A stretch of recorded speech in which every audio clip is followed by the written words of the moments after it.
Now, preview time. So let's take a look at what's coming your way.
Scan the QR codes to see what's upcoming for FTW Productions and what's available on demand right now. Button Masters Stable Wars entire playlist. AEW Grand Slam Rampage and Dynamite Watch Party. Shared Experiences by Mistress Audio and J. Hebert Side 95. Survivor Series 10-Year Retrospective. The J. Hebert Side of Things, Episode 3. Star Wars Jedi Fallen Order Let's Play Series. Watch-alongs for Halloween Havoc 97 and Fully Loaded 2000. All of A Simple Man's Brand's Simply Predicting panels. Both episodes of The Don DeMarco Show. AEW Spark, WWE Aftershock, and Retro Wrestling Review Series. The entirety of the NASCAR Thunder 2004 Let's Play Series. All of AEW's watch parties the last 4 weeks. Wrestle Kingdom 17 coverage in conjunction with the Jeff Meacham Network. A Simple Take. Both episodes available now. Super Mario Bros. Z voice acting. Breaking news. ATW View Impromptu. WYW Intro and Immortal Stream. Royal Rumble Match Marathon with retros of events following Marathon. Plugs have concluded. On to the video.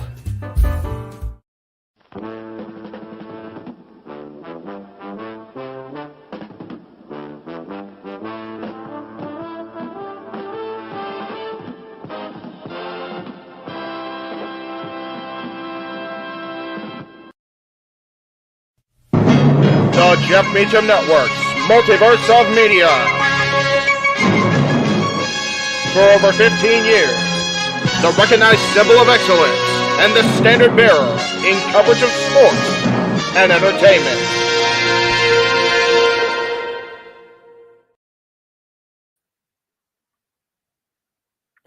Good evening, everybody. Welcome once again to the Jeff Meacham Network Multiverse of Media and another live watch-along event. Tonight is a double feature as we bring to you coverage, commentary, reactions, and play-by-play of both Impact Wrestling's Hard to Kill pay-per-view and AEW Rampage. But I, of course, am never alone. I always have a supportive crew with me here, too. And tonight, as always, it is my color cohort with the most unique mind I've ever seen. And he's different.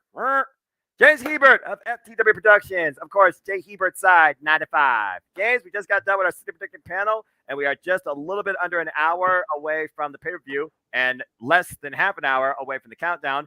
Are you ready to go tonight? I am ready to go, my friend. I am been ready for this pay-per-view. The card is stacked from top to bottom, as Impact cards usually always are.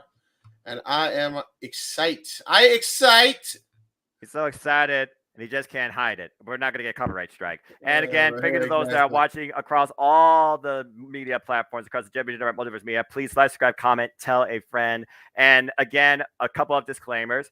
We will not be streaming. This is simply live watch-alongs, reactions, and commentary. Seek out the pay-per-view for your local pay-per-view provider or whatever means you choose to. Your choice. And also for those that are watching SmackDown, please avoid spoilers for SmackDown as we will be tuning into that on a later time, and also avoid Rampage spoilers. Super chats are welcome and encouraged. They're also the best way to be acknowledged for any questions or thoughts you may have on hand regarding Impact Wrestling or anything outside of that, including anything outside SmackDown and Rampage tonight. So with that being said, without further ado, James, we got a bit of time here to kill. So again, man, Impact Wrestling, it's the company that many, I feel like, wrote off for dead with all the political bullshit, the controversy, the ups and downs in the roster and management and egos galore. I feel like for the last couple of years, particularly, they have stabilized and built a truly family-oriented environment and a quality, consistent product.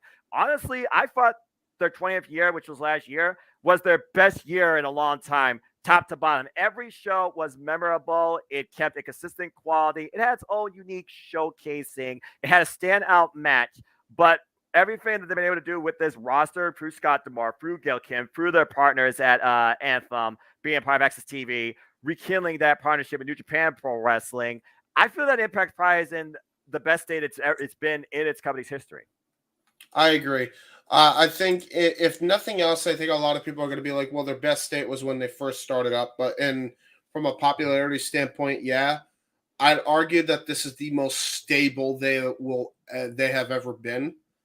And really, in this day and age of wrestling, that's kind of what you want, you know, because Jeff always says it all the time on the show. Wrestling ain't hard to book; it's just a fucker to finance.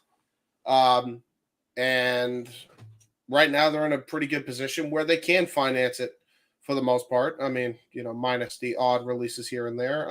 Like Jip and Willie Mack and all that. Just saying. Just saying. I couldn't fit the budget. You figured they would have had something a little bit different there, but Anyway, again, folks, you can keep up with the conversation. Also, I'll be giving you up-to-date updates as well on the Twitter, hashtag hard to kill. So, again, please like, subscribe, comment, tell a friend, engage in the conversation. We can go ahead and maybe talk about this card if you want, James. You have, of course, all the graphic. Of course, he's our producer man here, folks.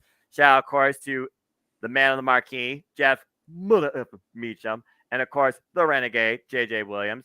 They'll be on here later, too. And, of course, thank you to them that give us this opportunity to showcase our entertainment, our engagement, our energy, and just overall fun in professional wrestling. So, Indeed. as always, James, with Impact Wrestling, they have their countdown into their pay-per-views or monthly specials. And they gave us a countdown once again here to kick off 2023 with 2 matches. This 6-pack challenge, though, intrigues me. You have Angels, simply known as Angels, a member that came in part of the design, led by Diener, who just initiated Sami Callihan, the Death Machine, now dead. Still can't believe I said that. And, of course, the former member of the Ascension, Conan. So you also have Uemura, former Young Lion, out of New Japan Pro Wrestling, representing LA Dojo, a bit of an excursion. And, yep, Cast 18 Studios, follow him, folks. J-Day is here. James is our color guy for the night. He is basically the Matthew Waybot to the Tom Hennepin. We have Mike Jackson. This dude, over 70 years old, barely seen an Impact Wrestling the last couple of years, has tagged with Johnny Swinger, has lost to Johnny Swinger, was involved in the Reverse Battle Royale, and he's among these much youthful participants. Not much more to say about that. I feel like he would have a better chance against Mako Nakazawa in getting a victory.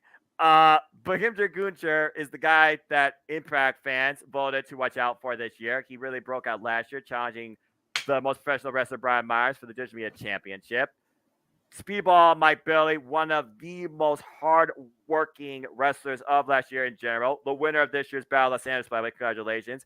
Former Impact Exhibition champion with 9 incredible, successful defense run, and challenged Justin Alexander for the Impact World Championship in a near 60-minute classic, 59 minutes and 30-odd seconds to be exact. And, of course, former IWGP Junior Heavyweight Champion, Time Splitter, healed from foot and mouth disease, thankfully, Kushida.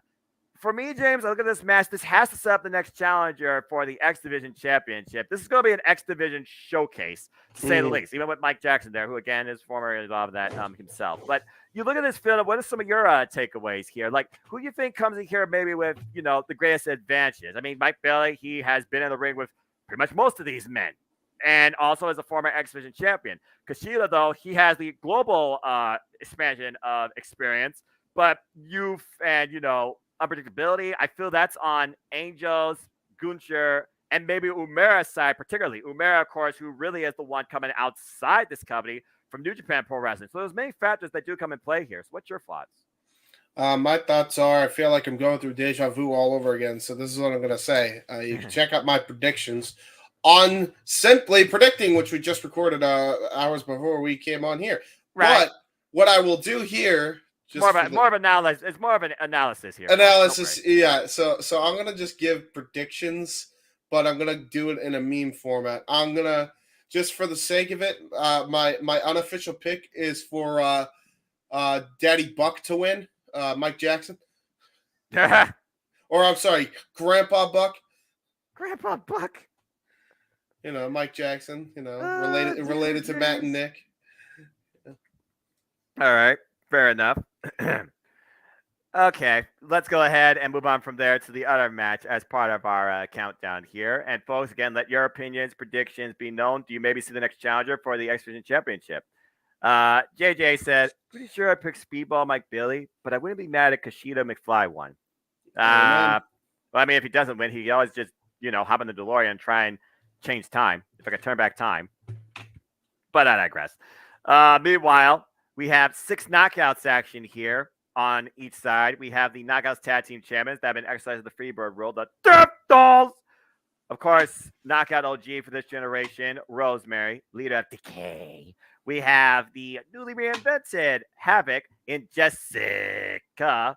And of course, La Loca, Taya Valkyrie. And on this side, you also are looking at 3 former Knockout World Champions.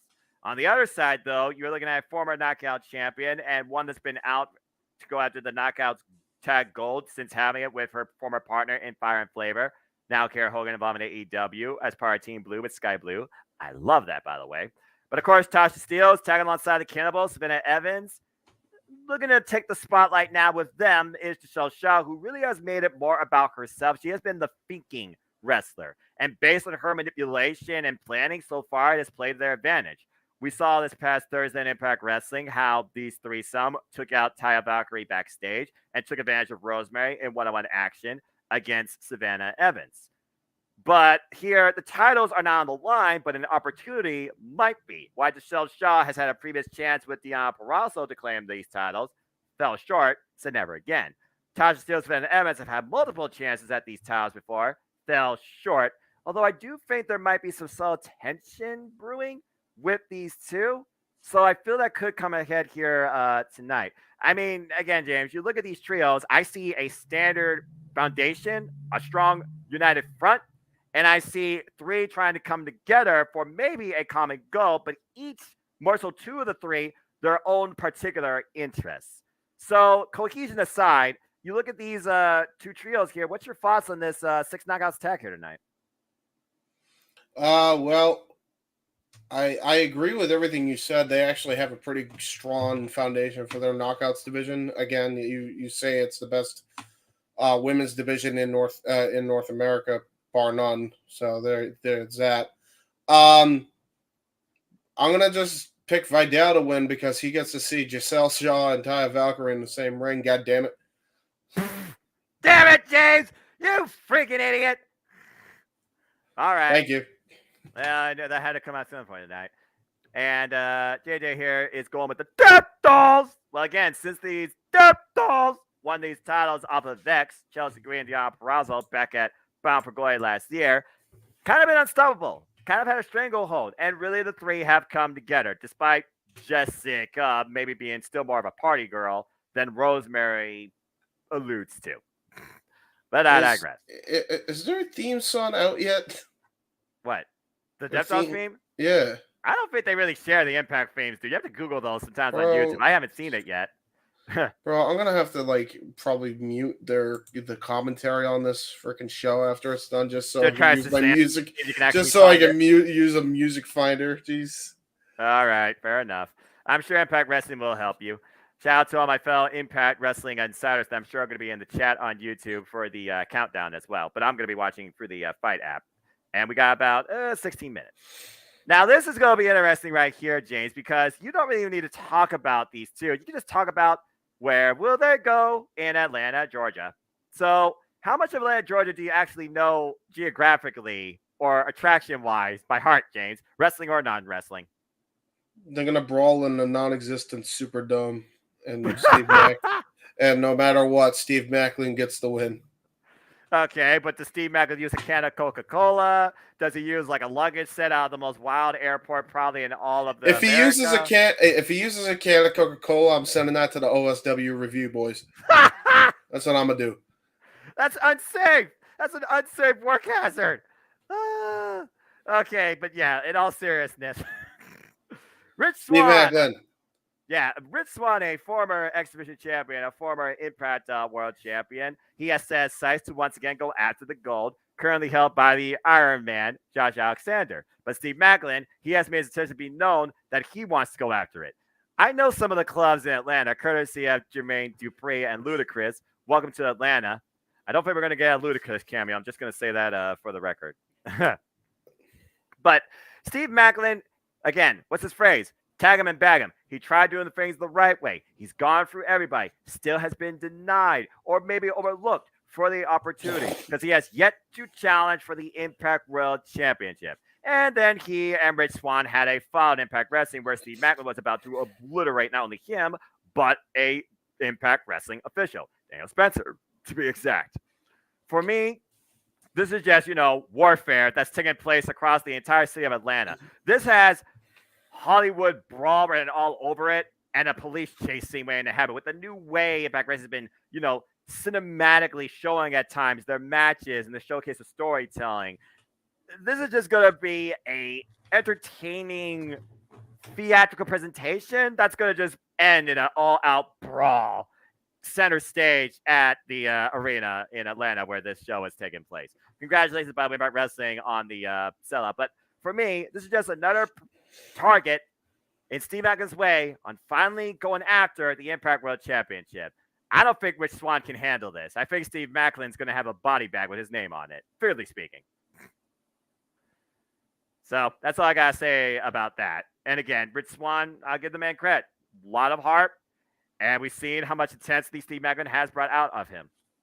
Really? He's got Swann in this one. Oh, He's not alone. I mean, again, James, Rich Swann is a former Impact World Champion. He's nobody to write off of. And in fairness, Steve Maclin, when it comes to these showcase matches sometimes in singles affairs, he does fall short. Again, we watched back to, what was it? Under Siege. That's the stroke of a pen, and I'm sick of my boy getting shafted. I'm sick of it. He had a incredible match with Chris Sabin, though, another former. Yeah, and he lost. I know. To be fair, I don't keep up with Impact, just instinct. Well, 2023 is a new year, man. Maybe things will turn around. Anyway, let's keep going if you have nothing else to say, or no other tracks about Atlanta, or no other plus. Maclin the win, God damn it. Oh, wait, Georgia's peach state. I wonder if they're going to use peaches during this. Peaches? Oh, who throws a peach at a person? I think the peaches are going to happen in the knockouts match, if you get my drift. Huh? You mean this knockouts match or the previous one? Yes.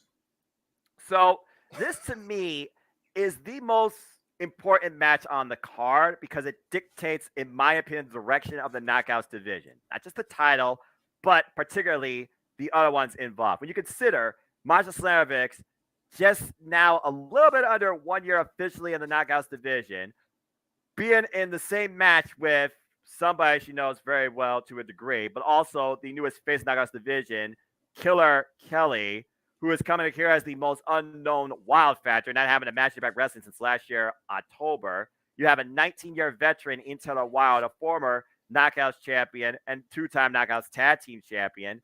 But you have to look at the virtuosa, Deonna Purrazzo, the personification of class and technical excellence. She has done everything in this company and more. When she says she's the main event, she is the main event. She has been the standard for me since 2020, being a part of this women's division. Honestly, one of the standards of all women's wrestling. There, I said it. I think about the main event, and I look at it like this. Mickie James, Jordynne Grace, both have history with one particular individual here, more so than anybody else in singles affairs, and that's the virtuosa. Why Masha and Deonna have traded victories and losses. Masha, of course, who lost her temper, not only jaw-jacking Deonna Purrazzo, but getting rolled up by Taylor Wilde. I sense Masha is going to set her sights, she's an assassin, on the People's Witch.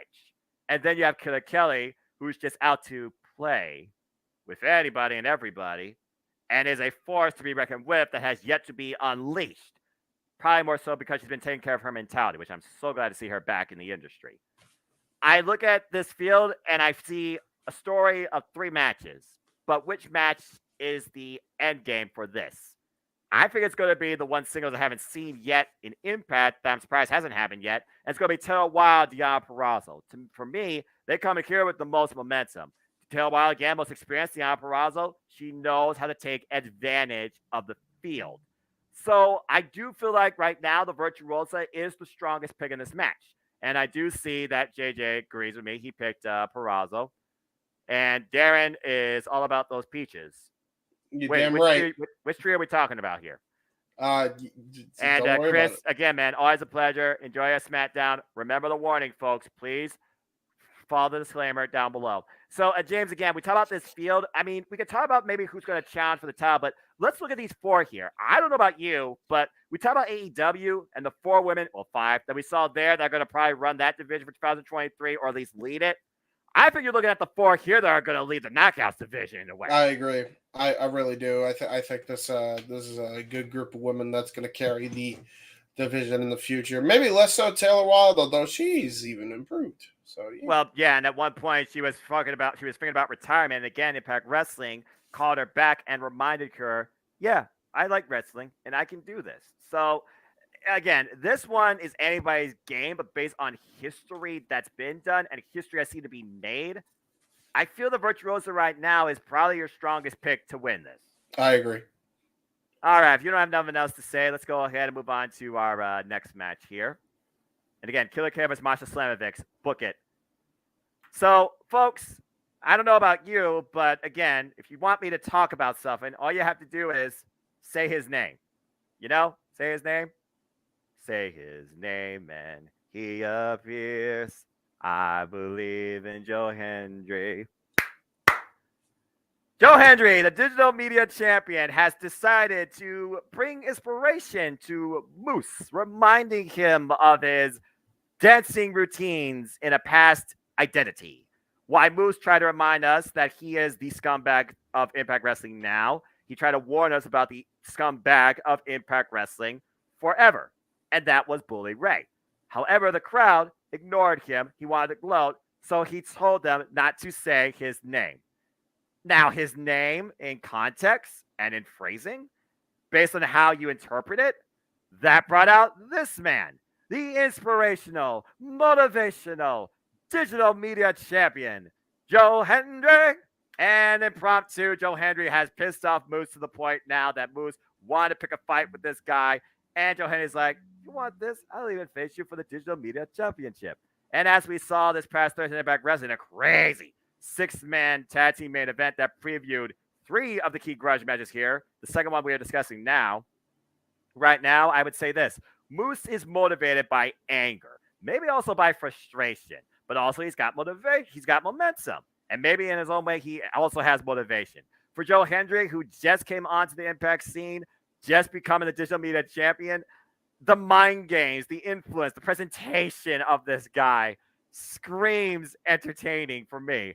And right now, I don't know about you, James. I've certainly been inspired so far by him. I was also inspired by his new music video and theme music for Moose. So again, folks, do you believe in Joe Hendry or do you believe in Moose's dancing?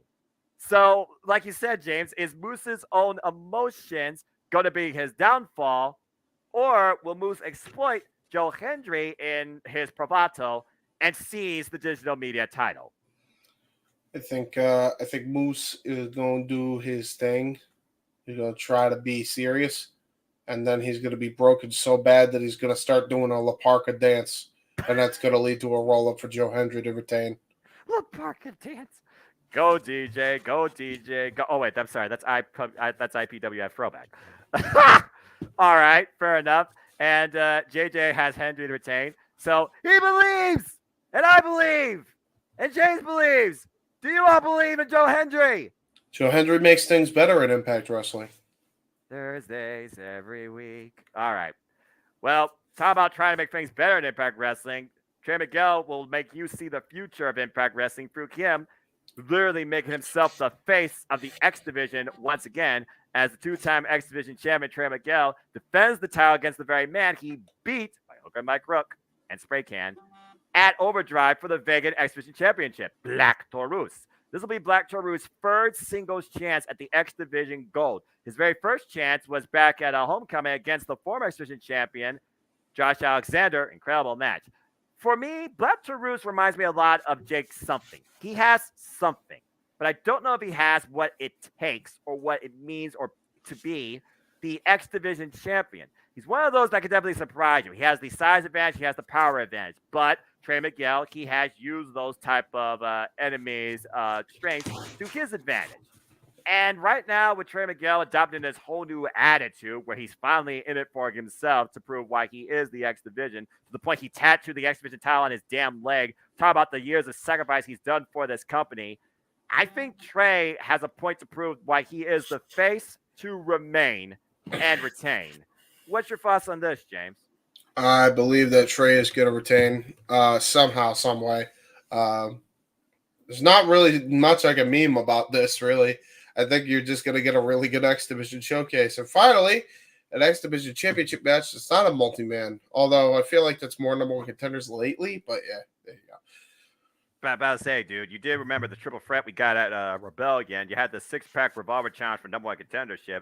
To be fair, some of these X Division title matches lately have been singles because of a tournament. There you go. And let's see, J-Day, he also picked Miguel, my hometown boy, by the way, Toledo, Ohio, represent. So he also picked him as well. And Chris says, you guys know Trey Miguel looks like Ricochet, and yet the two never face each other one-on-one. That's a damn shame. Yeah, Trecochet. Ricochet. All right. I think Ricochet needs to change his nickname now, as he's no longer the one and only because, somebody looks like him. Well, I mean, as far as what Ricochet does, maybe he still has that. But we'll see who does the most to make sure they come out as the Impact World Tag Team Champions. A four-way dance, fatal four-way elimination. The current Tag Team Champions, the Motor City Machine Guns, three-time Impact Tag Team Champions, the current NJPW Strong Tag Team Champions, defend the gold against the major players yet to hold Tag Gold Impact Wrestling, but former WWE Tag Team Champions on the kickoff of WrestleMania 35. Heath and Rano, the former Impact Tag Team Champions that the Motor City took him off of, and not to mention the Cinderella story going all the way back to SmackDown 2016 when they were the SmackDown Tag Team Champions, being the Usos, and allowing Heath to have a contract. And then you have probably the most, I would say, wild card, but maybe inevitable Tag Team Champions to come in Impact Wrestling. Could it be there tonight? As Chris Bay on Friday looks to claim the gold with Ace Austin. Bullet Club, folks. And, of course, we got to talk about two former X Division champions tagging together. These two have developed quite a cohesion of adaptation in their tag team game since running through the Best Super Juniors World Tag League, falling short in the finals, though, to Leo Rush and Yo, but still made it all the way to the finals. Not bad for a team on their first outing. And, of course, we recently saw Ace Austin and Chris Bay face the Motor City Machine Guns in a standard tag team match for number one contendership for Heath and Rano's tag team titles, where the Motor City Machine Guns did get the win. I called that wrong. But the thing here, it's elimination. It's not first pinfall or submission. And I got to consider if one member of a team gets pinned or submitted, that team has to be eliminated. With the way Brian Myers and Matt Cardona like to manipulate the field and love to use all the tomfoolery and shenanigans they can to their game, they honestly might finally get the job done here. But again, Rhino showing ECW level intensities, looking to gore everybody. It sounds like he wants to get these titles back, but keep, mutual respect among he and the Motor City Machine Guns. Why Chris Bay and Ace Austin? Again, the Motor City Machine Guns. There you go, buy the shirt. They made their stance about Chris Bay and Ace Austin. They deserve a shot. We're going to give them that shot too. And honestly, it was Chris Sabin that dictated how this match came to be, who's involved in it. Everybody wants a shot. Well, you're all going to get it at once. So, again, in an elimination match, what is the greatest strategy? Is it staying on the outside? It's just going to be lucha rules. Like, is only two people involved at the same time? Or it's just going to be, four-player melee all per se? I don't see a disqualification happening here. I don't think there's a disqualification. So, again, the champions put it all on the line. It's almost like if they go through this, they beat the entire division. Or at least three of the strongest teams in the division.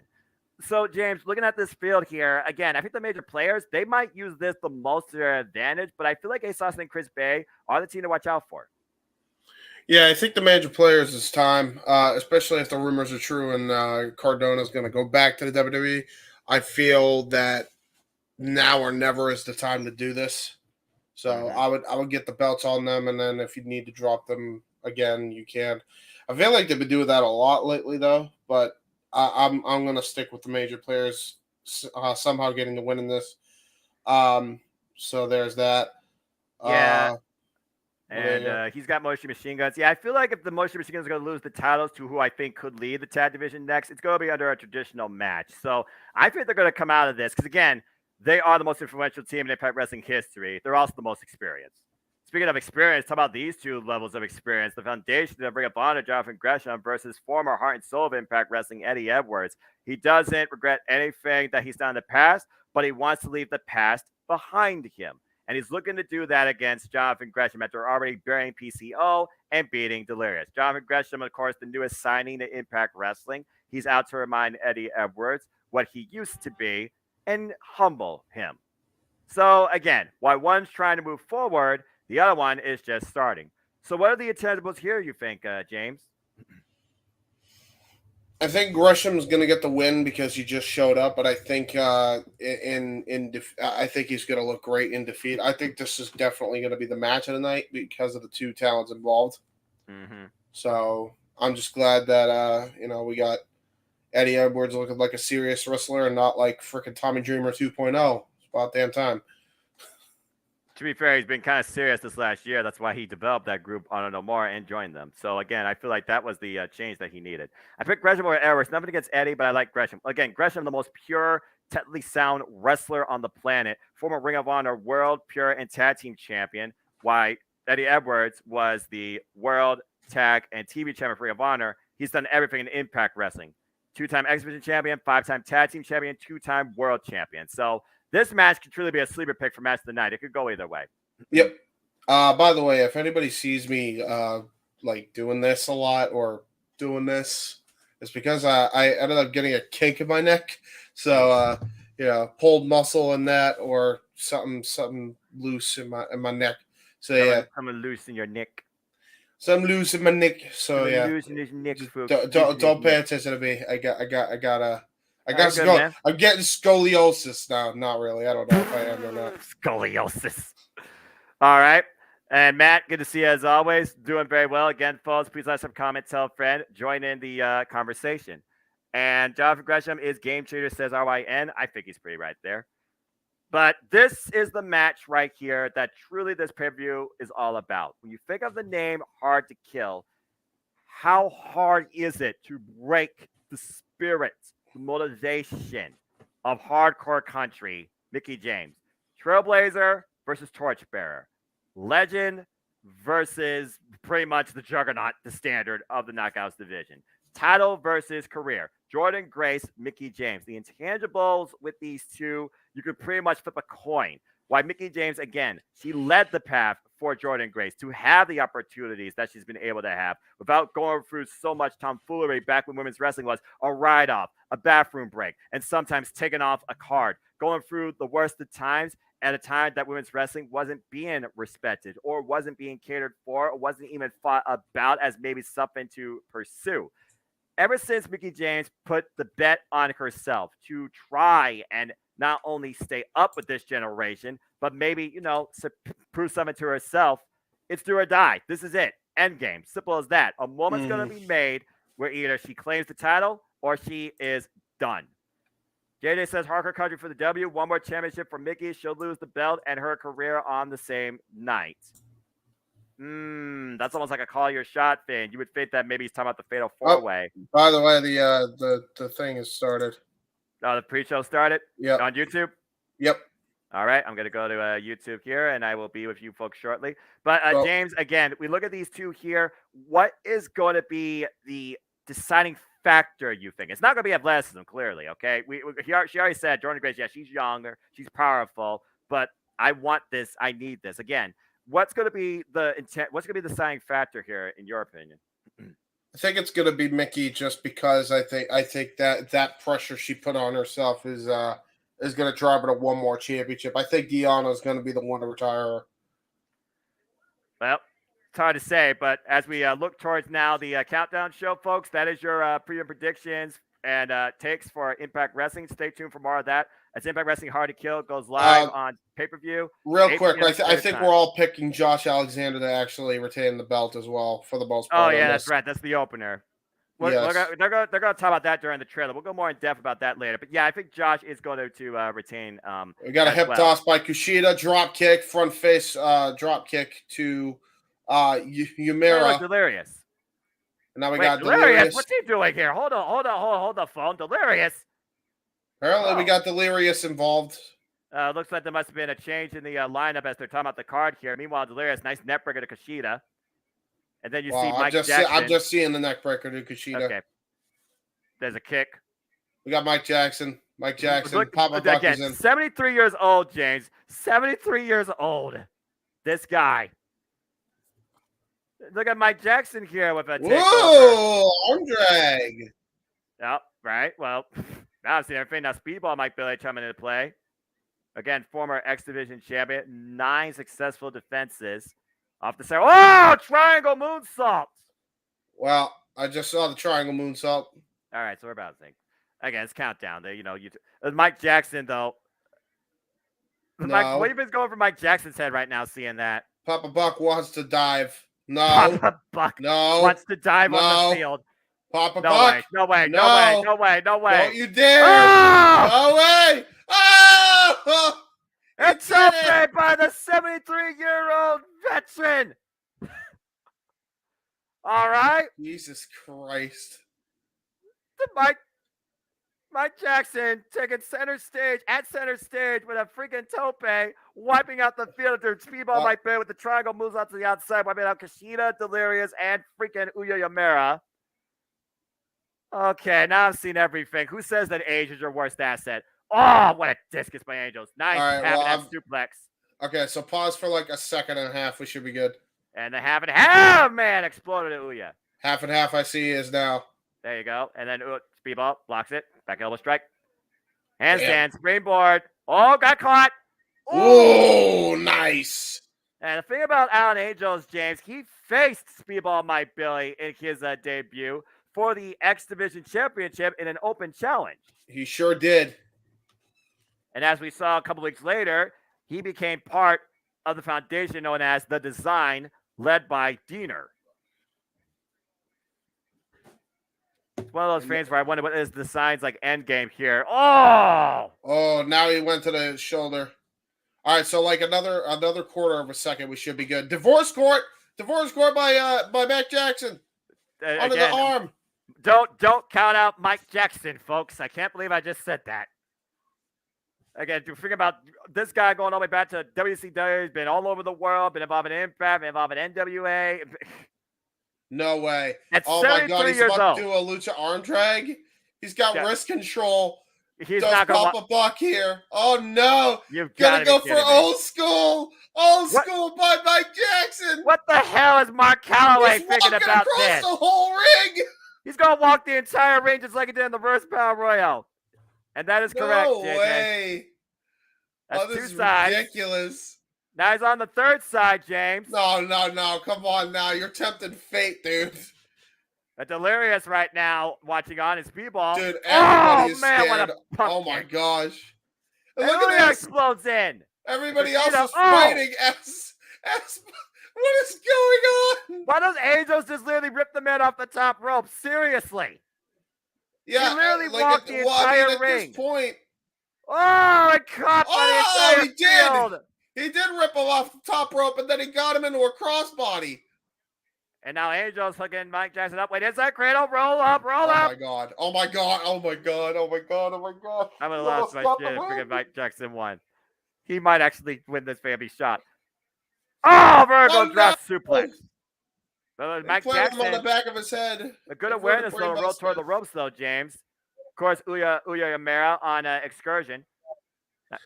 Nice powerbomb there. Delirious with the full crab in the middle of the ring. And Uya, looking for the, interesting tandem here with Delirious and Uya Yamera, former tag team partners at some point. And meanwhile, Speedball back in the ring. Again, communication is key here, but also awareness. The speed of Speedball. Oh, man. Yeah, roundhouse kick to follow up with a Sovat drop kick. And, of course, let's not forget, James. Oh, what a Uranagi. What a Uranagi by Yamera. Speedball Mike Bailey is going to be involved in a pit fight this week on Impact Wrestling against Kenny King. No ropes, and the only way to win it is via submission or knockout. And Speedball rolls in with a revolution kick. Almighty Christ. He just kicked his damn head off. And Uya in position for the. Oh, wait a minute! Oh, Kenny King wiping out people on the floor. And look at Alan Angels. Alan Angels going to take The advantage here. Two. Angels Kushida really broke it up. stealing it. And now Kushida trying to take control here. Oh, doesn't need the clothesline. And again, misses off the ropes. Off the ropes again. Alan Angels. Oh, catches him with a clothesline. Clothesline from hell.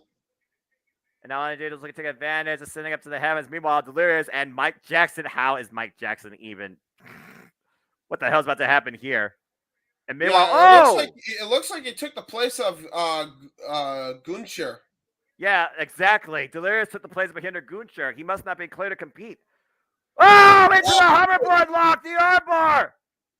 This is going to be it right here. Hyperextension and Kushida wins. Hyperextended the arm, Kushida with the win. Phenomenal win, a phenomenal showcase for the X Division as Kushida now is the #1 contender for the Impact Wrestling X Division title somewhere down the line, Noah. I mean, at this point, you got to consider that's the case. Again, this was a six-pack challenge. This was an X Division showcase, and Kushida got the win. So I would say he is Impact's #1 contender. But you want to talk about #1, talk about the Iron Man, the Standard, the Impact World Champion since Impact Wrestling Rebellion last year, overcoming the likes of Moose, Eric Young, Joel Doring, Speedball Mike Bailey, Frankie Kazarian, Alex Shelley, Bobby Fish, but now faces Bully Ray. And you want to talk about this match? Yeah, let's go ahead and look at this match. A match that is not a Josh Alexander match. It is a Bully Ray foundation. It is a fight. This, ladies and gentlemen, is Full Metal Mayhem. You can talk about all the takes you want on the idea of tables, ladders, and chairs. Add barbed wire, add chain, add tacks, add anything humanly possible to use at your disposal. And that is a Bully Ray created brainchild known as Full Metal Mayhem. This will be the 17th Full Metal Mayhem match. Bully Ray has previously been involved in a total of 4 of them and has 3 victories overall. He used and manipulated Josh Alexander's own family, his coach, his friends, and everybody that supports him to get his way, to manipulate and guide this mind game to the point that he wanted to make sure Josh Alexander, the only choice he had was taking him on his own turf. Bully Ray even said he can't wrestle Josh Alexander. He compared Josh Alexander to the likes of Kurt Angle, but even Kurt Angle could be beat. Bully Ray is here for one reason and one reason only: to reclaim the Impact World Championship by any means necessary and by any person's use. He will take advantage of every factor he can to make sure, one way or another, he leaves tonight the Impact World Champion. Again, James, we've seen how much Josh Alexander has been tested physically, mentally, emotionally, his entire career per se, even before he became Impact World Champion, and why he's been Impact World Champion. Now the longest reigning Impact Champion in this company's history, surpassing Samoa Joe, AJ Styles, and even the It Factor, Bobby Roode. But to Bully Ray's credit, despite his current agenda, he is a very accolade individual. Tag titles, world championships, he has used, betrayed, and done everything possible to make sure he is the guy on top. He is the focal point to talk about. So what does Josh need to do here to prevent Bully Ray from becoming, once again, the Impact World Champion? Well, I'm having difficulties trying to answer because I'm dropping fries everywhere. But I think the answer for Josh Alexander is outlast Bully Ray long enough to climb that ladder. I think that's his best shot. If he can withstand the onslaught that Bully gives him, because Bully is going to play the psychological warfare game, then he's got a shot. JJ said, "Pitch Josh Alexander retain, but I'm contemplating changing Bully Ray." Well, your picks are now final. And what? Wait a second. Oh, looks like they changed the order on us for the countdown, James. That's crazy, Steve. That could only mean one thing. It's time for the X Division Championship. Huh. Okay.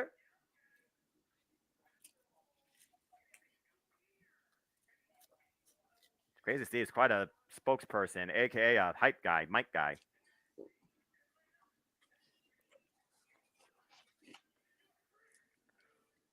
Talk about change.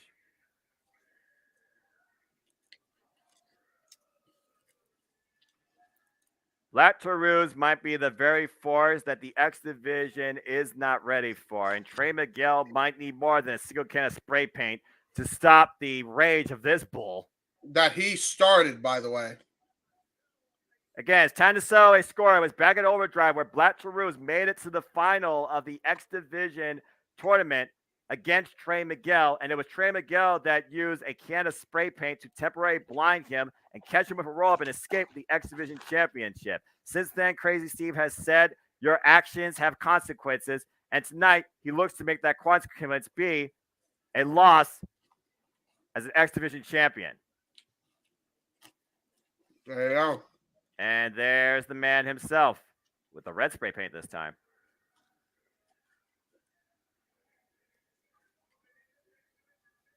And there's the X Division title.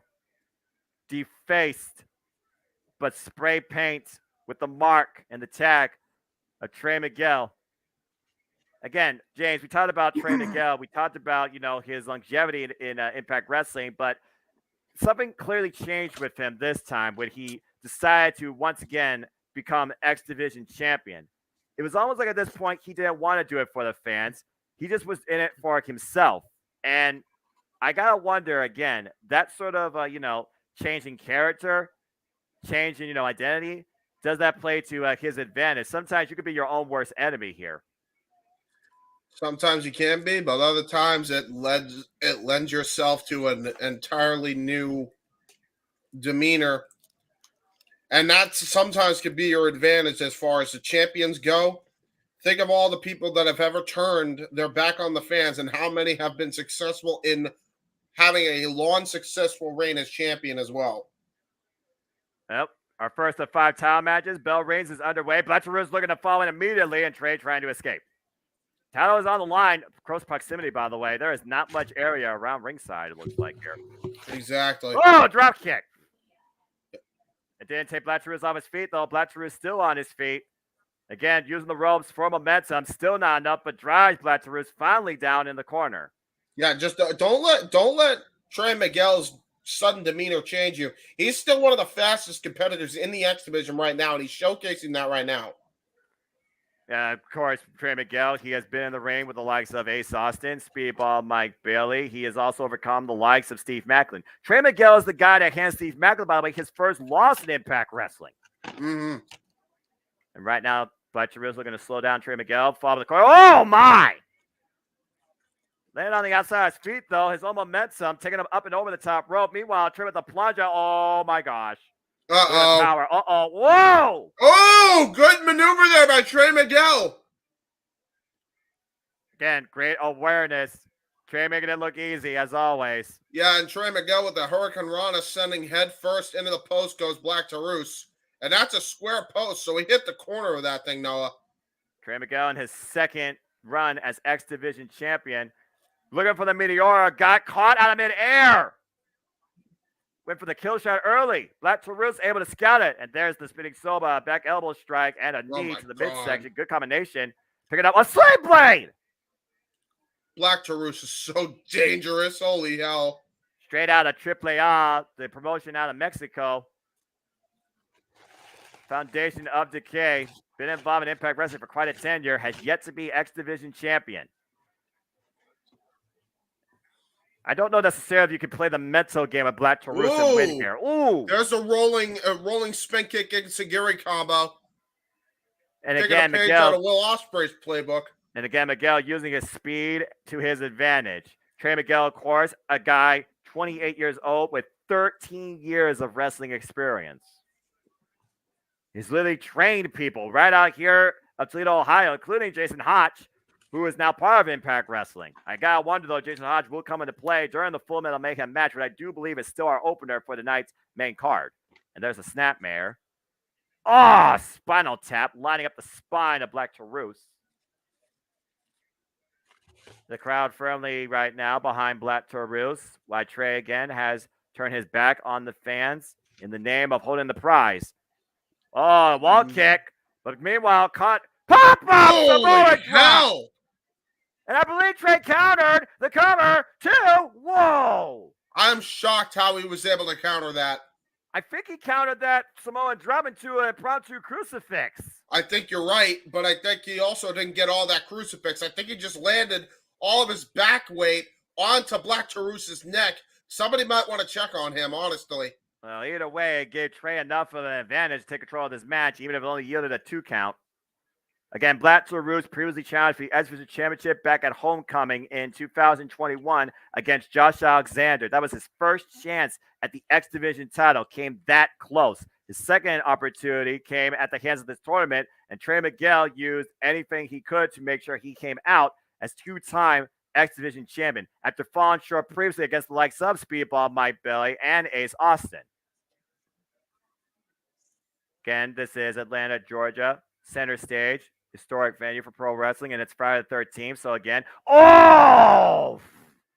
superstition might play to some's way. And meanwhile, over the top, lands on the rampway. And look at that ramp, by the way, lined up with the ring tonight, James. Mm-hmm. Yeah, by the way, isn't this the place where NWA Power was? I believe you are correct. Or no, that's GBB Studios. And meanwhile, Trey Miguel with a running start, step up, over the top. Got caught off!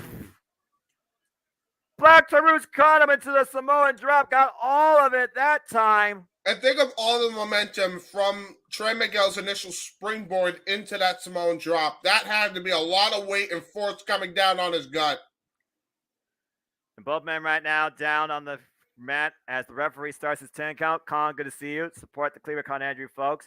Again, get your prime kits. Gotta do a video again soon, Colin, for sure. Matt, good to see you. Happy Friday the 13th. Again, folks, as Hard to Kill goes on the air at 8 minutes, 15 seconds, please be respectful. No spoilers for SmackDown and no spoilers for Rampage. If we do have an overlay, and we will immediately proceed to a Rampage live watch along once Hard to Kill is over. Keep everything on topic and just have fun. Enjoy the discussion. Double stomp to the back of Black Taurus, and it looked like it didn't affect him at all, James. No. I feel Trey is aware. And Trey's aware. He can feel the breath of Black Taurus. Oh my God! What a clothesline! That clothesline. Take a bet. And the ball's hard. And meanwhile, misdirection and sends him off to the other time district. The bounce! Good Lord! And Black Taurus is feeling it. We may be looking at our next 102nd X Division champion. Looking to hook him up. Argentine backbreaker. Oh. Over the knee backbreaker. Oh my God. Nightfall style. Bane Cover. Style. 2. Trey with the shoulder up. That was just pure toughness. And right now, Challenger in control has to stay on the onslaught. Keep the offense going. But think about that. Seriously, think about that. Trey Miguel may have a new attitude, but he's still one of the most resilient competitors in the X Division to be able to kick out of something that brutal. Yeah, there's no doubt Trey Miguel is definitely one of those that has the deepest gas tank and also the biggest heart, even if it's a black heart. Oh, and Black Taurus over the top rope to the floor. Trey Miguel, again, ring awareness paying off. Not sure what Trey's looking for here, grasping his midsection. And that arrogant side of the guy on Toledo, Ohio, looking to fly on the top rope. Caught again. Caught That's not good. Oh, wait a minute. Oh, Code Red. Code Red counter by Trey Miguel. Staying one step ahead of Black Taurus, using his own momentum against him. But that time, he may have just hurt his own head. Yoshi Tonic on the floor.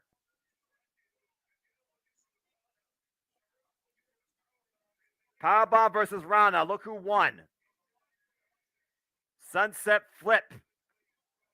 And referees count up to 4. Count of 5 right now. Trey Miguel back up to his feet. Again, Really? title can only change hands via pinfall submission inside the ring. Disqualification, count out means nothing. And Trey Miguel once again ascending. High risk district. Might be looking for that top rope. Meteora. And he got it! He got it! Hook the leg! 1, 2, no! Oh, how close was that? He's put away many a men with that move, but it was not enough to put down Black Taurus tonight for the X Division Championship. Yeah, that's the story of this match, though. Miguel was able to basically stay one step ahead of Black Taurus here. He's asking Black Taurus to get up. I don't know how wise this is. Yeah, well, this is definitely not wise. He was being wise up until this point. Oh, wait a minute. Taurus in the corner, drives Trey head first to the top turnbuckle. Now Black Taurus looking to go up to the top rope and catches. Wow. Kick to the back of the head, courtesy of Trey. And what the world is he looking for here? What in the world is he thinking here? A dangerous move, James. Dude, what the oh hell? My gosh, Both got him hooked. Dangerous plans. And meanwhile, oh my God! Holy shit! Military press for the top rope! Holy hell! Yeah! Oh my what God! What a worldly power by Black Taurus into the cover. Do we have a new champion? No! Wow, 2.9. You can sense the frustration now on both men here. Black Taurus thought for sure he had him. There's no doubt he took a little bit too long to get the cover. Well, but at this point, Black Taurus, all he's got to do is finish this. Trey, though, still trying to fight back. And Miguel hooking him for... Oh! Whoa, crossroads! Crossroads by Miguel! Lightning spiral, feet on the rope! Look for referee leverage. caught him. Referee caught him, thankfully. That was a modified lightning spiral there. Yeah, it was. Maybe the official did catch Trey putting his feet on the ropes, and now Trey, what's it looking for? Gonna try to use a weapon of some sort here. That's yep, can of spray paint. A water bottle, maybe? Nope, that's spray paint. Looks like he's gonna go for a pink job here. And again, the referee. Oh, wait a minute. Look. Trey got more inside him. Except hang on. Up. Oh, again to the face. There it is again. The eyes. Second canister. And there's the hook kick. Looking for the lightning spiral. Got it. Holy shit. The cover. 2. And Trey escapes again with the title. And think about this, too. Even with the dirtiest tactic by the end of the match, the story is this. Love him or hate him, Trey Miguel one step ahead of every move that Black Taurus had in the arsenal against Trey Miguel. Yeah, but at the end of the day, he still had to resort to dirty tactics, James. A spray job in the eyes, this time courtesy of pink spray paint, and Trey is still your X Division champion. And man, the game's the game. He should have worn the gulag. He knows that this ain't ballet at the end of the day. Well, that's a hell of a kickoff ahead of what's to come on Hard to Kill. Good stuff so far for this countdown, folks, as we are merely just a couple minutes away. They're going live on pay-per-view from center stage. We're still live with you here across the Championship Multiverse of Mia for a stacked card. It is Impact Wrestling's launch pad for 2023. It is Impact Wrestling's Hard to Kill, and again, so much ahead. Don't know, unfortunately. I have no sources for you. 4-way elimination for the Impact World Tag Team Championships. Bush Machine Guns defend against major players. Ace Bay, I'm going to call him that from now on. And, of course, Heath and Rhino. Falls Count Anywhere in Atlanta between Steve Macklin and Rich Swann. Who knows where these two are going to end up? All right, I am going to be off momentarily just so that way I can get a drink and also throw my trash out because I have a lot of it. And, of course, we have the number one contenders match, fatal 4-way knockouts. Killer Kelly, Matt Slammers, Deon Peraza to the Wild. The person that wins challenges next for the Knockouts World Championship. Say his name and he appears. Do you believe in Joe Hendry or Moose is dancing? Digital Media Championship on the line. Joe Hendry defends against Moose. After being speared last night, we'll see if the same thing happens tonight. Two people with a long history, separately and together. Jonathan Gresham of the Foundation takes on the former Hard Silverback Wrestling, Eddie Edwards, who looks to finally bury his past. And our main event, title versus career, the Trailblazer versus the Torchbearer. Jordan Grace defends the gold against Mickey James, whose last rodeo ends tonight. And of course, our opening bout, the Impact World Championships on the line. Full Metal Mayhem as Josh Alexander defends against Bully Ray. And this is going to kick off Hard to Kill. So with that being said, folks, grab a drink, grab a soda, get your comments ready, get your predictions out there in the chat. Let's grab comment, tell a friend as we go live now with Hard to Kill. This is going to be one hell of a show. And again, folks, disclaimer, if you're just now tuning in, this is live watch along reactions, commentary, and engagement. To watch this show, you have to find your own source. It is available on Fight TV on pay-per-view. And again, if you are watching other stuff such as SmackDown, please avoid spoilers. There will be a disclaimer. If you do that too often, you can be banned here. And if we overlap into Rampage, also avoid spoilers there too. As again, we will be doing a live watch along to Rampage following this presentation. So buckle up and stay tuned as Hard to Kill begins right now with, as always, their cinematic video intro. A company that you thought was written off for dead, still around for 21 years, building a foundation, an environment, a consistent wrestling product on a weekly, monthly basis, where they only want to further professional wrestling and they only want to be better for themselves. This is Impact Wrestling. This is Hard to Kill. The strongest spirit will survive. The greater professional wrestler will thrive. As we pay tribute to Don West, who passed away just before the end of the year with lymphoma. I love it. Absolutely. That's noble. Moment of silence. 10-bell salute to Don West, folks. Please pay your respect.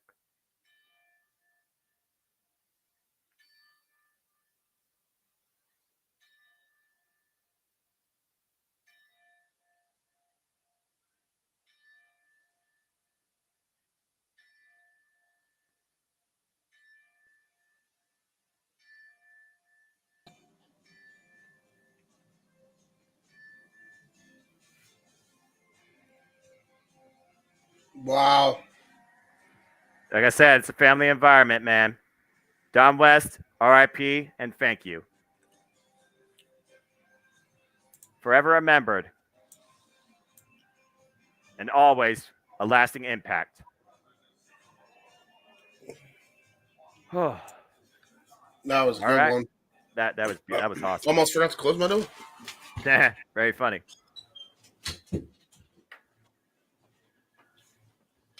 Everything you wanted to be, why some thought you never could attain to be. Impact Wrestling is that launching pad, that opportunity, that company, that community. You thought they were gone, but they are here to stay. They truly are hard to kill. And we're going to find out tonight who stands the testament of that phrase. A career may end, or once again, one last time be defined. Josh Alexander defends the brand and the gold against Bully Ray, not only for himself, but for his family and friends. We will see who lays the foundation for the Knockout's future as the next number one contender. Steve Macklin looks to take opportunity anywhere through anybody as he and Rich Swann fight up and down the greater Atlanta city community. We have a four-way for the tag team championships where elimination is the golden rule. And the last team standing leaves with the gold. Every match tonight has been a roller coaster of setup, feelings, unpredictability, emotions galore. I'm expecting a lot to surprise me here. And I'm also expecting, once again, Impact Wrestling proving to me why they are hard to kill. So stay tuned, folks, and buckle up for this ride tonight as this Jeff Meacham Network live watch-along double feature begins here tonight. So much is ahead, because this is professional wrestling. Damn it. I just want to point out, Josh Matthews, by the way, mute your mic. Mute your mic. Yeah, we can hear you. As you were producing the 10 Bell Salute, we can hear you, man. Well, that being said, he may not mute his mic, but James, we're not going to mute because we are live. They are live tonight, Atlanta, Georgia. We are live with all of you. Welcome, everybody, to this Jeff Meacham Network live watch-along double feature for Friday Night 2. I am the Cement Noah Foster. He is my color cohort, James Keybird. And this is Impact Wrestling's Hard to Kill. Oh, boy. And we're starting off with a banger. Yeah, banger might be an understatement, James. We're kicking things off with Full Metal Mayhem. Bully Ray versus Josh Alexander for the Impact World Championship. Look at all the weapons around the ringside area, too. Anything is at your disposal to use. Tables, ladders, chairs, stairs, steel chains, kendo sticks, anything that your mind can conceive. Anything you can grab in, out, or around the ring. And think about this, too. Guardrails as well. You can see the guardrails all over the ring, and we've seen guardrails used in the past. We've seen that ramp used in the past. And again, this is the brainchild of Bully Ray. This is a innovation by Bully Ray. Where the hell's he going? All right. We got a match. What happened? Well, Josh Alexander's theme kicks in, the beat drop. The heartbeat of Impact Wrestling, James. How fitting. I think Bully Ray is looking for a sneak attack on the stage. You're probably right. And Josh Alexander's family is not in attendance tonight, which is definitely unusual per Tatum, James. Oh, wait a minute! Oh! Come from behind. Steel chain back of the head. Bully Ray, you... Pause for like a quarter of a second so that way we're fully in sync. A steel chain to the back of the head, taking advantage for the bell even rings. Full Metal Mayhem begins in a hard way. And listen to this crowd. Again, you see Bully Ray holding the prize, James. That's what it's all about here tonight. Oh! Looking to win his third. Looking to win his third Impact World Championship as he tosses the belt aside after bashing Josh Alexander's head with it. But again, anything goes. This is Bully Ray's world. Josh Alexander asked for this. This is Full Metal Mayhem. There are no rules. Pinfall submission, you're the champion. Now he's setting up the table. Oh, my God. What the hell is this man doing here? And thank you for that, Aaron. And sorry you don't have FITE. I do hope you do find a way via a local pay-per-view provider or something to enjoy this show when you can. Josh Alexander already busted open. And now he's raking the cut. Oh, my God. Oh, my God. He's trying to rip it open more. I mean, let's be honest. Would you expect anything less from this narcissistic, sadistic, zero F's given bastard of the wrestling industry? This guy betrayed and took advantage of Brooke Hogan. This guy sent a hammer in the back of Jeff Hardy and held the company hostage with aces and eights. This guy has betrayed his own brother, Devon, to get to the top. And he said he's willing to put somebody in the morgue even if it meant him to become the Impact World Champion. We see what he's done with the likes of Tommy Dreamer and Scott D'Amore most recently. He threatened to pile drive Josh Alexander's wife, Jade, on concrete. Jesus. What a Beal into the ring. Bully Ray just tossing Josh Alexander like he's a rag doll. And keep in mind, the bell has not even rung yet. And by the way, when the bell rings, it's pinfall and submission in this Full Metal Mayhem match due to the size of this arena. So this could be a disaster here for Josh Alexander after getting ambushed here. The bell just rung, James. Now we're underway. And Josh is emphatic here. Jesus. Stinger splashed by Bully Ray. And now look at hook him on. No. Oh! Powerbomb through the damn table. The cover. No. 1, 2. And Josh gets the shoulder up. Oh, my God. It could have been over just like that. A freaking war. And we're 5 seconds in the actual match bell ringing, and Bully Ray nearly sees the championship. And a water bottle used, spitting. Again, spitting on the literal legacy of Impact Wrestling. Bully Ray is not here for this company. Bully Ray is here for himself. Yeah, pinpoint elbow right to the cut as well. Just absolute methodical beat down here as the title shot lands right onto the head of Josh Alexander. I'm about to see that right now. Oh, God. Josh Alexander has not even been able to stay up on his feet to try and throw something again. Oh, no. Oh, God. Cheese grater. Who the fuck buys a damn cheese grater for a wrestling match? Where do you even get that? Where the fuck do you even get that, Atlanta, Georgia? They don't sell cheese graters at the concession stand at the merch. Who brings a cheese grater to a wrestling match? I'll tell you who, Bully Ray. I assume he put it in underneath the ring earlier before the show went on the air just to use it for this match. And this is not looking good for Alexander. Oh, wait a minute. Straight jab. Oh! Straight jab. Just absolutely rocked Bully Ray. Dropped him like a redwood, and Josh Alexander with the cheese grater as hashtag hard to kill is trending worldwide. And cheese grater the face of Bully Ray! Holy shit. With authority, by the way, Noah. He just absolutely brutalized him with that cheese grater. I've never seen a cheese grater used like that in wrestling in my life. Never mind in a fight. Your blood can make you do crazy things, James. Adrenaline can be a powerful, powerful force. Yeah, and now we're in the walking weapons territory. I think he's about to use every weapon to become that very tagline. Again, this is the 17th Full Metal Mayhem match in this company's history. This match goes all the way back to 2005 with Jeff Hardy and Abyss.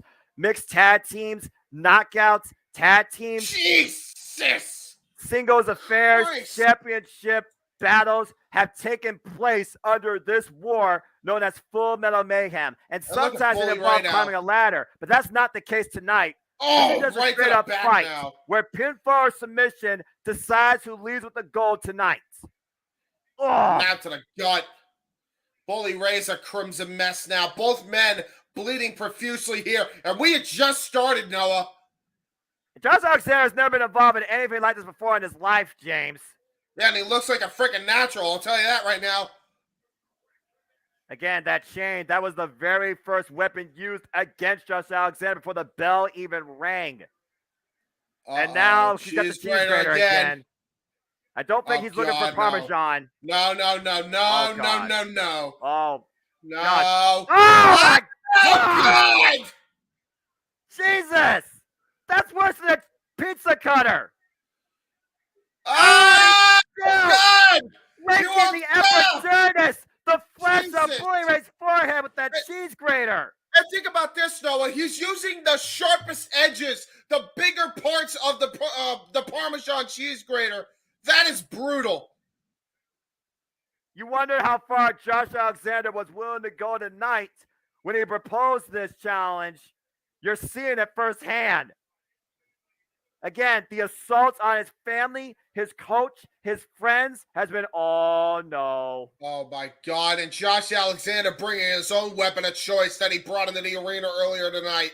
James, how long have we been watching professional wrestling to know that a little black bag means dangerous? We're about That's to going to see be one of two things. And we know, and I go with Exhibit A, thumbtacks. Thumbtacks, hundreds and hundreds of nasty pinpoint thumbtacks, and Bully Ray looks scared to death. Yeah, and Bully Ray now, look at this. Bully Ray now trying to crawl away like a scalded dog. But he knows the match right now. He's not in control. This is the first time this entire saga that Bully Ray right now is the victim. What a shot to the back. And you hear Bully Ray angst out the same words you just said. Again. Bully Ray with the holy shit of the night. Good grief. You hear the audience, man. F that bitch is what they're chanting in the arena. They want to see Bully Ray on a damn swivel tonight. Bully Ray's coming here and disrespected everybody. Disrespected Impact Wrestling. This is Josh Alexander's home turf. This is his audience. You may be in Bully Ray's world, but you are living in Josh Alexander's universe. And there's a ladder now coming into play here. What the hell is Josh planning to do with this? I don't want to know. Why does he have that ladder placed where it is? This does not look good, no. Putting a ladder on the entranceway, standing up high. You got to be kidding me. Oh, God. Alexander, do not think of what I think you're thinking of doing. Bully Ray did compare Josh Alexander to Kurt Angle, and there were a couple of Don West called death-defying moments from high altitudes from the Olympic gold medalist in TNA's past. I think Josh Alexander's looking to surpass that. No, and dude, look at how high he is. Oh, wait a minute. Bully Ray no. Oh, God. No. Oh, my God! Damn thumbtacks! And then damn thumbtacks from the top of the fucking ladder! Holy shit! Fall from grace, my ass! Descent into fucking hell! Jeez! I know this is a really bad time to say this, but man, Bully Ray is such a prick. I mean, I don't see YouTube censorshipping you for that. I don't think anybody's going to disagree with you. More ways than one, because, thumbtacks, Now he's got him hooked up. Might be looking for the bubble bomb on the tacks. And Josh. What the hell? Looking for a suplex. Bully Ray. He's trying to go. Yeah, he tried to go for a bully bomb. Alexander trying to go for a suplex. And he got it. German suplex. And usually he doesn't stop with just one. I think the suplex machine is about to be unleashed. Well, I don't think he's doing anything machine-wise tonight. I think he's just trying to brutalize him. And he's doing with this right here up on the shoulders. Bully Ray getting a taste of everything he's put. Josh through with the steamroller. God. Into the thumbtacks. And now he's got a steel chain of his own. Once again, steel chain again up on the second rope, looking down at Bully Ray. Oh my God, no. No. Not with a knee strike. Wrapped around his knee. Oh my God! Right head. Head. Cover! 1, 2, no! And Bully Ray somehow kicks out. Look at the side of his head. Look at the side of his head, Noah. It's bleeding really bad right now. Yeah, he literally got a piece taken out of his head there. And now going to the ankle lock. Bully Ray while laying in the bed of tacks. Yeah, bed of tacks. You ain't kidding. Last time we saw this was Kenny Omega when he was trapped by Moxley in a Boston Crab via John Moxley. Wow. Oh, look at this. Into a modified STF with the chain and ankle lock combination. Not only is he trying to wait a minute, the helping hands. John Schuyler, Jason Hotch. They've been working with Bully Ray these past few weeks. And it's clearly legal. It's Full Metal Mayhem. There's no disqualifications.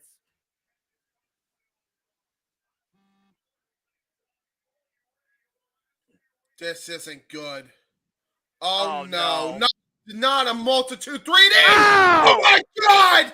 And it attacks. Face first.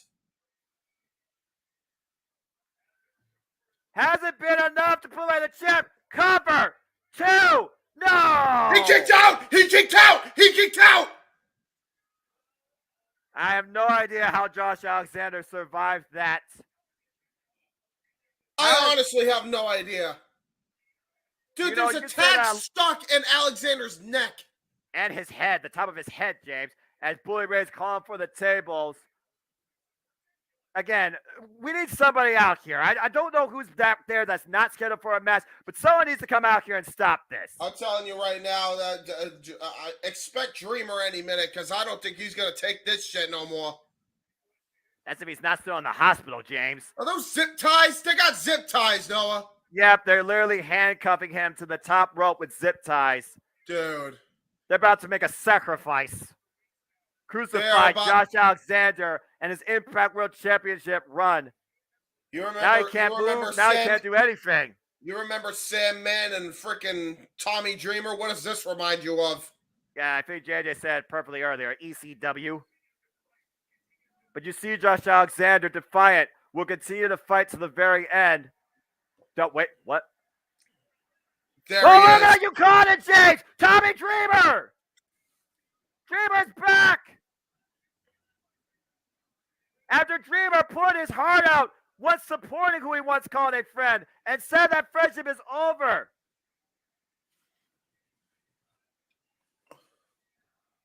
In a land that is absolutely hardcore. Yeah, Dreamer and Bully Ray staring eye to eye. Oh my God, no. Oh my God, no. You've got Holy to be shit, me. No. That It was a smirk, goddamn setup the whole time. smile. You gotta be fucking kidding me. You no good, washed up, freaking sellout. How the hell could you do this to Josh Alexander and Impact Wrestling? Oh! It was a double bluff! That's the Dreamer we know! That's the Dreamer that supports Impact Wrestling! Oh, right to the eyes by Bully Ray. And a spear! Through the table, there goes Tommy Dreamer into it! Dreamer driven back and head first through the table in the corner. After coming to Josh Alexander's aid. Josh right now literally trying to bite his way out of the zip-tie grip that has him sustained and restrained all across the top rope. Yeah, he's defenseless at this point. Bully Ray hits any more weapon shots onto the head of Josh Alexander. This match, honest to God, might end in TKO. Demanding that he gives up, and he's not going to. Oh my God! Oh my God! Brained him and planting that tag even further into his head. God damn it! Enough! Bully Ray, the sick, sadistic bastard. He wants Josh Alexander to give up, and Alexander defiant, saying never. God, dude! At the risk of suffering a concussion. And look at the way the trash can's bent. He's getting punctured even more on the top of the head. You hear Josh Alexander, ever defiant, will never give up. Even in this situation, he will not back down. What the hell is Bully Ray looking at here? Oh, that's his wife. Hell? His wife's here. No. Josh Alexander's wife. No. This is not wise. Because I thought his family's supposed to be at home. She was here. She was here the whole time. She's I going know to she's defend a her former man. knockout part of Dynasty, but come on now. That's a mother. Don't you dare, Bully. Don't you dare, you sick, sadistic psychopath.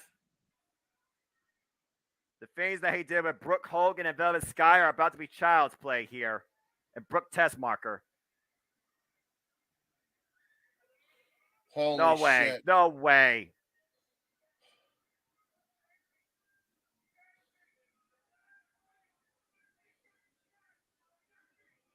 Bully Ray literally asking Jay to beg him. This absolute piece of glorified human shit making domestic violence look like a freaking warning in the civil justice system. Give me your wedding ring, he's screaming. Give me your wedding ring? What the fuck is wrong with you? This is a man. Oh! Low blow! Low blow! Low blow! How long has anybody been waiting to do that to Bully Ray, man or woman? What a low blow! Hey, asshole, you should have won a cup. Bully earned every bit of that and more. This is a man I used to consider a friend, and I can't believe I'm saying this, but I am so glad he's getting what he deserves here. Dudley Dog! Dudley Dog! In the tax! Jay put herself in the tax! What the hell? Jay still got it! He's got pliers! I never thought I'd see this! And now he's free! Josh Alexander is free thanks to his wife! And this is the chance for Josh to finally exercise this demon once and for all from Impact Wrestling with a helping hand and cheer from his wife! Oh, chair to face. Oh my God! Oh! Holy shit! Hello! Alley-oop with one chair and a swing with the other! Home run, Josh Alexander! Bully Ray out on his feet. Driven face first into that table. No, you no. Oh, no, God. no, no, no, no, no, no, no, no, no, no, no, no, no, no. There's a ladder. And his Josh. wife is gonna hold him down. You've got to be kidding me. Gonna go to the top of this damn thing. Yep. I And now hope Kurt Jade Angle's watching literally this. holding the ladder in place, encouraging her husband on. Josh Oh my Alexander God. above the friggin' stratosphere. What Look the at that, hell? Bully Ray. You got to be freaking kidding me! Cover two, just what? What? What? What? Bully Ray kicked out! And an ankle lock! He is not stopping! He is not human! Ankle lock applied! Josh Alexander pulling right for the shambles of that table, surviving that splash! Everybody ankle Bully tap! And he Bully Ray taps! Bully Ray taps! taps! Josh Alexander wins! The ankle lock sealed the deal.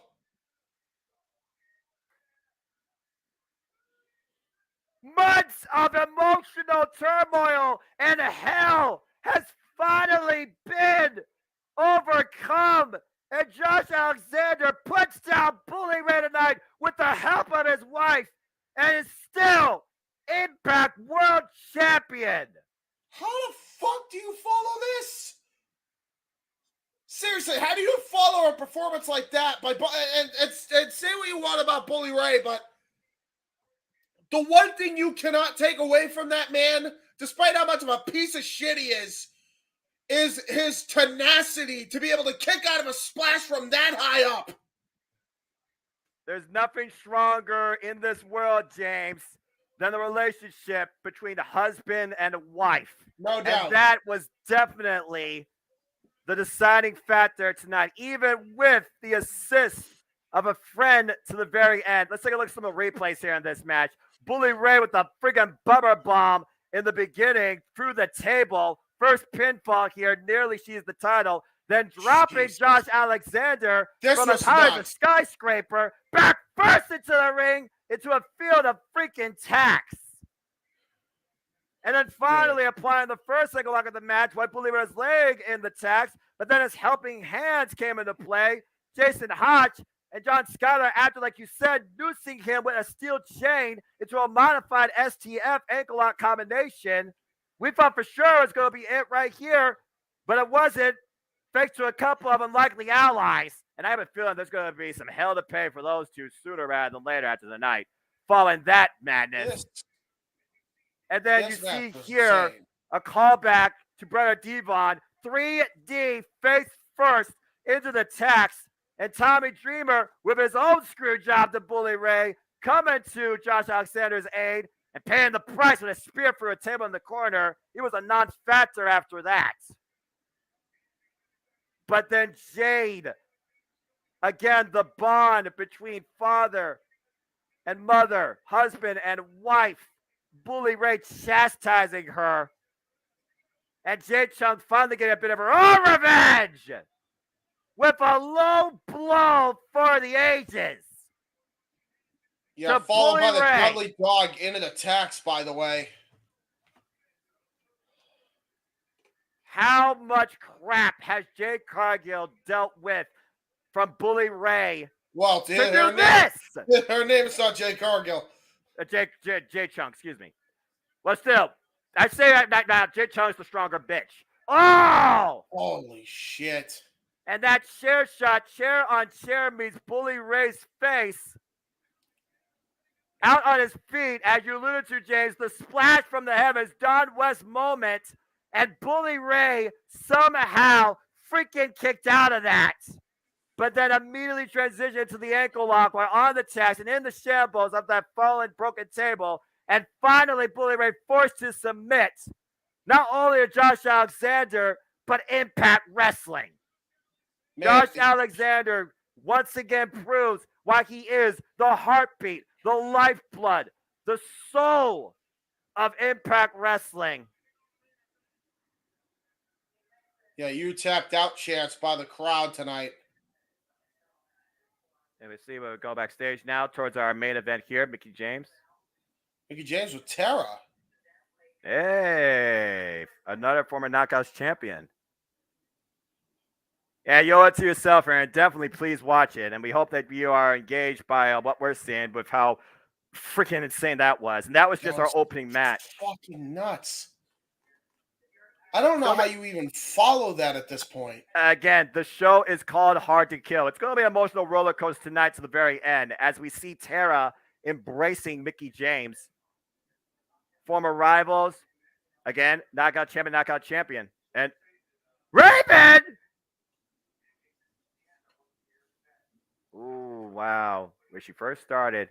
That's fucking amazing. Wow, we literally talked about it earlier, Noah.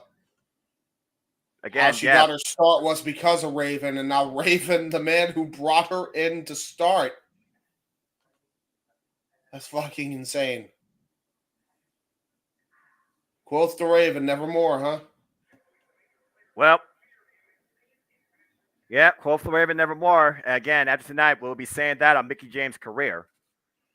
I am going to get another drink because, holy shit, I just almost blew out my goddamn voice box after the last match.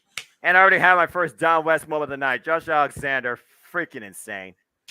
Well, as we move forward, folks, looks like up next will be our Impact Tag Team Championship Fatal 4-Way Elimination match as the major players been looking to put themselves in the title picture by any means necessary. Costing Heath and Rhino at one point against the Motor Machine Guns in what became a rematch where Chris Sabin and Alex Shelley became the Impact World Tag Team Champions. And after coming out of Scott D'Amore's office, the Motor Machine Guns decided that not only does the major players deserve a shot, not only does Heath and Rhino deserve a rematch, but also Chris Bay and Ace Austin, they deserve a shot. And so here we are.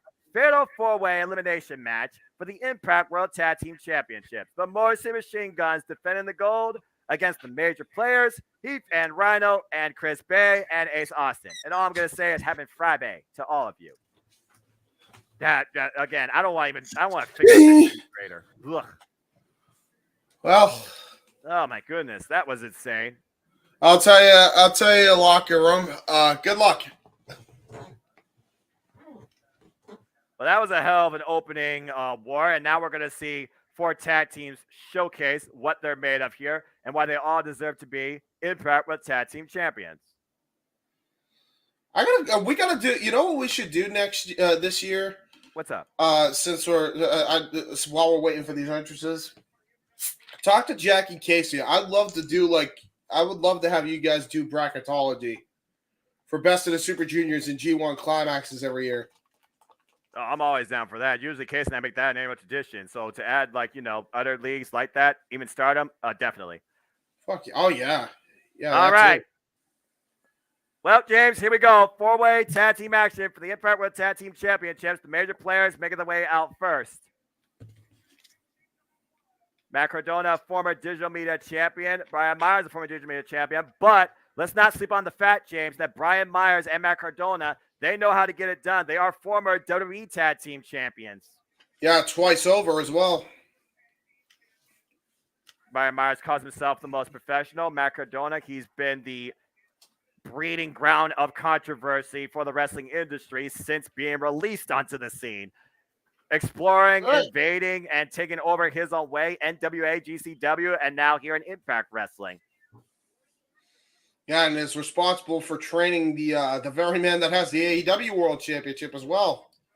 MJF, shouts out. And of course, next time Impact Wrestling's on the road will be New Year's Revolution, Friday, January 20th, through Saturday, January 21st. Huh? In Florida, it's like a theme type thing they do with the tapes. Yeah, that used to be a WWE name. I know, right? How ironic. Put Well, it up, now folks. we know why WWE can't use it now for NXT. Put it up in the chat, folks. It's Friday, and the Bullet Club just arrived. This is really bad auto-tune. Inevitable. This is really, really bad auto-tune. All right, we get it, James. I think T-Pain fucking would probably awful. agree with you, but that's a different story for a different day. It's good to see Ace Austin and Chris Bay back, though. Again, former X Division champions going for their first opportunity at Impact Tag Team Gold after their incredible run during the Best Super Juniors Tag League in their New Japan Pro Wrestling Tag Team debut. Again, making it all the way to the finals, but falling short to Leo Rush and Yo. Tonight, though, they're looking to capitalize on opportunity because in this field, all you have to be is the last team standing. And with the way these two know how to control the field, the art of finesse, and the inevitable one, they very well could get it done. And I gotta point this out as well. Out of all the recruits that Jay White has made for the new Bullet Club, his era of Bullet Club, Chris Bay and Ace Austin were two of the top class picks that he could have picked up. But right now, here comes Rhino and Heath Slater. Again, the previous Impact World Tag Team Champions, the Cinderella story that came to be since freaking 2016 in WWE. Previously, the Impact World Tag Team Champions losing them to the Motor City Machine Guns. After reclaiming them from OGK, the Kingdom, Rhino looking to gore everybody here tonight. Yeah, Slater and the Beast, if you will. And here come the champs.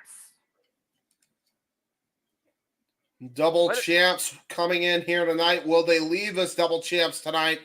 Motor City Machine Guns coming in with not only the Impact World Tag Team Championships, but the NJPW Strawn Openweight Tag Team Championships. We're talking about 3-time Impact World Tag Team Champions, and Chris Sabin, a former Impact World Champion, 8-time X Division Champion. Alex Shelley, former member of Paparazzi, multiple-time X Division Champion in his own right. But as you alluded to, it was last year. Multiple-time MLW middleweight champion as well. Yeah, because they have that constituent partnership, because we've seen David Richards, of course. Of course, as you alluded to, they won those NWA Strong Tag Team titles in a triple threat back at Rumble on 44th Street last year. The pay-per-view, courtesy of NJPW of America. And it was Chris Sabin and Alex Shelley who threw out this challenge towards all three of these teams. They put themselves at disadvantage, though. This is definitely going to be this is going to surprise a lot of people, I think, because Slater is no slouch in that ring, and you got two teams that are very well known for their success in the WWE, and also outside of it. And then you look at the other two indie darling teams in the Bullet Club and Motor City Machine Guns. You got yourselves a hell of a lineup here. It's all about that Impact World Tag Team Championship gold.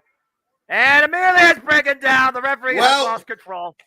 Well, the referee tried to gain control. No control was had.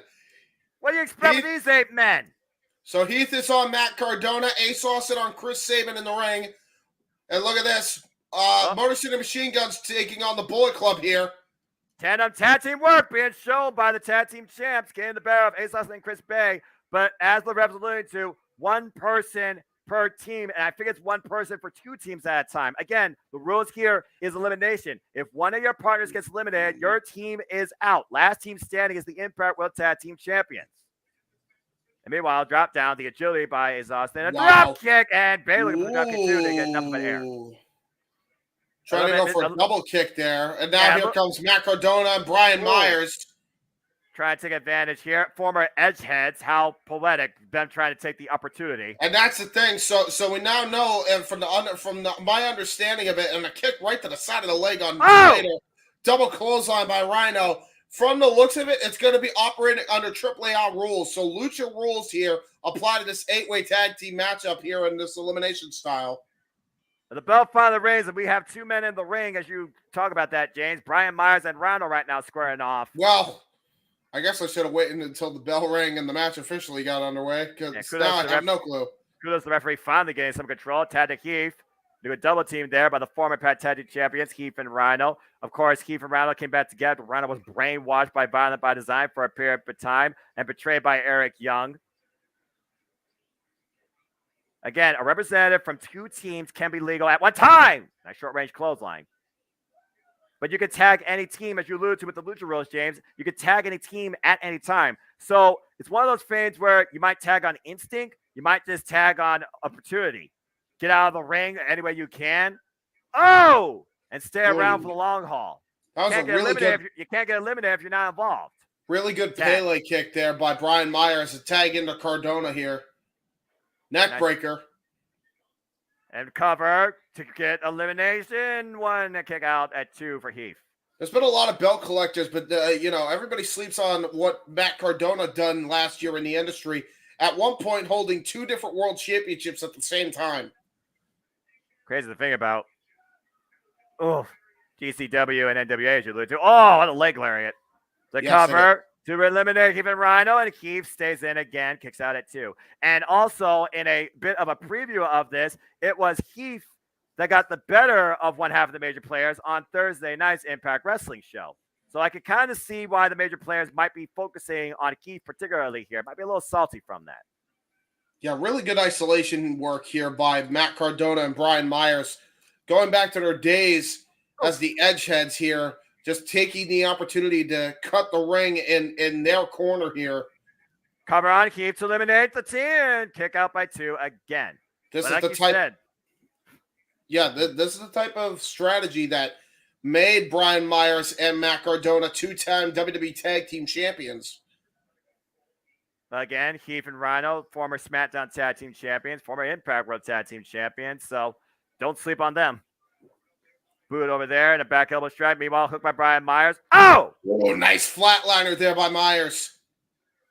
Here's a cover to make Heath and Rhino, and Heath gets the shoulder up again. Yeah, just barely popped it up as well. The Redneck Rebels staying in Finks here. Again, the major players have been saying for countless weeks, we should already be tag team champions. Just give us the belts. Oh, my Lord, what a power slam by Heath Slater. Are you kidding me? From the top rope, from Brent's rope by Heath Slater. What freaking force with that power slam. Well, both men are in need of a tag. Will Heath tag his own man? Yep, and there's tags of respective corners for those teams. Matt Cardona and Rhino in the ring. Yeah, the War Machine on a war path here.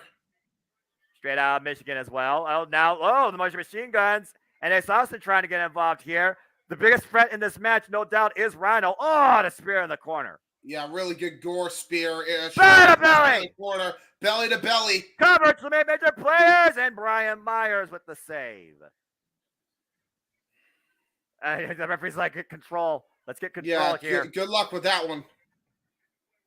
Too many bodies at once. And meanwhile, Rhino, 2-on-1 against the major players. And Brian Myers gouging the eyes by Matt Cardona distracts. Oh, wait, the roll-up. Heath and Rhino. Oh, my God. There goes Rhino and Heath. Matt Cardona pins Rhino. Heath and Rhino are out. We are down to 3 teams. Again, teamwork, cohesion, awareness, major players. Oh, here comes the back door. The cover, back door. Oh, they try to do the same thing to Brian Myers and Matt Cardona. Was Chris Bay and Ace Austin. Heath and Rhino can't believe it, but yep, they're going backstage. And meanwhile, nice flip out there. Flip. Again, former X Division champion Chris Bay. Happy Friday, by the way. Yeah, and the art of finesse here. Oh. Showing why he's called just that. Oh. Double stop right to the back. A jaw jacking though with Brian Myers. Matt Cardona looking to take over. Oh, what a nice back suplex by Matt Cardona. high on the back of his head. Major players making major money moves here as a tag into Brian Myers. Well, can they make the move that matters the most and be the last team standing to claim the Impact World Tag Team Championships for the first time in their careers? Oh! Nice fisherman or stalling suplex. Cover two. Chris Bay gets the shoulder up. Again, like you said, James, major players have been the aggressors here, picking their point and staying on a single team. The Motor Machine Guns have barely been involved in this since the opening melee. Yeah, and they're the tag team champions, but that can be a blessing and a curse. The curse is they haven't been in the match the entire time, but when they do eventually get tagged in, they're the freshest team in this matchup. You almost wonder if it's a pride thing at this point that the major players want to make sure that the last team they eliminate is the tag champs themselves, the Motor City Machine Guns. A couple of net breakers there by Matt Cardona. Looking for a third one. Oh man. God, a Rick Rude style neck breaker to follow the cover to eliminate Bullet Club, and Chris Bay gets the shoulder up again. And Matt now doing the Hulk Hogan rip. Well, I don't think anyone's gonna, be with you, brother. And with the cravat right now to Chris Bay. And again, like I said, is there a pride thing at this point for the major players? I mean, again, is it smart strategy to keep the most experienced team in here, let alone they are also the tag champs? Oh! Nice Pele kick there by Chris Bay. Ace Austin tagged in. Ace Austin, Brian Myers. Well, the two legal men are on the apron, and now they're just going to fight on the freaking apron. Well, let's be honest here, James. These are, the Jesus, two biggest. What a clothesline by These Chris, are the two biggest egos in this match as well. There's no denying that. Ace Austin now with forearm shivers on the Brian Myers. Brian Myers tries to counter. Trying to go for a Samoa drop. Countered again by Ace Austin. Ace Austin gets charged in by Brian Myers. Brian Myers tries to go for a move. Gets a forearm shiver again. Watch Matt. Whoop. Nice handstand. Escape. PK. That is Ace Austin. Trademark right there. Springboard drop kick. Driving the corner. And there's a grab by Alex Shelley. And now we're in the junior heavyweight tag team title match of the program. Well, again, the Motor Machine Guns, man, they've been just waiting on them. Dragon Screw leg whip. Nice Damn, that move has to suck. They've been waiting this whole match to be involved in this thing. Oh, no. Ooh. You could ask Hiroshi Tanahashi how bad that move is. Again, damn, that move has to suck. And you see... Oh, no! You see the Motor Machine Guns right now exploiting the legs of Ace Austin, taking out the base, eliminating the speed. Yeah, the adaptiveness of the Motor City Machine Guns over the years is what's made them 3-time Impact World Tag Team Champions, 4-time Tag Team Champions overall. And what they're looking for here, another Dragon Screw leg whip. This is not going to be good for Team Bullet Club here. Because keep in mind, Ace Austin is his entire offense is based on his agility and his leg strength, and now that's being completely neutralized here by the Motor City Machine Guns. You want to talk about legs? How about the fact that when Chris Samon's finally done with his career, as Alex alluded to, he's going to need double knee replacement surgery. Looking now for a submission here. Yeah, it looks like a modified Indian deathlock here, and a tag into Alex Shelley. And make a wishbone. I don't think that's a stretch that Ace Austin was looking for here during this match. The double PK now by the Motor City Machine Guns. You're not going to find a better tandem here than the Motor City Machine Guns and Impact Wrestling, and I'd venture to say anywhere here, as Alex Shelley looks for a figure 4 leg lock. That's about as traditional of a submission as you're going to get. Again, right now, Ace Austin, what does he do here? Does he go for the ropes? Does he go for a tag to another team? He's got to do something here. He's got to reverse the pressure or break this hold. And finally gets to the bottom rope. Look at that. Great maneuvering there. Ace and Alex Shelley using the entire 4.5 count. But how much damage has been done? You see Ace Austin hobbling, and meanwhile, looking for maybe a knee breaker. Gonna try to go for a shin breaker, back suplex combo. Ace Austin saw it coming, but it didn't matter. But it is scary. Shelley. Oh my God, that really hurt Alex Shelley there. Yeah, he's got a ringing feeling in his head. While Saban looks to come in and is driven to the outside to the ramp. Alex Shelley, sense of urgency, picks the ankle of Ace Austin. Ace looking for the tag to Chris Bay. and drives Alex to the major players' corner. Tag to Brian Myers, tag to Bay. And now the major players and Bullet Club squaring off here. And Matt Cardona looking to take advantage. By the way, JJ, add to the box counter. It's not Lucha Rules. I'll say, no, it's not Lucha Rules, but kudos for trying, James. And meanwhile, Chris Bay, whoop. There you go, over the knee. And impromptu whoop and over. Hooks Brian Myers, hooks Macadona. DDT flatliner combo.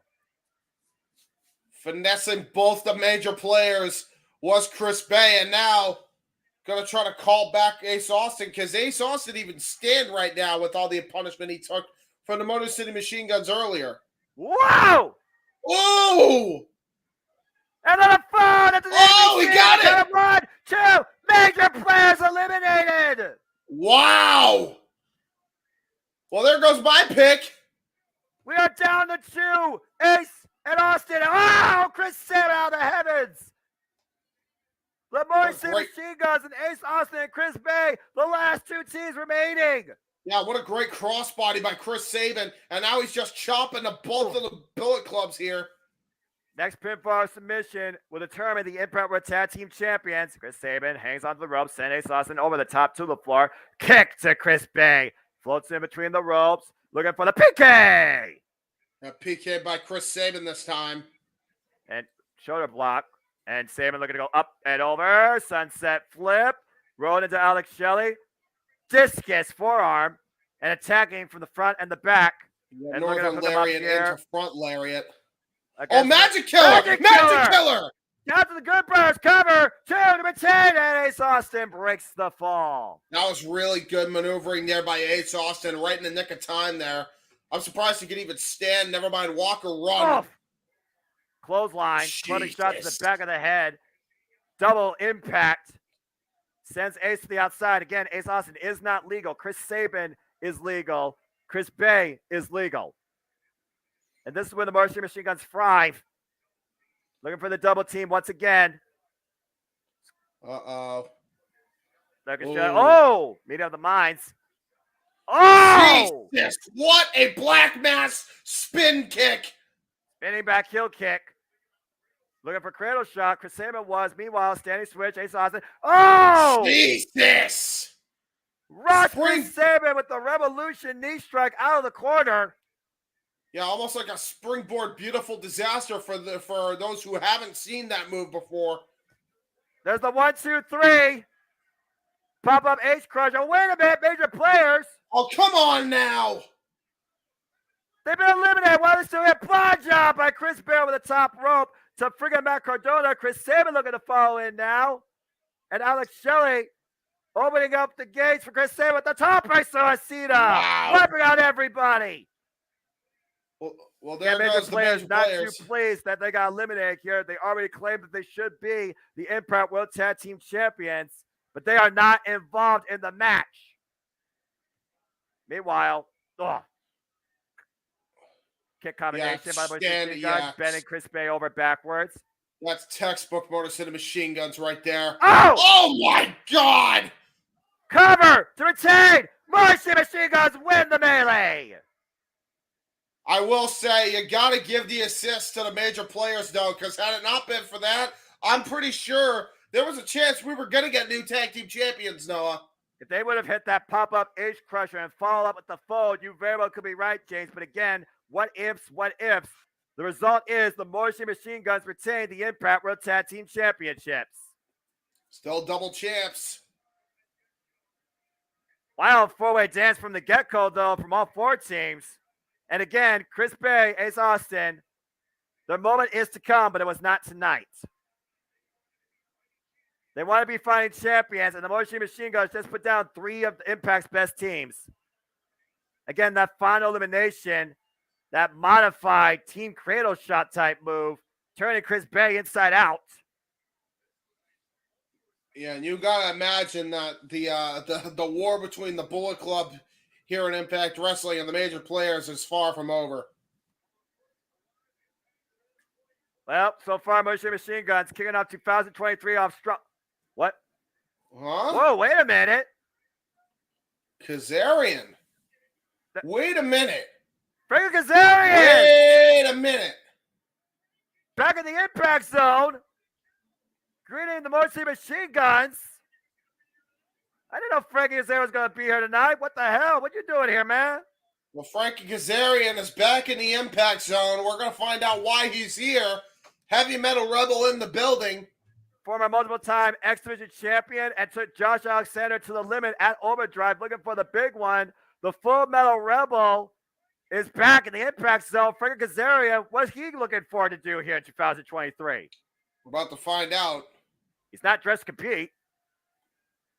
Although that never stopped it before. Shout out to the guy in the juice in front of Liger Mask in the crowd. What's up, Impact Zone? Asks Frankie Kazarian. Well, hell Saban, but also Frankie, man, Frankie. Frankie, yeah, sorry. Well, Definitely. He's happy to see. Everybody's happy to see Frankie as much as he's happy to see them. One of my favorite workers of the industry. Back in Atlanta, Georgia. Happy to be in Atlanta. Great song.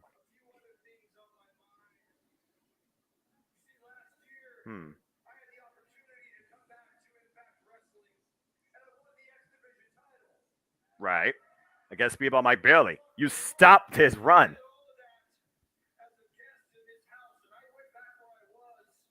Right. Strangers. Huh? Oh, he's talking about AEW.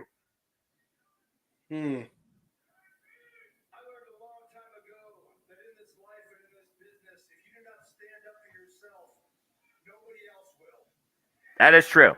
You got to stand on your own 2 feet. This is weird. Yeah, no kidding.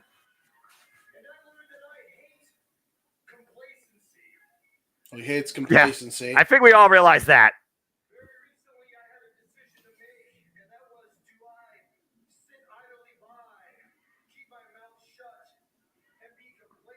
No. Complacent? Yeah, right.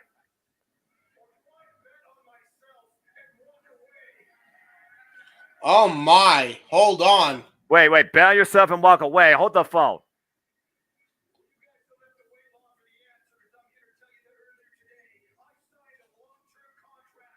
With Impact Wrestling.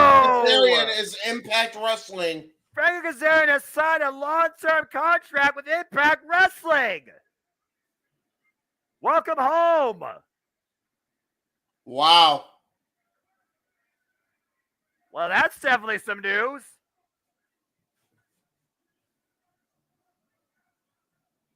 All right, Frankie. But what does this mean going forward?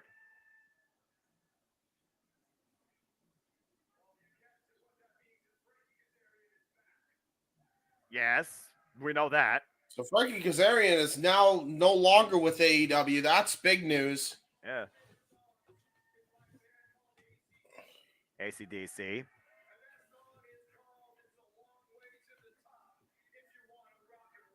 Long way to top on rock and roll. Good song reference. Yeah, we're not going to sing that copyright strike.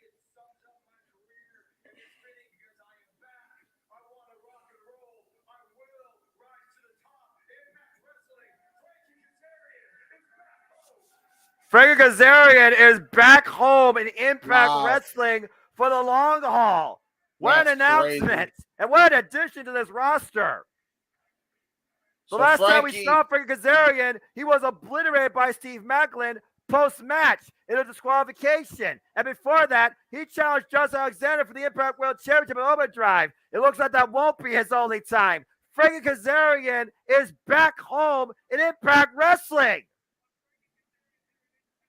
Well, that's a hell of an addition to the roster for the long haul. And notice too, by the way, Noah, he's got the Mikey Ruckus aesthetic. He's got Mikey Ruckus theme. He's got the AEW Tron. So obviously the split between Tony Khan and him was amicable. Yeah, mutual, I think is the word you're looking for. Because again, Tony Khan's not 100% petty, nor is petty as another man we won't just mention. Oh, anyway, Kazarian is Impact. You're absolutely right, JJ. All right, well, I'm not going to say anything else because all I have to do is do one thing, and you know what we're going to talk about. Because coming up next, all you got to do is say his name. It's time for the Digital Media Championship match between Joe Hendry and Moose. After Moose talked about how he told everybody what Bully Ray was and didn't want anyone to say his name, well, that phrase brought out Joe Hendry, and he used that as a plea for need and has made Moose's anger rise to a boiling point. Trying to tell Moose to control his emotions.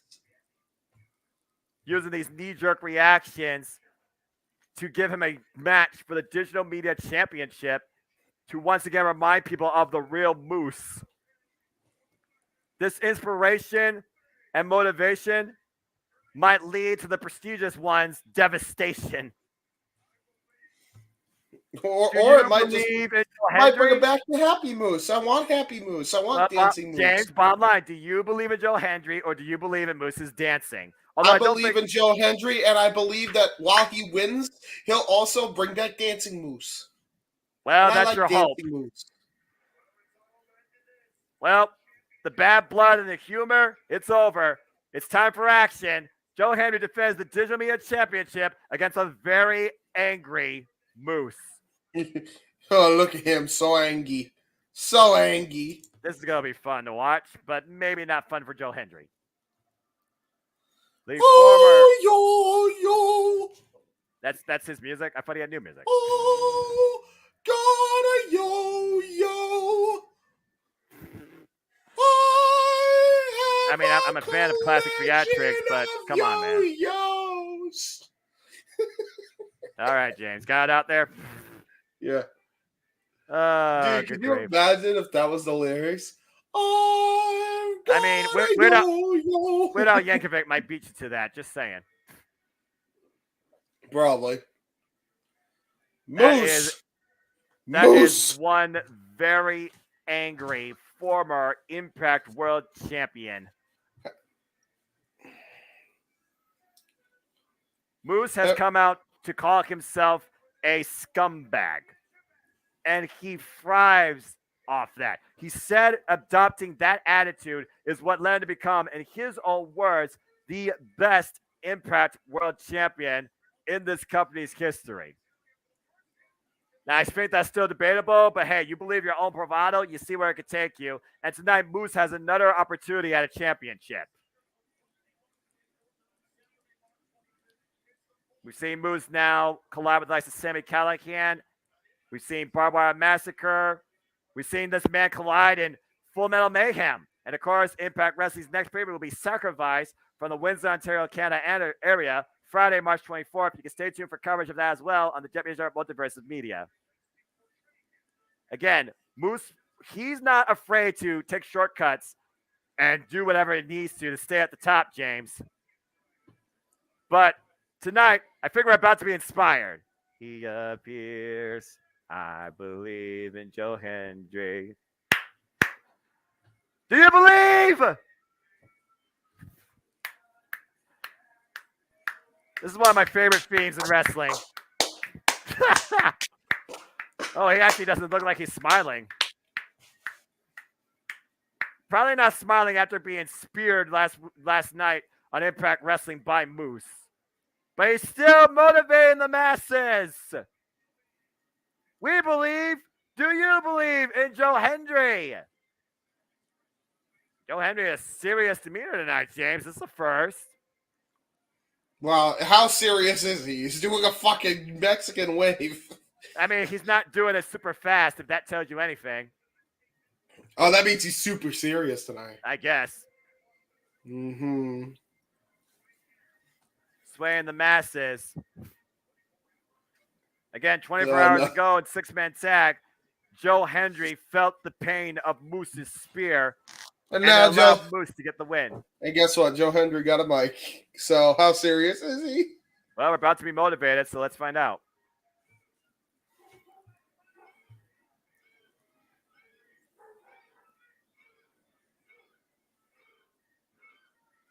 Ooh. Maybe Joe Hendry is actually onto something. Oh. Hey!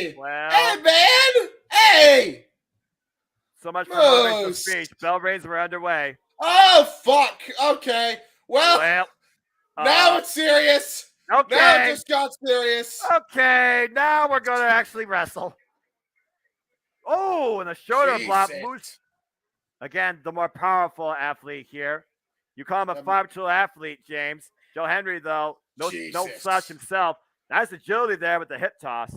Yeah, great. Leapfrog into the hip toss, too, keep in mind. Going for a scoop slam. Tour the Islands edition. Oh! Bam! Connects with it. That's inspirational. Maybe not for Moose. Again, Moose vented his frustrations about why he is not Impact World Champion, why he's not challenging for the title when he's the scumbag of the modern era for Impact Wrestling. But when I also told you what Bully Ray was too. Bully Ray is the reason that I decided to be a scumbag. Oh, went for a palm strike, ducked underneath, and Joe Henry gets to the midsection. Looking to cook Moose up and over. Wow. That's just raw power. That's raw power. With a squat. Oh! But look at Moose stand up immediately. Uh-oh. Oh, and sends Joe Henry to the outside of the ring. Well, don't forget he calls himself a wrestling god. I think he just showed why he calls himself that. Oh, boy. Face first into the square post. Goes Joe Henry. Lest you feel his wrath, so says Moose. No, we already got the Book of Hobbs. We need the Book of Moose, too. I don't think it's the Book of Moose. I think it's the Proverb of Moose. And meanwhile, on the floor. I don't think he's going to get up from this if he hits it. Literally walking with Moose in the stalling vertical suplex position around the outside of the ring. Well, Josh Alexander calls himself the walking weapon. I think we might want to call Joe Hendry the walking deadlift. I was going to say walking inspiration, but yeah, that works too. Again, impressive power displayed by the digital media champion, who again won this title off of Brian Myers. His first piece of gold in Impact Wrestling, formerly involved in Ring of Honor. Also ICW, straight out across the pond. Previously in Impact Wrestling, he was known as the local hero, the prestigious one. Oh! And meanwhile, Moose sent into the other corner. Irish whip. Joe Hendry follows up again. Clothesline. Looking for Irish whip again. Moose counters. Reversal. Sent into the corner. Drop kick. Hesitation drop kick. And now Moose picking up speed. And there's a Kenta Ketsui Shibata type drop kick in the corner. Yep. Right into the teeth of Joe Hendry. Again, this is one of those matches where you're like, okay, I respect Moose's athleticism, but I believe in Joe Hendry. So it's like, again, what do you go with here? It's not like Moose actually asked for this. Joe Hendry gave him this. I don't think Moose intentionally tried to get the attention of Joe Hendry. Joe Hendry decided to put himself in Moose's crosshairs, and I think he's regretting it. Is he? I think he's just trying to live up to his word, man, as he gets mashed potato on his hand. But still, I think he's just trying to motivate Moose, and I think it's working. That Joe Hendry, an accomplished composer, songwriter, going to be hard to sing, but you can't freaking feel your own teeth. Well, he hasn't crushed his larynx yet, so there's always hope. You realize this match is probably still just starting, man. Moose taking his methodical, slow approach. The problem with Moose, show you what pain really feels like. Hard Irish whip in the corner. Moose, of course, who previously feuded with the likes of Rich Swann, who learned that firsthand. Oh, and there's a smile. This is the first time we've seen a smile by Moose in ages. Oh, the stomp to the foot of Joe Hendry. I haven't seen a smile this huge on Moose's face since EC3 washed it off. Damn. Accurate. Control your narrative, my ass. Good thing that ended. I don't think it's ended as far as the idea in NWA, though. He's the Moose right now, jaw-jacking Joe Hendry. I don't think he's thanking him. Oh! Wowie. Just insulting. Oh, wait a minute. Joe Hendry fired up. He wants more. Oh, blocked the last shot. Oh, he blocked it. Look at that. Hook him up, maybe for the trust fall. Hendry, and oh! Jesus, fuck! to the outside of the ring. Raw power. Showcased by Joe Hendry. He deadlifted him over the top rope and then just tossed him to the outside. Holy shit. For a move that's called the trust fall, I don't think Moose trusted the landing. That's a 250-pound man you alluded to, James, that Joe Hendry just lifted over the top rope and sent to the floor. You know what we call that, right? We call that pub strength. Joe Hendry right now inspiring the masses, getting back into this match. This is for the Digital Media Championship, and he is feeling it, falling up in the corner with the clothesline. Irish whip, and again, clothesline in the corner. Rocky Moose, pillar to pillar. Wait a minute. Looking for, oh, what a great ace crusher there by Joe God. Hendry. Up and over, too. No. That turned Moose ass over tea kettle, head first on it. I got to put this out, by the way. You know why we call it pub strength for Joe Hendry? The more you drink, the stronger you become. And I got to say, James, you realize also there is some former running mates of Moose during his collegiate football days at ringside in the audience. Now, where are the Premier Soccer League players for Joe Hendry's corner? The football players are probably still trying to recover from their playing rugby. And Moose saying, probably. Joe Hendry, go to hell! Holy hell. 2, no! Whoa, kick out of 2. 2.5, James. Planted on the mat for a 2.5. You saw Moose, he couldn't believe it. Sent Joe Hendry straight to hell with that freaking sit-out powerbomb from the top rope. Again, how do you put away Joe Hendry? We saw it took a 6-man melee and a spear. It's got me. I believe in Joe Hendry. There you go, Aaron. You're damn right. Okay, Moose looking for, He is still the local hero to me, god damn it. I think he's always going to be that to you, James. Tonight, though, will he still be Digital Media Champion? And meanwhile, Moose looking for a superplex. Joe Hendry fighting back. Yes. Clubbing blows to the back. And a headbutt finally takes Moose off the corner. And meanwhile, oh my God. The agility, the step-up balance, and Moose hooks Hendry. Oh! Superplex by Moose! Brought in the hard way, down to the mat, both men down.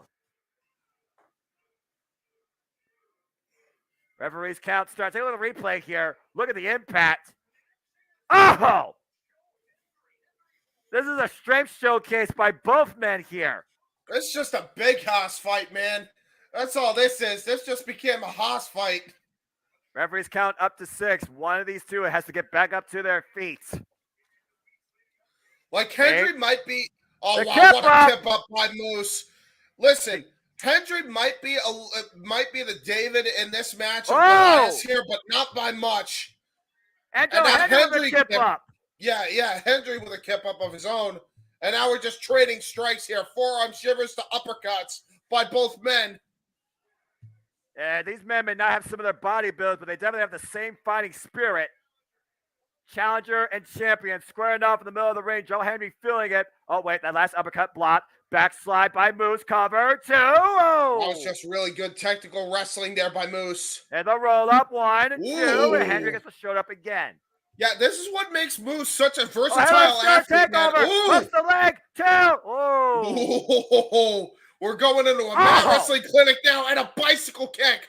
He's got a bicycle. Oh, my God, what a clothesline. That clothesline from hell by Joe Hendry in retaliation.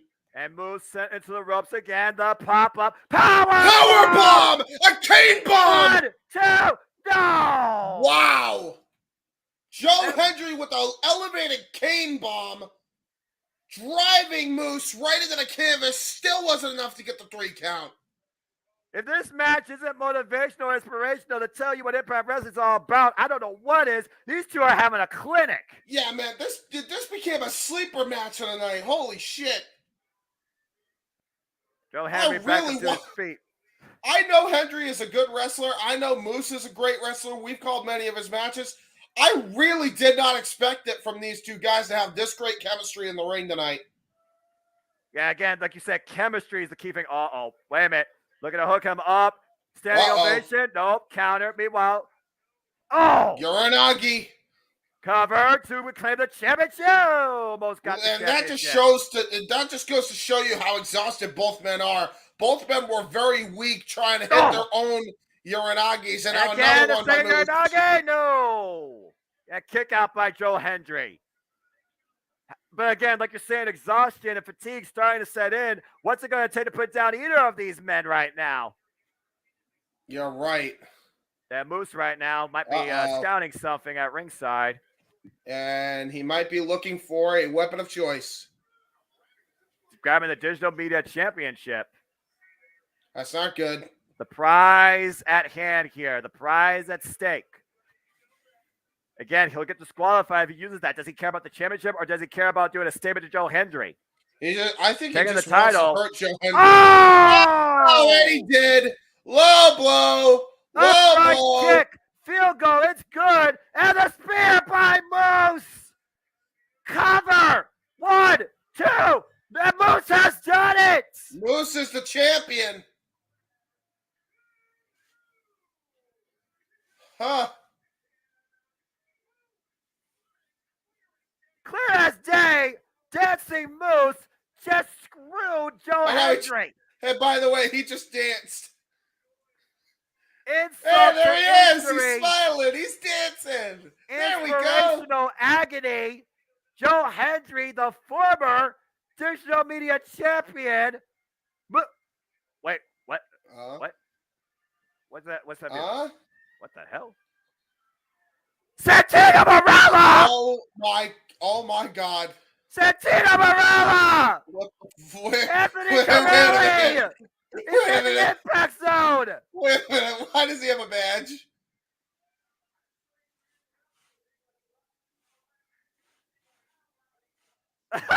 Oh no.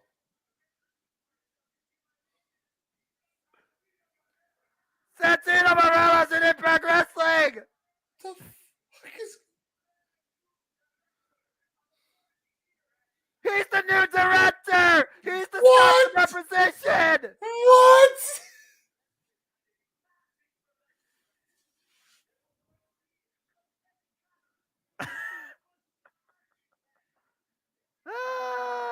I love this guy.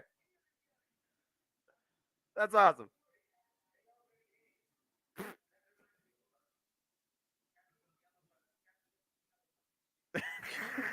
Holy elephant.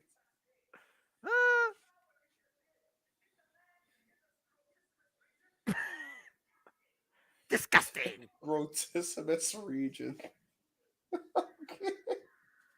Son of a gun! I love Santino Marella.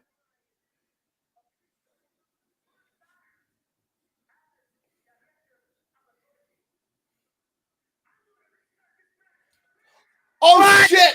Match restart! Match restart! The match will continue! The match has been restarted!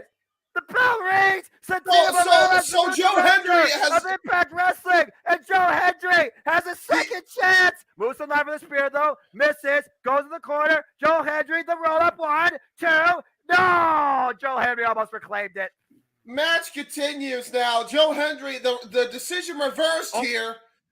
And meanwhile, Moose hooking Joe Hendry up again. Elbow strike.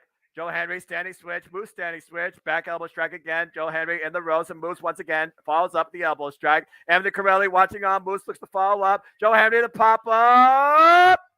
Got him hooked. It's a standing ovation. Cover 2. Joe Hendry reclaims the title. No, well, does he reclaim or retain? You heard what he said. He's the new? Yes. Wait. What a great decision. Okay. How inspirational. Joe Hendry, not a 2-time Digital Media Champion, and Santino Marella is the new Director of Authority for Impact Wrestling. Okay, so JJ, so you have to write, Moose wins the Impact Digital Media Championship. Santino Marella is the new Director of Authority. Restarted the match after a low blow, and then Joe Hendry reclaimed the title. Which means overall, Joe Hendry's the one that leads with the gold. Joe Hendry, your winner. Congratulations to Joe Hendry, and hello to Santino Marella, the new director of authority for Impact Wrestling in Scott D'Amore's absence. What a perfect pick! What the fuck just happened? And speaking of stuff that's been happening, earlier tonight we saw Speedball Mike Bailey in prime position to win the six-pack challenge until Kenny King came into play, pushed him up and over off the second rope to the floor, jaw-jacking him ahead of the pit fight next week. And Uya Yamura nearly got rolled up by Alan Angels. Isn't WWE, isn't that Santino Marella a WWE trademark, though? I have no idea. Did he get the trademark for Santino Marella? I mean, why not? That's his name, right? No, it's Milan Miracle. And meanwhile, Kushida, again, to take him into the hoverboard lock, got the win in our opening contest against Alan Angels at the expense of his arm. That's got to mean he's the future challenger for the X Division Championship. Oh, dude, are you telling me we're going to get Kushida and Trey Miguel? Oh, my God. I think so, man. Yes. We go backstage, though, now to Kenny King.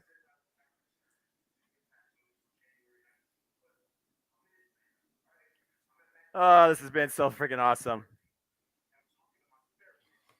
Yeah, I mean, Fight TV works. It's on the internet.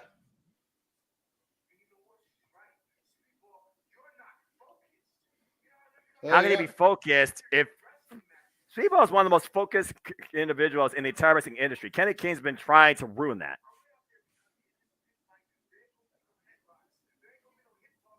Oh, man. Oh, I love this stuff so much. I love this company.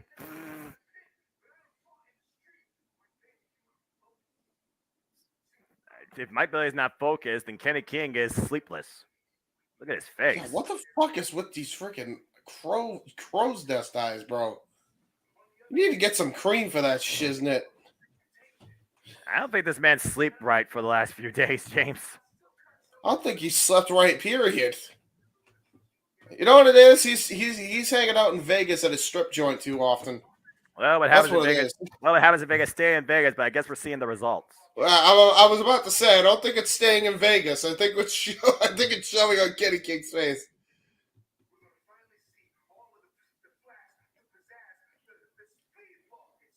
The speedball gets snuffed out. Yeah, right. Yeah, you look like you've done speed, Kenny. It's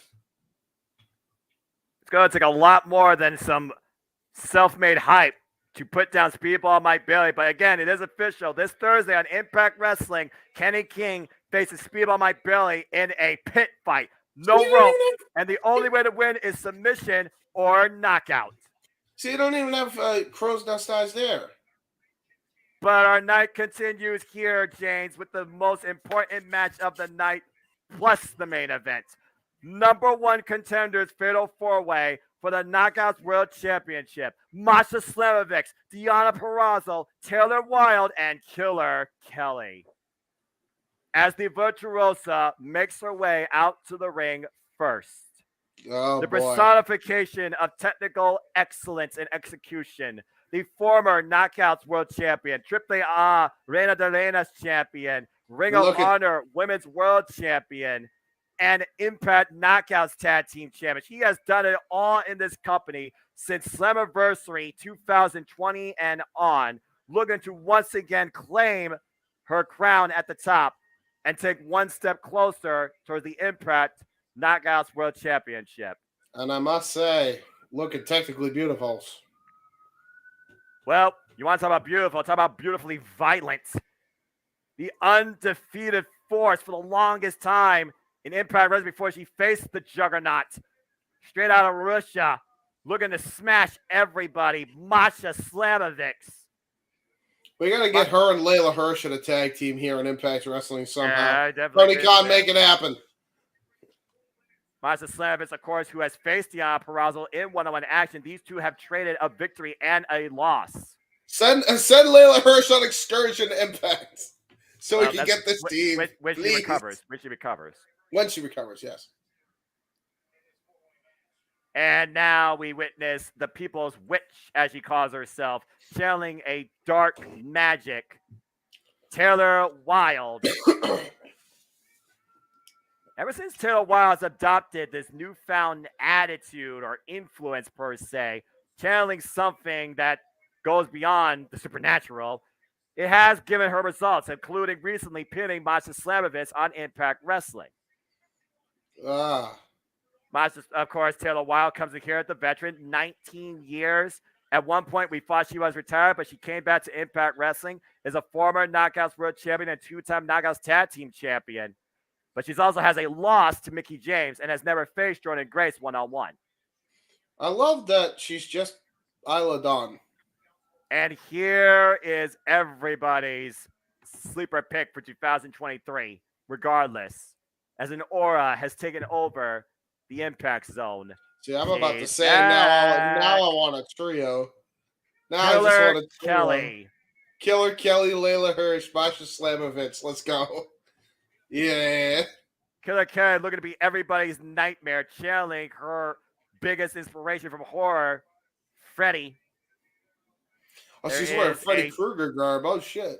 There is a fear in the air tonight as Killer Kelly lays her eyes on three preys in her sights. Oh, my God. This sick, twisted, sadistic, dangerous presence, now part of the Knockouts division, is back, and she has not been seen since October. Killer Kelly can ruin me any day of the fucking week with a body like that. I mean, what? I'm sorry, did you say something? I got lost in the red lighting. I agree. Don't worry about it. Again, Killer Kelly, by the way, has yet to be pinned or submitted in Impact Wrestling since she's been a part of the roster. She's only lost via disqualification, and that's due to her own fun. Don't do that. Don't do that. Oh, Killer Kelly just...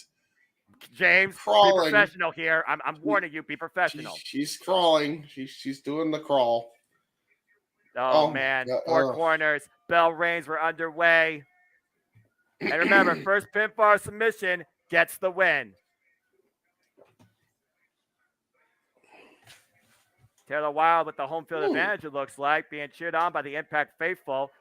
We got an assassin, a virtuosa, a killer, and a witch. Who wins? Here we go. And Masha and Taylor Wilde picking things up where they left off.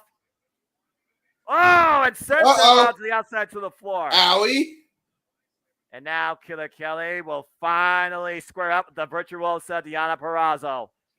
There's those rising knee strikes right there. Killer Kelly and Deonna Purrazzo have never faced off in a ring before against each other. So this is a first-time encounter. And meanwhile, thrown into the ropes, Deonna Purrazzo again. She will be the most calculated here. Oh, Taylor Wilde, though, sitting here immediately back inside the ring. In the clutches of Killer Kelly. Fisherman suplex. I don't know Whoa. I don't know what she was thinking there. Instinct? I don't know.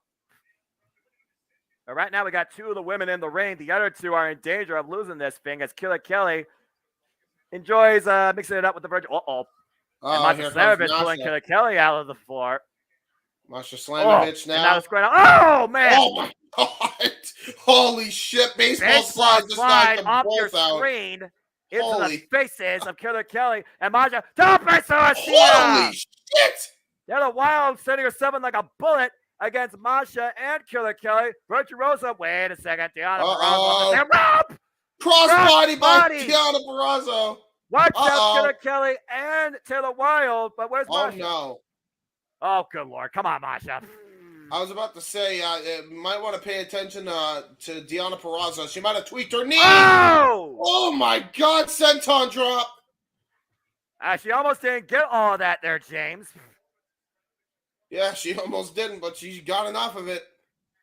Again, this unstoppable force for most of 2022 when undefeated Masha Slamovitz. She has a victory over Killer Kelly back at WXW. She has also beaten the virtuosa Deonna Purrazzo. She was involved in the Battle of Los Angeles 2023, but she not only has lost most recently to Taylor Wilde, she had two previous chances at the Knockouts World Championship against Jordan Grace, who snapped her streak. Cover and nearly pins Killer Kelly, but gets a 2 count. Is this a first fall wins, gentlemen? I'm not sure, Darren. It is. It's fatal 4-way rules. First pinfall submission wins. Oh my gosh, look at Masha. Jesus, Masha is such a proficient striker. Oh, But there's Killer Kelly with her own strikes. You want to talk about proficient strikers? Look at that, two of the most lethal ones in the game. Killer Kelly trained for ring cop, influenced by the likes of Walter. First ever WXW Women's Champion. Missile dropkick from Tara Wilde out of the corner to Killer Kelly and Masha. You got some heavy strikers here in this matchup here, and I'm not saying that to be rude. They just know how to fight. That's because the Knockouts actually wrestle. Again, previous Knockouts World Champion, a previous 2-time Knockouts Tag Team Champion, 19-year veteran, has a victory already over Masha Slamovich as she runs up in the corner. Meanwhile, the others to follow in. Oh, and Taylor Wilde, great awareness. Yeah, Masha's just getting the brunt end of this beatdown here. Oh my look God. At that. Oh my God. Oh my God. That's definitely a wild way to hang your opponent up against the top rope. I like the wild way. Oh! Ooh, there goes her head though. Yeah, that's not too wild. That's just hurty. What a bump kick! A bicycle! My God! Standing moonsault! Cover to become a contender. Killer Kelly breaks the fall. Again, Deonna Purrazzo has done absolutely everything. Meanwhile, double underhook by Killer Kelly to the Virtuosa. Deonna looking at that arm. Like she was gonna go. It looks like she was gonna go for the C4 spike. Got counted into the Boston Crab or single leg Calgary Crab here by Deonna Purrazzo. Again, Killer Kelly has not yet been pinned or submitted as part of Impact Wrestling. Now Tara Wilde hooking the other leg. Well, now we got happening here. We got a double. We got a double submission here. And now they're just striking each other. I mean, does it come down to which arm taps out first? Well, I guess it don't matter. This is the damnedest Boston Crab I've ever seen. Definitely the most vicious. Killer Kelly hasn't been stretched like that in a while. And meanwhile, you could ask Savannah Evans about that. If someone gets trapped in the Killer's clutch, it'll be over. Oh, my God! Oh, double kick. Both women taking out. To the Virtuosa, but got all of it on Taylor Wilde. Masha taking over as Killer Kelly crawls and smiles upwards. Uh-oh. The assassin and the killer renewing pleasantries, if you want to call it that. Renewing Masha pleasantries, Killer smiling Kelly. at pain. I like when Killer Kelly smiles. There's something special about it. I agree. Because Killer Kelly wants this type of punishment. Punish her. Fight her. Challenge her in the ring. Strike for strike. Blow for blow. Physicality. You remember when I was talking about a tag team? I think we got one. I think we got a future one in the making right there, even if they don't win here tonight. I mean, I wouldn't mind seeing these two go one-on-one, but that's just me. And meanwhile, front of the corner up the suplex. Now Tara Wilde, Masha Slamovich renewing hostilities. There's a suplex released by Tara Wilde to Masha. All four of these women emptying out everything here. Oh, there's a throat shot by Kelly. Irish whip in the corner. Sent torso first. And meanwhile, oh my God! Jesus Christ. Keep in mind, she was face first into the turnbuckle. She did not have her back arched up at all. That was full impact on the spine. But Taylor Wilde with a double stop right to the back of the neck as Killer Kelly tried to reverse a spear out of the apron. I think Killer Kelly's head hit the freaking apron too. And meanwhile, Deonna Purrazzo has Taylor Wilde up and powerbomb. Sit out. Cover two. High stack. Oh. That was really good positioning by Deonna Purrazzo, but Taylor Wilde just too resilient that time. That was a Walter-esque powerbomb with the high stack of her body weight, folding up Tara Wilde a matchbox cover. Not enough here. Looking to finish her. Looking for the Queen's Gambit. Hostile power driver. Masha coming in the back door. Sending the Virtuosa to the outside. And now Masha looking to take advantage over the only other person outside during Grace that has pinned her in Impact Wrestling. With that Kratos small package too. And Killer Kelly breaks it up. That was really good counter wrestling there by Taylor Wilde. But now Killer Kelly now with Taylor Wilde up. Oh! Jesus. Cartwheel Death Valley driver. All of her weight just landing right on the Taylor Wilde here. And looking for the killer clutch. If she can lock it in, this will be over. And meanwhile, Deonna coming back in. And immediately, Killer Kelly, great awareness, releasing the clutch. Looking to hook Deonna Purrazzo up in her submission. Deonna, though, looking to trap the arm. Block the extension. Again, we're talking about 2 submission specials. What transition! Fujiwara armbar fully in, fully extended, middle of the ring. That arm is about to pop if Killer Kelly doesn't tap. Oh my God! Tap? Oh Will my she God! submit? Full body pressure on it. Oh Killer my Kelly God! screaming in pain. Oh!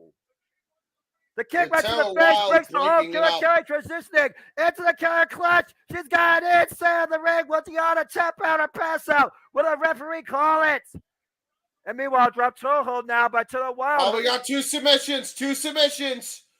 Will someone tap? Will someone pass out? What does the ref do here?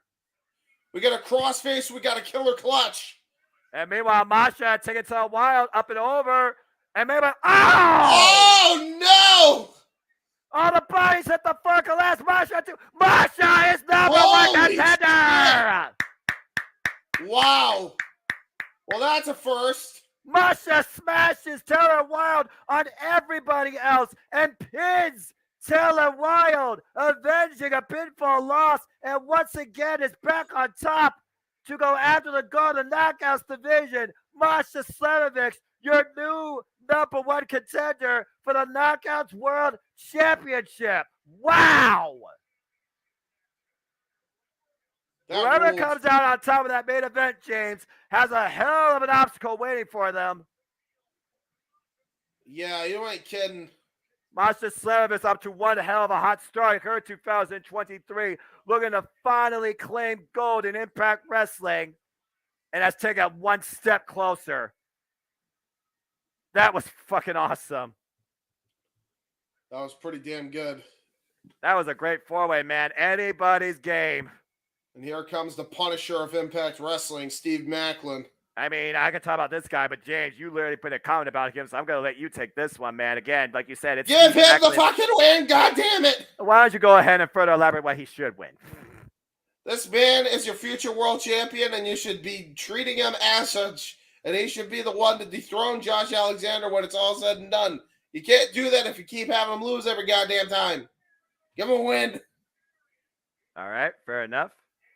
And again, Darren, like I said, more than anybody, man, but like I said, Darren, it was first fall. Masha Slamovich pins Taylor Wilde, avenging a pinfall loss in Impact Wrestling TV, smashing Taylor Wilde on the bodies of Deonna Purrazzo and Killer Kelly.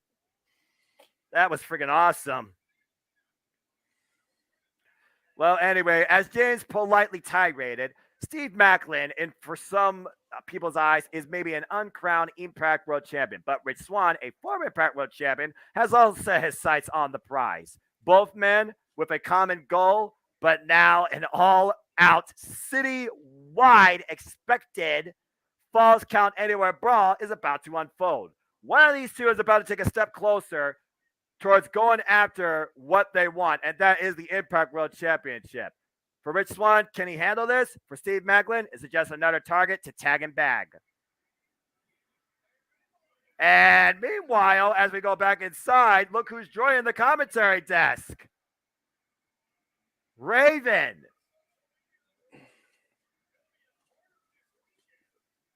Okay, well, that's Raven. Cool. If there's one guy that knows anything about a wild environment like this, it's this legend. All right. Take Tom and Jerry. Tommy fucking asshole. Damn. Thanks. Quoth the Raven, nevermore. Thanks, Raven. Quoth the Raven, nevermore. All right. Just fucking called them Tom and Jerry. I can't deal. I mean, that was too damn good. Let's go backstage now to Gia Miller. It looks like Rich Swann. Oh my gosh! Watch out, Gia!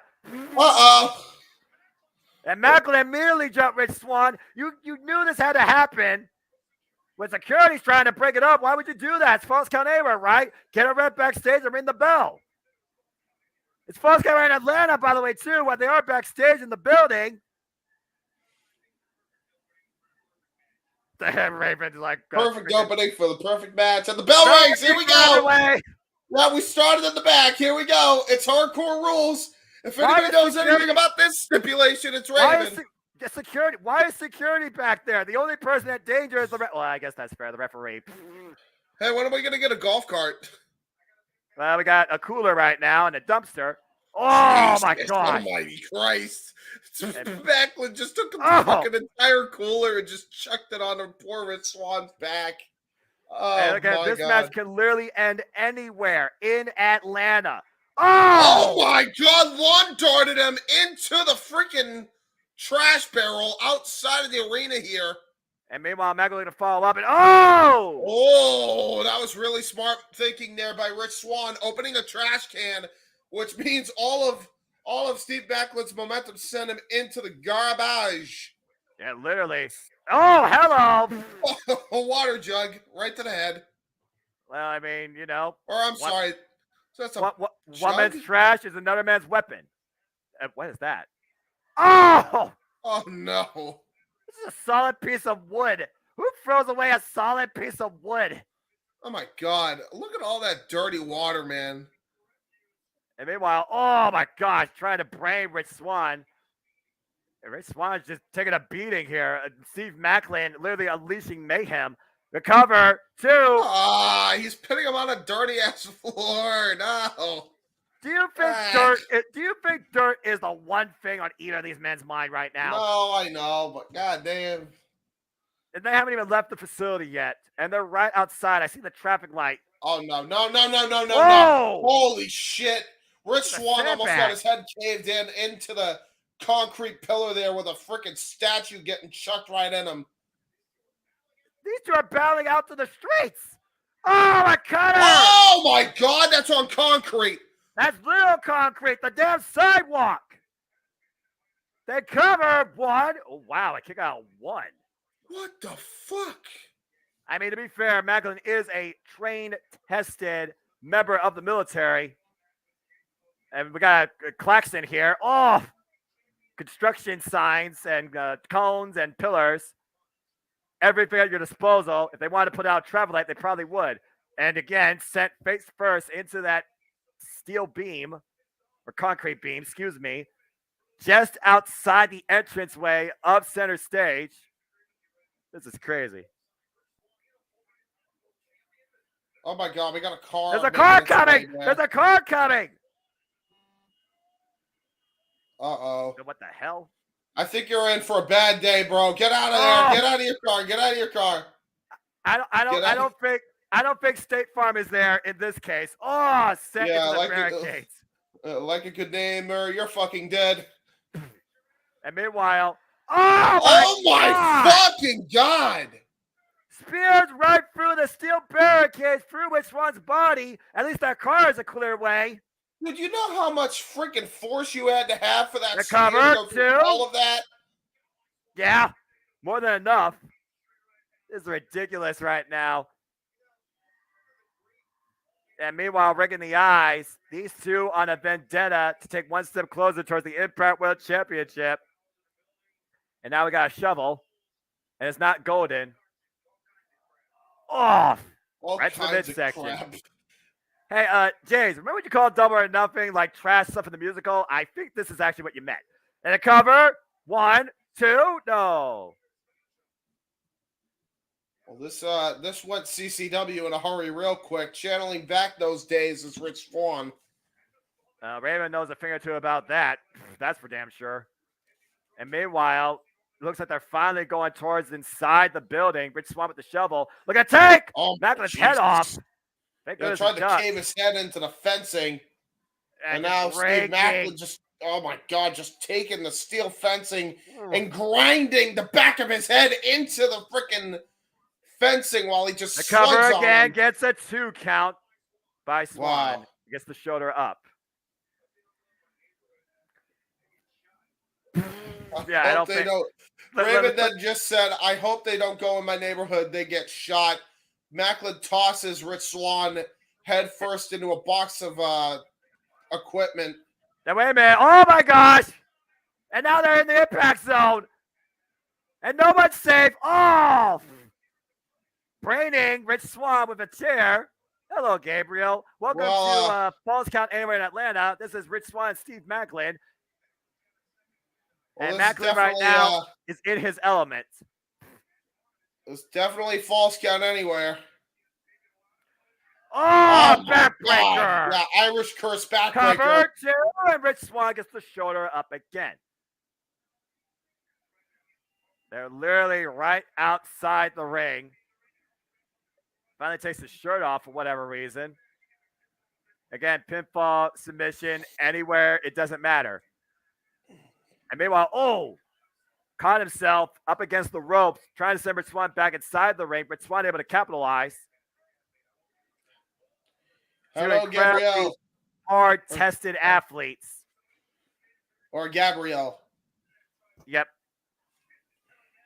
And meanwhile, again, folks, this is a watch-along event. Oh, running drop kick, sending Steve Macklin to the other corner. Rich Swann might have Macklin in his crosshairs of a different sort. Again, please share, like, subscribe, comment, tell a friend. We are watch-along live, reacting and commentating to Impact Wrestling's Hard to Kill pay-per-view, and after this, immediately following AEW Rampage. They are now in the streets. They are back in the ring, and Macklin looking to tag it back with Swann and the crosshairs in the corner. Right in the gut. With the cover, Rich Swann to win this and gets a 2 count. Yeah, there was a cutter on the street at one point, Aaron. Yeah, that's about as far as they got. They're finally back inside the zone. I don't know how long that's going to last. Go to Coca-Cola factory. How far is that from this? How far is that from this? I was about to say, knife edge chop, just lighting up Rich Swann there. I gotta say though, keep in mind, Rich Swann is no stranger to having brawls like this. Keep in mind, he took it to Kenny Omega in a brawl similar to this, except it wasn't an official match. Springboard off the steps into another ace crusher there by Rich Swann. And that might be enough to come on the floor in a 2 count on Macklin. And as you said, James, we also know the history of Rich Swann when it comes in being tested in hardcore environments. Remember, at one point, he was living and training with Sami Callihan, and the two faced off against each other in freaking Full Metal Mayhem. Oh, and look at this. Trying to choke Macklin out with a cable. Oh, my God. Transitions then into a crossface chicken wing. Macklin saw it coming and then ended up elbowing him right to the side of the gut.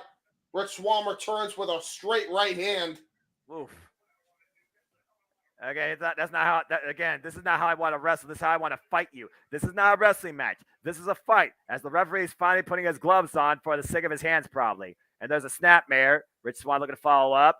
Oh, the step-up kick. God. Jesus, every strike with precision, accuracy, like a bullseye.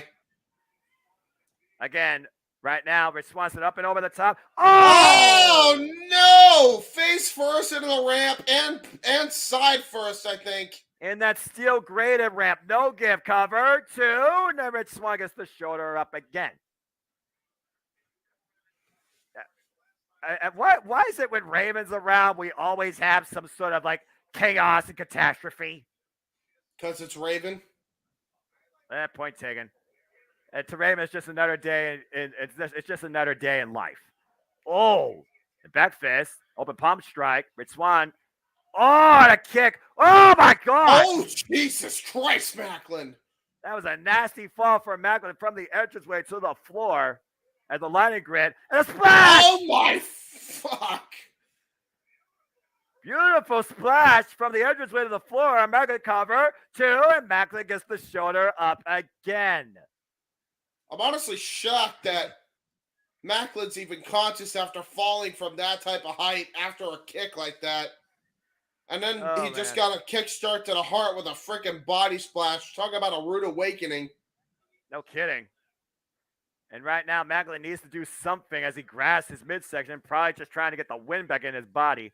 Not in the streets, Aaron. Still not in the streets. Driven back first into the side ramp entranceway. And now Macklin hooks Rich Swann up. Oh, my gosh. When Rich Swann finds his way to the apron, saves himself from certain destruction, grasping the ropes. And now what the hell is this man going to do? Swann with another kick to Macklin. And now Rich Swann with some speed. The cannonball! And lands on his feet. Now they're just brawling on the outside. I'll tell you right now, if they go back in the streets, I feel like they're both freaking the sheets. Just saying. There won't be dancing in the streets, that's for damn sure. No. Again, you see Rich Swann, though, creating distance between him and Macklin. Might be looking for another follow-up cannonball or PK. But meanwhile, caught by Macklin, running. Oh my Holy God! fuck! Oh my God! Running power on the floor too. Oh! And somehow Swan kicks out. Coming out of this. Fusion Thunder Liger, eat your heart out. Yeah, what a freaking brutal Liger bomb. Running Liger bomb by Steve Macklin onto the freaking floor. Caught Rich Swann out of the air, keep in mind, to hit that maneuver. Keep in mind, like, he was going for a Hurricane Rana to the floor, and Macklin just took all that momentum and drove Rich Swann into the freaking floor. And Sean, to answer your question, it was Masha Slavis who pinned to the Wilder, smashing her on top of Killer Kelly and Dion Purrazzo. Oh, trying to go for a knee strike. Oh! Counter! Trouble in Paradise by Rich Swann! SOS! Steve Macklin might want to call for help after that, as he almost went all the way down that ramp, down that staircase, catching himself. Whether intentional or not. Again, Rich Swann feeling, thriving. Oh! Jesus. And feeling that barricade face first, courtesy of Steve Macklin. And now Rich Swann, double underhook. DDT! Oh my God! Double underhook DDT! Cover, 2. Macklin finally gets his win. Death on arrival. Yeah, Death Rider onto the ramp. Sudden impact, quick finish. Steve Macklin brings mayhem to Rich Swann and lays him out with a violent double underhook DDT on that rampway down the exit. Good grief. Well, talk about using center stage as your weapon. Steve Macklin did just that. Yeah, let's go. Earlier on in this match, by the way, James, we saw Rich Swann with that crazy step-up cutter off the steel steps you alluded to. Yep. Out on the floor. The Punisher of Impact Wrestling, proving why he's got that moniker once again. And then Rich Swann would fall up, gets punished himself on the entranceway, falling awkwardly, but then sends Macklin from the entranceway to the floor with a ridiculous roundhouse, bad landing, and a falling splash only gets him a 2 count. Both these men put everything out there. And then, again, Rich Swann cautioned to the win, that running cannonball senton, but then got caught here. I thought he was done here with this ridiculous running sit-out Liger bomb on the floor. Oh, I think that was the beginning of the end. It was a steel beam gate to the face, and then the double underhook DDT, dead on arrival. Rich Swann was out for the count. Quoth the Raven, nevermore. Good grief. Macklin, your winner tonight, as again, another target gets tagged and bagged. What else stands in front of this man's way towards the Impact World Championship? You hear Josh. He finally called out Josh! He finally called out Josh Alexander! Yes! Yes! Well, James, you very well might get what you're looking for here, man. Oh my God, that man's just gonna fucking kick ass.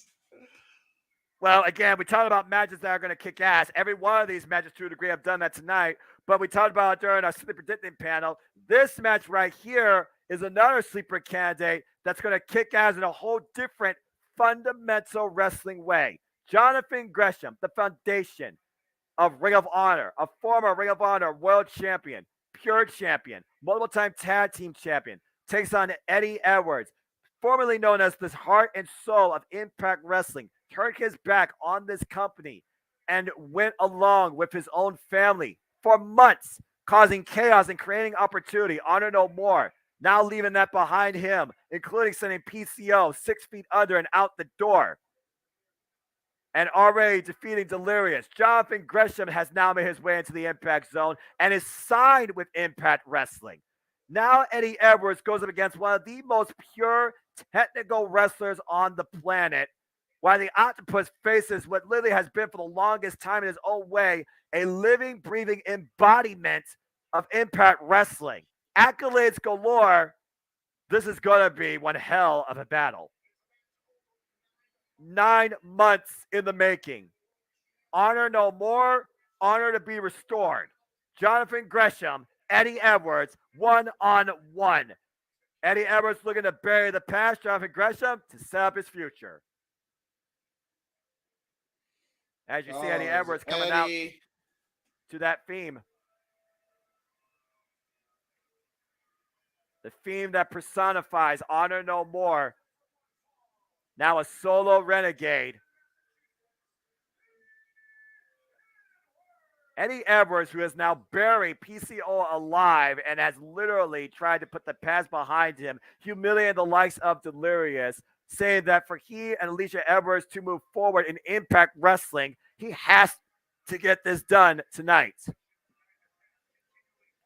James, does the past continue, or does Eddie Edwards finally move forward in the future?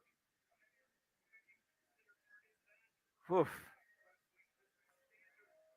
A standard of Impact Wrestling turned his back on this company, but still uses this platform as his own leverage of opportunity. Leave PCO behind, leave Honor No More behind. Now he's trying to leave Jonathan Gresham behind. It's going to be hard to do tonight. This is going to be good.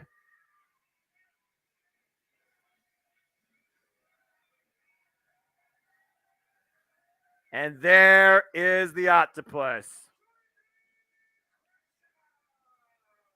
Jonathan Gresham, why this much has been made 8 months in the making. Their last singles encounter was back in 2016 at an independent wrestling promotion where Jonathan Gresham got the better of Eddie Edwards that night. As I said, Jonathan Gresham, a 17-year veteran of the game at 34 years old, faces Eddie Edwards at 39 years old, who's 21 years in the game. But Eddie Edwards has been, in his own way, a foundation of Impact Wrestling. A man he used to know and call friend. Now a bitter rival. This is going to be a hell of a wrestling showcase. The newest signing of Impact Wrestling. Bell rings, and we're underway. Well, I mean, beyond Frank Kazarian tonight. Again, Eddie Edwards is a former Ring of Honor World Champion, Tag Team Champion, and Television Champion.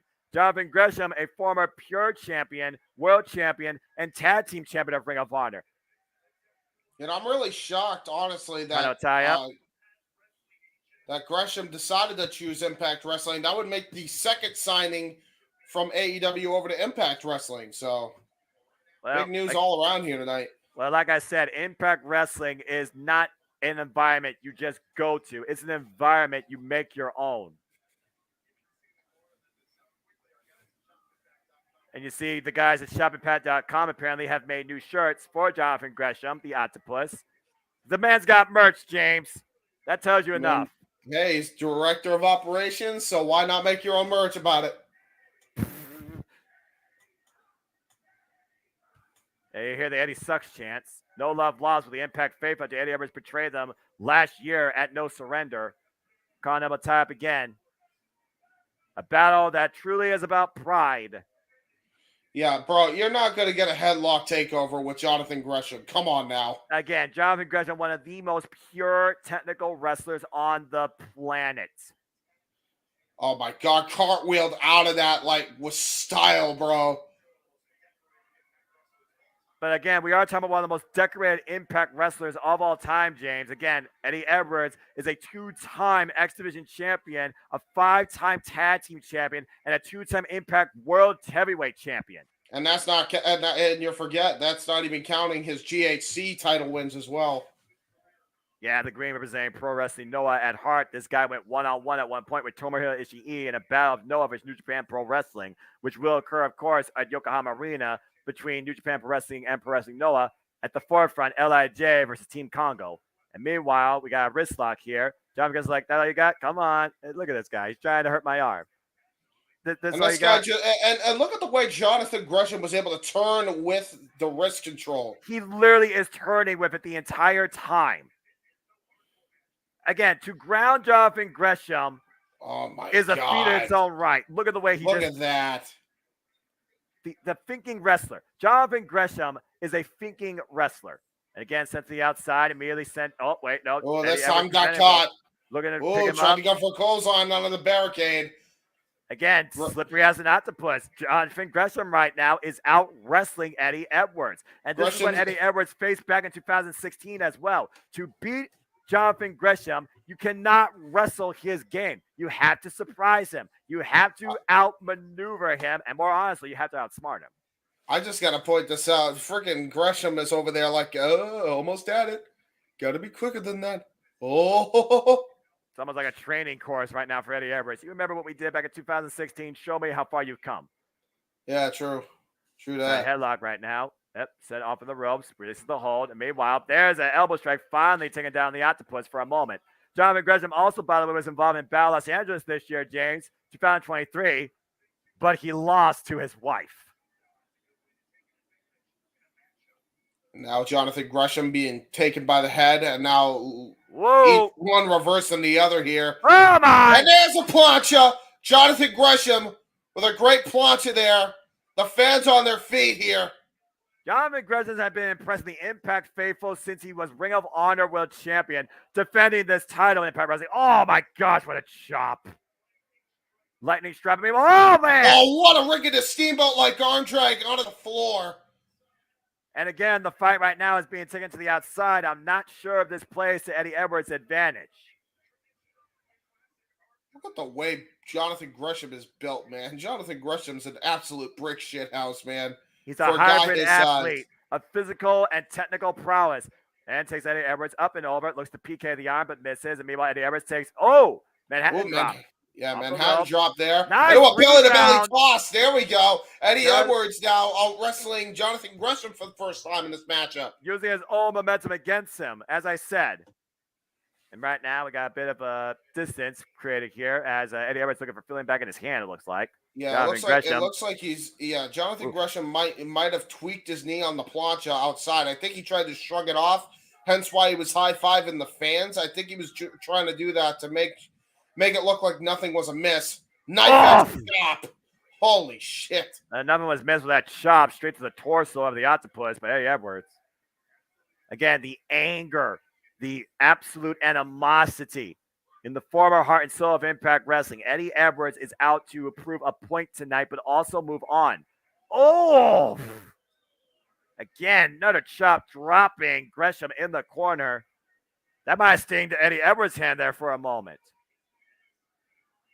Again, to escape your past, to put it behind you, is it possible for Eddie Edwards to do that? Irish whip. Now that he rose solo, no longer having his wrestling family, but still has his wife, Alicia Edwards. But again, oh my Lord, did you see that? Tierra's takeover into a freaking snap now. Now into a sweep, PK to the arm. Jonathan Gresham now. Seamless wrestling by the octopus. I keep telling you over and over again. This is professional wrestling. Yeah, Jonathan Gresham is the personification of what a professional wrestler should be technically. Jonathan Gresham picking his spot. Honorable as always. Jonathan Gresham, a foundation of Ring of Honor. He personifies what Eddie Edwards is against when he says honor no more. Jonathan Gresham's here in Impact Wrestling for honor to be restored. And a hand ringing the arm, bringing Eddie Edwards down to his knees and turning it the other way. Equal pressure. Oh, shoulders down, gets a 2 count there. And now maybe looking for a little bit of joint manipulation. Jesus. Full wrist control, forearm control, James.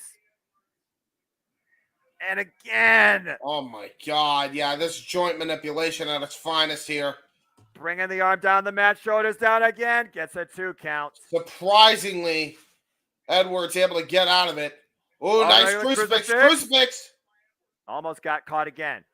And another takeover. And meanwhile, head scissors. Eddie Edwards escapes. Both men back to the feet. Eddie Edwards, nice slam, though. And that is how you create some distance with the octopus. That time, Eddie Edwards gained the better of that exchange.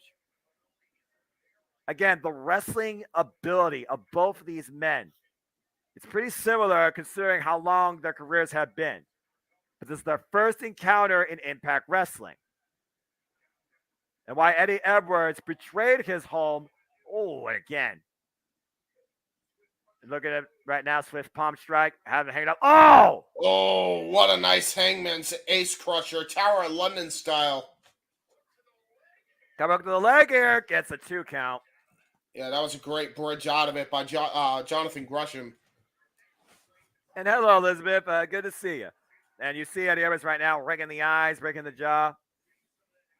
And just having Blue Race not the champion, Chris Alexander winning what I imagine was bloody war is an understatement. And now Gresham's been slowed down by Eddie Edwards. Eddie Edwards attacking the arm. Again, Jonathan Gresham, he's not what you would call a premier striker. Oh, Jesus. But Eddie Edwards sure as hell is. Yeah, he doesn't need to be. Eddie Edwards' power game coming into play now.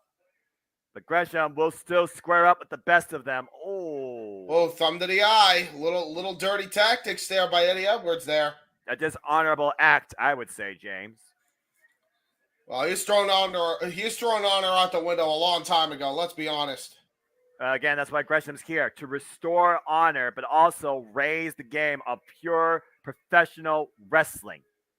As Eddie Edwards draws the ire of the crowd. I'm sure the people have worse things to say. That's not going to make the cut, but I digress. And meanwhile, Eddie Edwards again keeping the octopus grounded. Bringing it back up to his feet, looking for the net breaker. Nice net breaker there by Eddie Edwards. Now going to try to go for a lateral press. Cover 2. And Gresham raises up again. No body weight was on that cover, despite it being a lateral press. He didn't even hook a leg. Yeah, and it's really smart by Jonathan Gresham what he's doing. He's actually using his head to push his shoulders up off the mat, as opposed to expending more energy by kicking out forcefully out of the cover. Conditioning by the octopus, shades of New Japan Pro Wrestling discipline.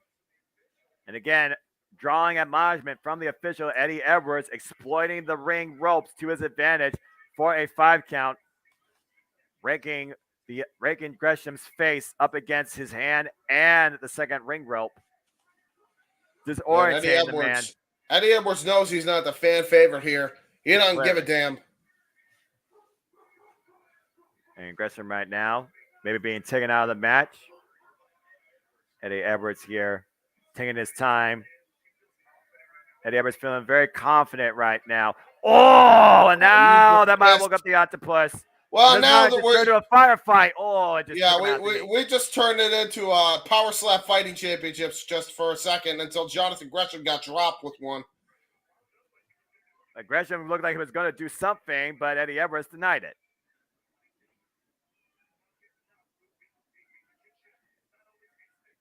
Again, Eddie Edwards with the height advantage, like most competitors. Gresham fighting from underneath. Another chop brings the octopus down, but Gresham back to his feet, looking to fight back here into this match. And again, another chop. But Gresham, fighting spirit, personified, rising from each shot and refusing to go down this time. Asking, and stepping into it. Yeah, he stepped into it, basically taking all the pressure off of the chop. He's actually using his forearm more than his actual hand. But not that time. Uppercut. Well, there's an uppercut to Eddie Edwards' elbow, but then Eddie Edwards finally dropped Gresham there for a moment. Incredible fortitude being shown here by the octopus. Deep, deep contest here we are having. And right now, Eddie Edwards working the arm while Gresham grasps his chest. Eddie Edwards jaw-jacking here. Gresham now generating. We're trying to go for wrist control. A forearm shiver to the arm by Jonathan Gresham. And a chop again by Edwards to Gresham. And bone-on-bone contact here, by the way, James, by both men. Pinpoint accuracy shots, though, by Gresham to that upper left arm, while Eddie Edwards keeps going back to the chops. Yeah, he keeps focusing on the chest, and I don't know how smart that is because Jonathan Gresham has been working on that body part the entire time. In reality, he really should have been going for that leg, I think, Noah. Well, which man's going to give here? Both men still with wrists in hand. Eddie Edwards looking for a wrist control. Gresham refusing to go down again. And that time he couldn't help it. Kick up right to the arm. That chop, and meanwhile, kick up by Gresham saying F you, and it's a Guri, Brock City Edwards. Gresham feeling it. And meanwhile, standing switch exchange here. Both men looking for leverage. And meanwhile, takes Eddie Edwards down Stop directly on the arm again. And look at the trap. Maestro Cradle. Two. Maestro Cradle does only get the 2 count, though. Fundamental pinning maneuver. Oh! Wow, what a tilt-a-whirl bulldog. Are you kidding me? And meanwhile, moonsault.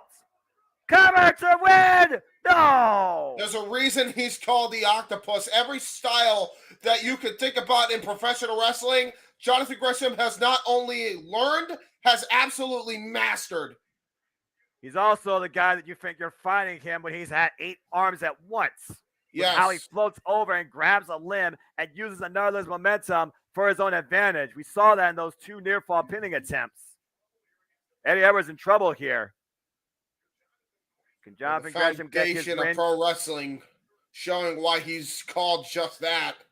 Pro Wrestling Clinic being personified here. Eddie Edwards, though, holding on with the good arm to the rope.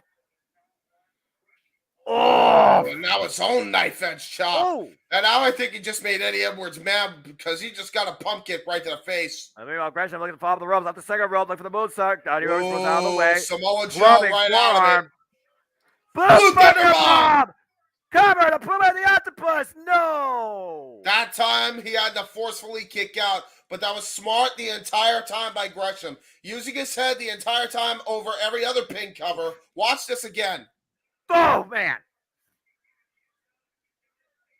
He was also only hooking one. He was also only hooking one leg there, James. He was still grasping his left arm, so damage has been done. He didn't have all his body weight or pressure on that cover.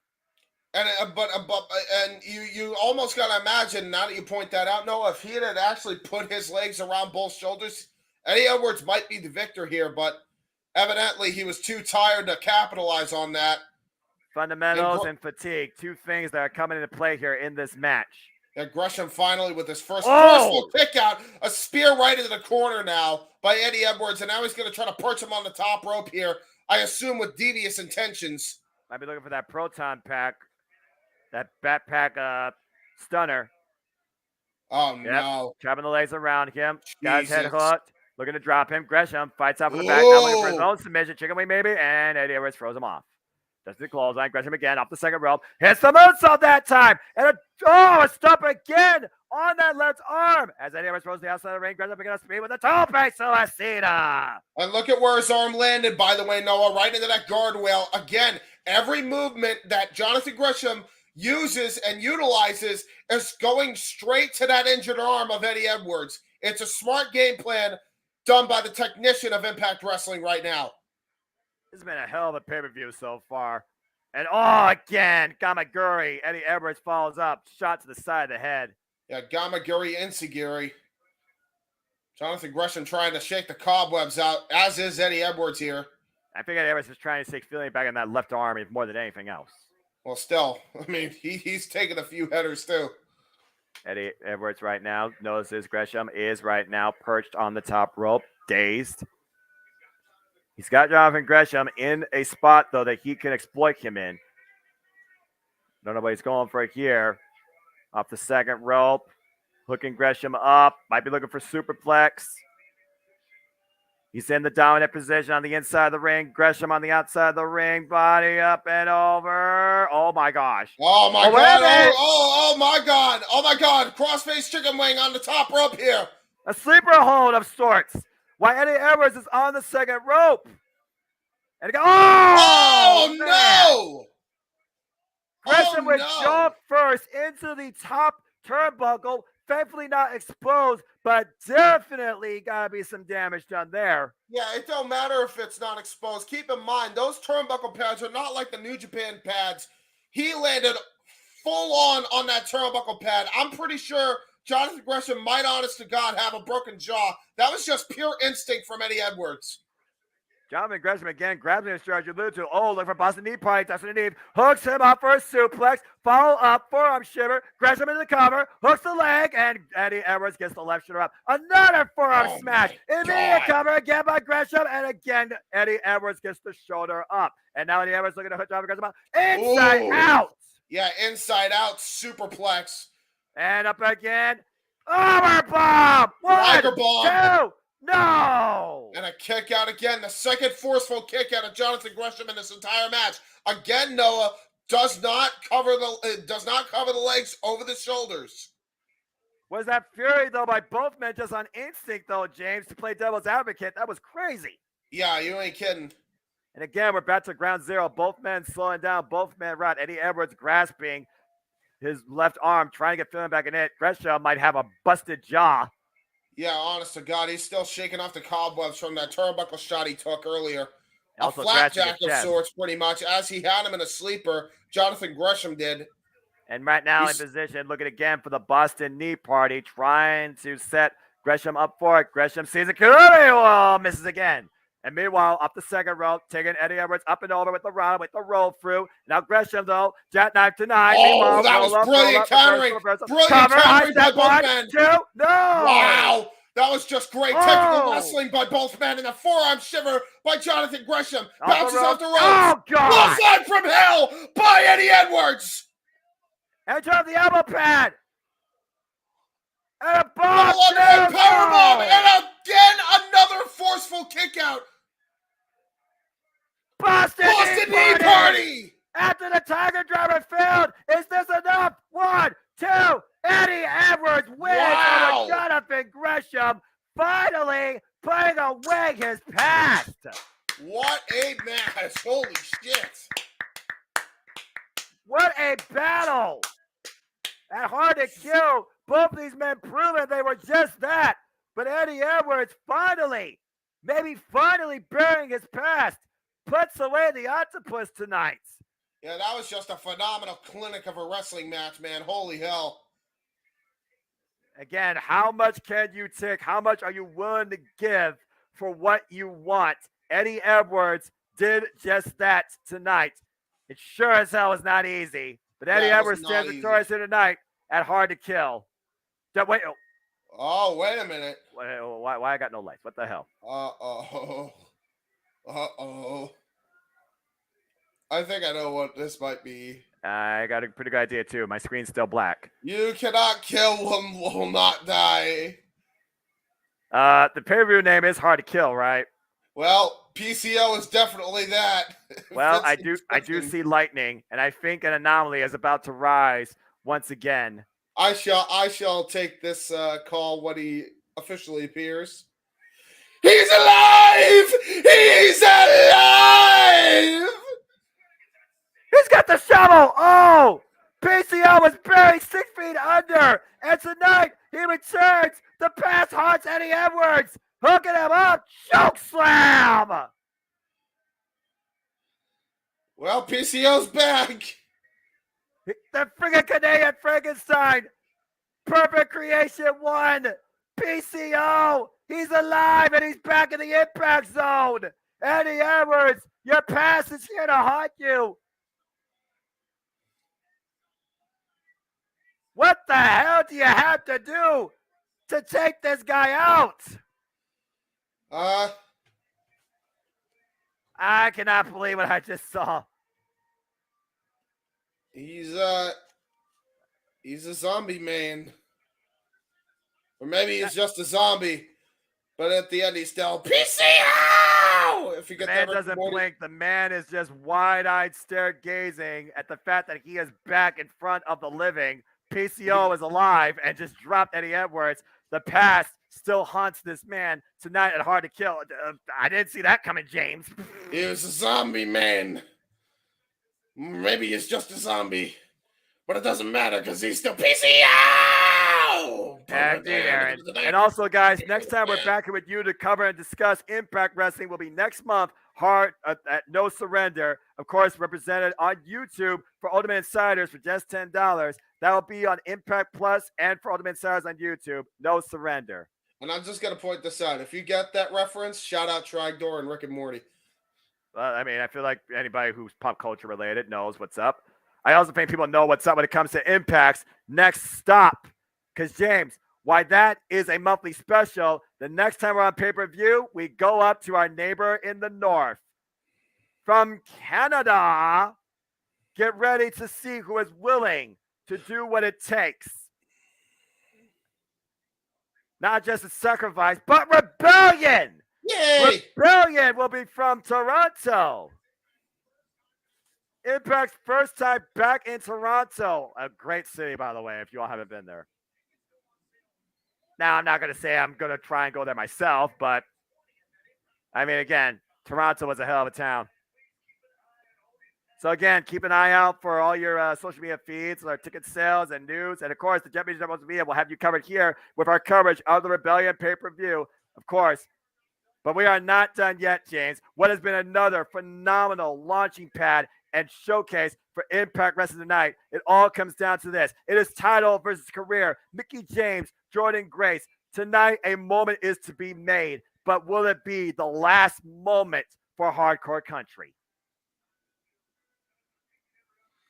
As we got a video package here, folks.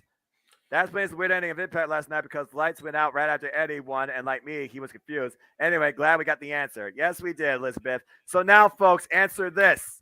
The last rodeo reaches its finale. Do we end it with a sob story that just comes just short, or do we end it in the ultimate victory? A promise made to herself. She went all or nothing. It is do or die. She is controlling how she ends things tonight. Do we see a 5-time Knockouts champion in what will be her 200th match in Impact Wrestling? Can she overcome the juggernaut that has yet to be pinned or submitted since February last year? Jordynne Grace has been the Iron Woman of this roster since claiming the title back at Slammiversary last year at Queen of the Mountain, surviving the likes of Tasha Steelz and Masha Slavish Trice and Deshelle Shaw. While Mickie James went on this last rodeo and overcame obstacles, including at Limited 2, Deshelle Shaw, Chelsea Green, Deonna Purrazzo, and Mia Yim. It was Jordynne Grace that decided you have nothing else to prove. It's time we finally do this. It's a first time ever match, and it is your hard to kill main event. The Knockouts World Championship. Jordynne Grace defends against Mickie James. And remember, the winner of this has Masha Slamovich waiting in the wings. James, are you ready, man? Get your last thoughts out there. This is it, dude. I'm very ready, although, except I'm not ready because I need a drink, so I'll be right back. I'm going to get a drink before the match begins. Yeah, you may want to hurry up here because it's time for the main event. Again, Jordynne Grace was not initially out to retire Mickie James. At this point, though, if she has to do what she has to keep the title, she will, because she's not willing to give this title over her legacy that she's built. 43 years of age, 24 years in the game, started off in the calling under a different name back at NWA TNA, had a chance in the WWE, redefined herself there, but came back home to Impact Wrestling to once again find herself. And that's how she became Hardcore Country. Ever since then, she has been emotionally and physically tested on the brink of the break of her mentality. And now she put this one last chance and promise out on her tonight. It's title versus career, our main event for Hard to Kill, and the launch of the Knockouts Division's champion this year for Impact Wrestling. Jordynne Grace, Mickie James. Torchbearer versus Trailblazer. Legacy versus history. It all comes down to this. Again, Mickie James' 200th match. Will it be her brightest ever, or will it be the last stand?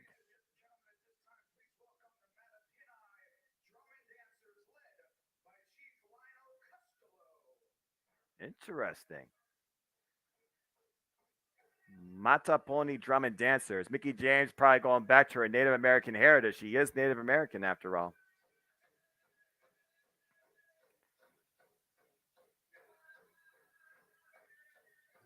Oh, really? I didn't know she was Native American. Yeah, she wanted to bring forward that heritage, that small town country girl, humble spirit.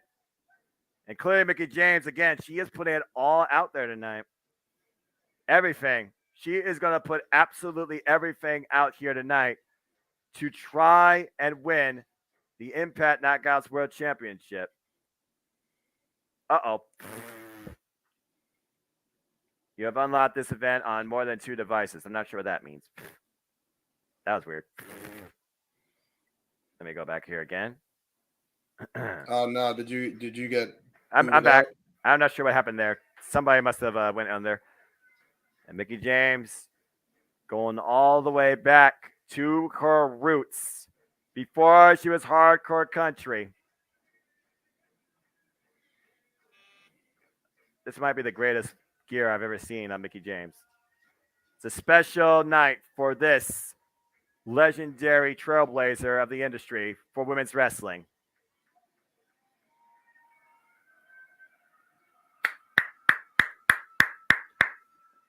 Live in the cameras with it. Let's fucking go! Ah, shit. Now I'm having the same problem. Hold on. I'm having the same problem. That means somebody else is probably trying to watch it. Yeah, Only two people can watch it at the same it's got to time. be Jeff. So, yeah. It's got to be Jeff because I might want to text him. Otherwise, you'll get booed again. Again, it's win or go home. Never before has a title or a match meant more. And Mickie James' family is there at ringside. The mother, the father, her cousin. They're here for Mickie James in what could be the last match of her career. Hi, JJ. Hey. Are you trying to log in on Fight TV by any chance? Oh, boy. No, you should be good. Okay, because I think Jeff just tried to on his phone. Yeah, just let him know. Let him know. Yeah, let him know it keeps kicking off. Yeah, finally does 2 streams at once. Give it all, Mickie. This is it. You put it all on yourself. You made the promise. This will be your most important and maybe your final moment. Do or die. The last rodeo finale. And it all comes down if she can overcome this juggernaut of the Knockouts division of Impact Wrestling. Oh, boy. Final stop. How fitting of a gear tone. I don't think it ends here. Trust me. I don't think Jordan Grace realizes who she's stepping in the ring with. She is stepping in the ring with a very determined veteran for one last run with that championship, and I don't think it's over by a long shot. But you can say the same thing about Jordan Grace, James. Jordan Grace, again, a 2-time Knockouts champion, the first ever digital media champion, has challenged for the X Division championship, including Ultimate X, first ever Queen of the Mountain, and she has not been pinned or submitted since February last year. David Penzer with the ring announcement. Let's go down to Daniel Spencer. This is it. This should be an epic confrontation, gentlemen. I can't wait to hear y'all call it. Enjoy. Mm-hmm. Thank you, brother. And what's been a phenomenal pay-per-view, Impact Wrestling, doing pro wrestling right. Hi, Daniel. Mr. Spencer. Daniel Spencer.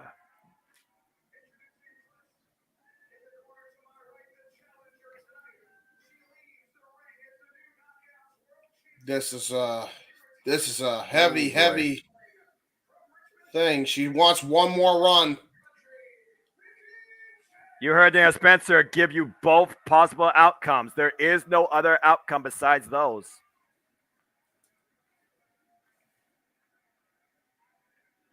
Oh, boy.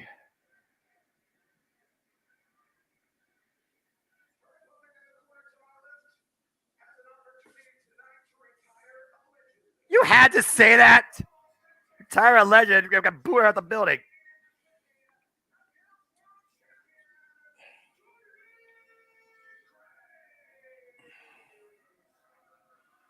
Now, they're not clearly booing Jordan Grace because she is a phenomenal athlete and a phenomenal champion. But considering what is on the line tonight, Jordan Grace is going to be public enemy number 1, win or lose. Yeah. James, you know what to do. Belt hanged up in the air. Mickie James, the challenger, career on the line. Jordan Grace, the champion, on the line.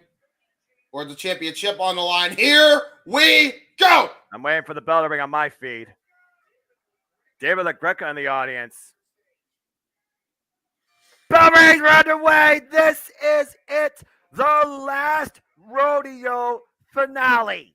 Let me know when you see the handshake. The hand is out. And there's the handshake. There you go.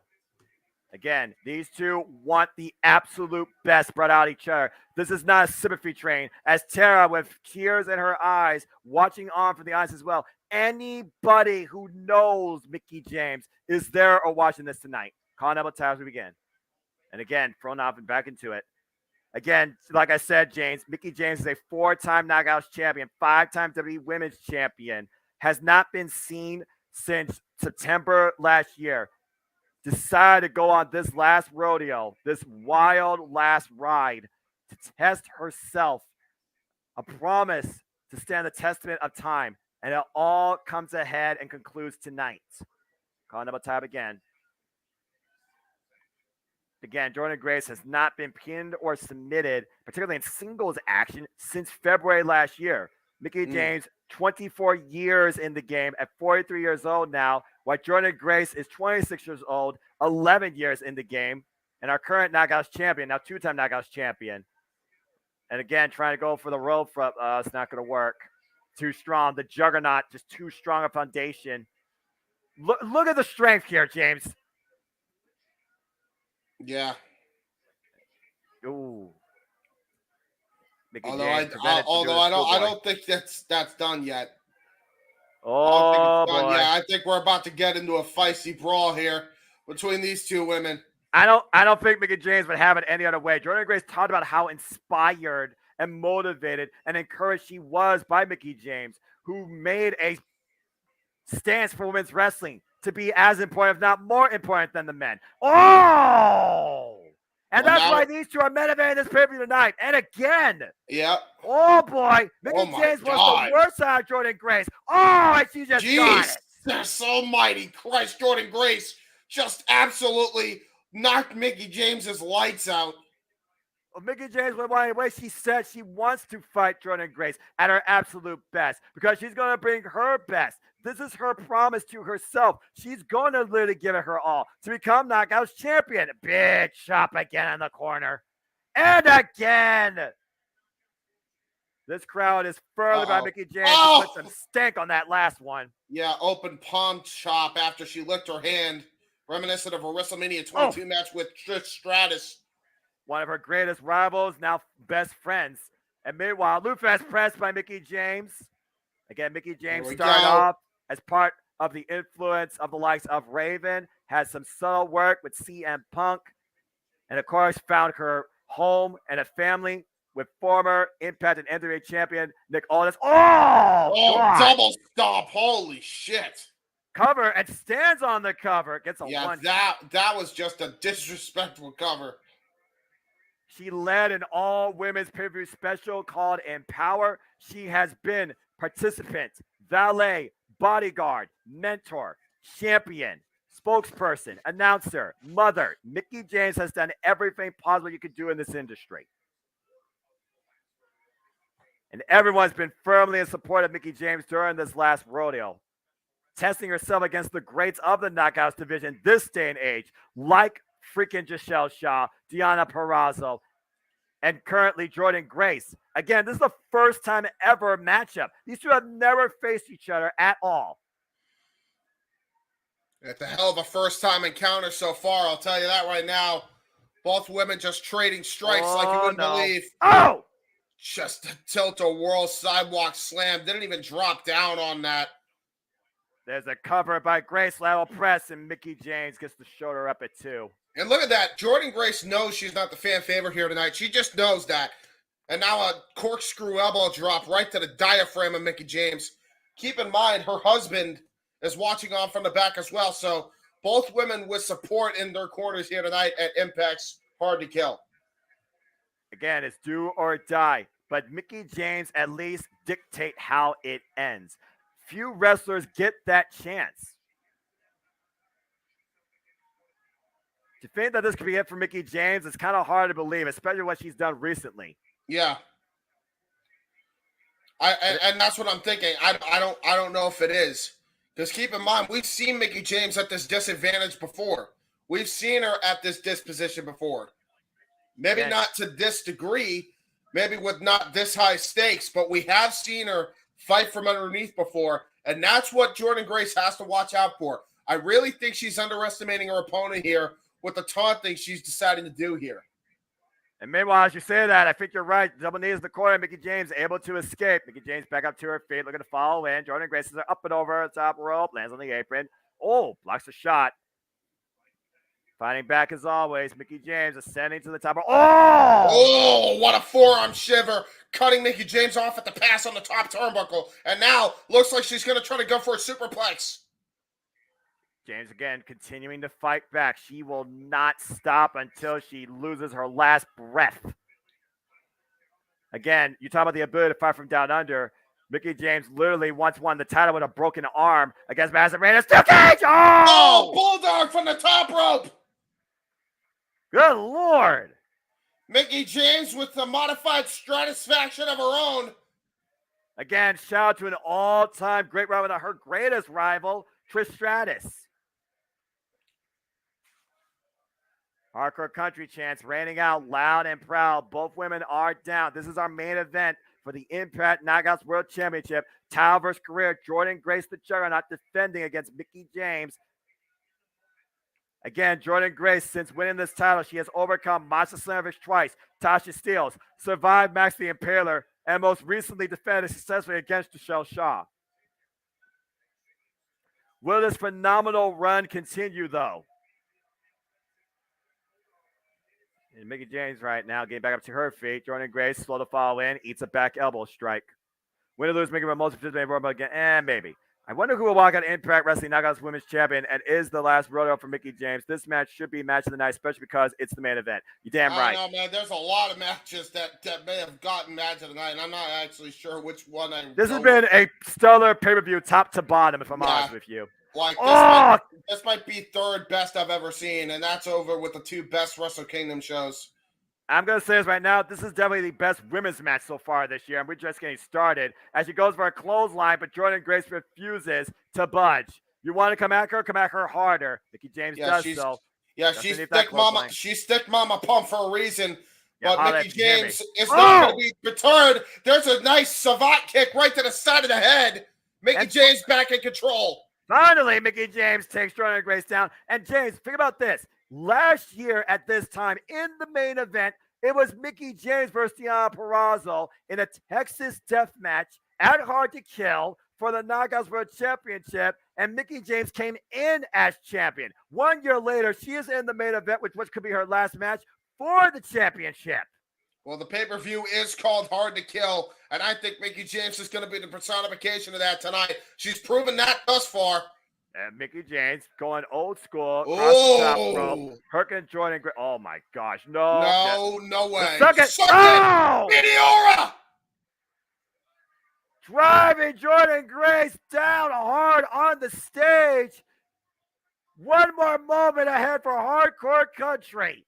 I don't think that's going to be the only moment, but that was definitely a hell of a banger. Become champion. Wow. That was close. The nearest fall so far for Mickie James in this affair. And that's what Mickie James has to do. High impact moves like that is what's going to get Mickie James to win here. Ben's Jordynne Grace over. Looking for the Mick DT. Too much power. Coming. Tried to go for it. Jordynne Grace able to counter. Felt what was coming. Great awareness by Mickie James to transition into a guillotine. But again, the power of Jordynne Grace really coming into play. But look at that. The power of Jordynne Grace just perching her up on the top rope here. Open hand chop right to the chest of Mickie James now. Now Jordynne Grace able to put this match in her favor for a moment. Looking to hook Mickie James up again. Might be looking for the superplex out of the corner. Got dominant position. Taking her up and over. Oh, no. Oh, my gosh. There's a stalling landing. Go! Oh, my God. Stalling superplex. And now going for it. Oh! Jackhammer. Jackhammer. No! Oh, my God. How close was that? Oh, my God. You got to consider everything going for Mickie James right now, including this. That stupid place in the jackhammer float over, as you alluded to, James, surviving that physical impact, pun intended, 2.5. It was more like a 2.8, Noah. Look how close the ref Yeah, that was more like that was just a friggin' slam. Jesus, how close was that? And now I'm looking for the Grace driver. This was the move that broke the streak of Monster Slimovics and Bound for Glory off the second rope, though. Yeah, and she meanwhile, needs to pushes avoid Mickie that. James to the corner. Oh. Mickie James now driven into the corner here. It's truly a David versus Goliath situation here. Of a different sort. And meanwhile, Mickie James out of the corner, takes the Grace. Except tonight it's more like Danielle versus Juggernaut. And a flapjack! And a kip up! Mickie James back up to her feet, but rocked a little wobbly still. Yeah, trying to shake off the cobwebs here. Again, she has to keep her foot on the gas. She has to stay on that saddle. She has to ride it high or die in a blaze of glory up on the top rope. Might finally be looking for that Meteora. Nope, Bronco Buster got all of it covered to become new champion. Again, out again. Yeah, that was basically a top rope death press. Almost had it there, but again, Jordynne Grace too powerful. Again, Jordynne Grace, the power. To beat Jordynne Grace, Mickie James has to eliminate or wear down this powerful athlete enough. And again, those chops might be hurting Mickie more than Jordynne Grace at this point. If I'm Mickie James, I'm going for more covers that accentuate putting all the leverage of Jordynne Grace's power against her. Jackknife covers and the like of that. And turning around, the Irish whip in the corner. And meanwhile, Mickie, gets out of the corner. Jordynne Grace is going to fall in. And now, nice agility by Grace, though. Skip out of the corner. Mickie James is going to fall, though. Grace out of the corner again. Up and over. Mickey's going to fall up again. Got caught. Spine Buster! Spine Buster! Good night! The cover retain! Oh, 2 count again. Jesus, that was close. Planted. Spine on the pine, full on. That was crazy. That was crazy powerful. Take a look at that again. Bam! Got all of it, and the float over hooks the leg immediately. 2.5. You got to think about what inspired Mickie James to go through this last rodeo, to try and hang and test herself with the best of this generation's knockouts and women's professional wrestlers. Everything she's gone through, the ups and downs, the trips town to town, it all comes ahead, and it all culminates in the result of this match tonight. And meanwhile, look at her hook her up. Oh, God. Oh my God. Straight jacket powerbomb. That's not enough. Holy hell. Inside out the straight jacket powerbomb, as you brilliantly called. Immediately goes for cover again, hooks both legs. And James again, saving her career for now, stays alive in this match some way, somehow. And I'm telling you, man, the frustration is showing on Jordynne Grace.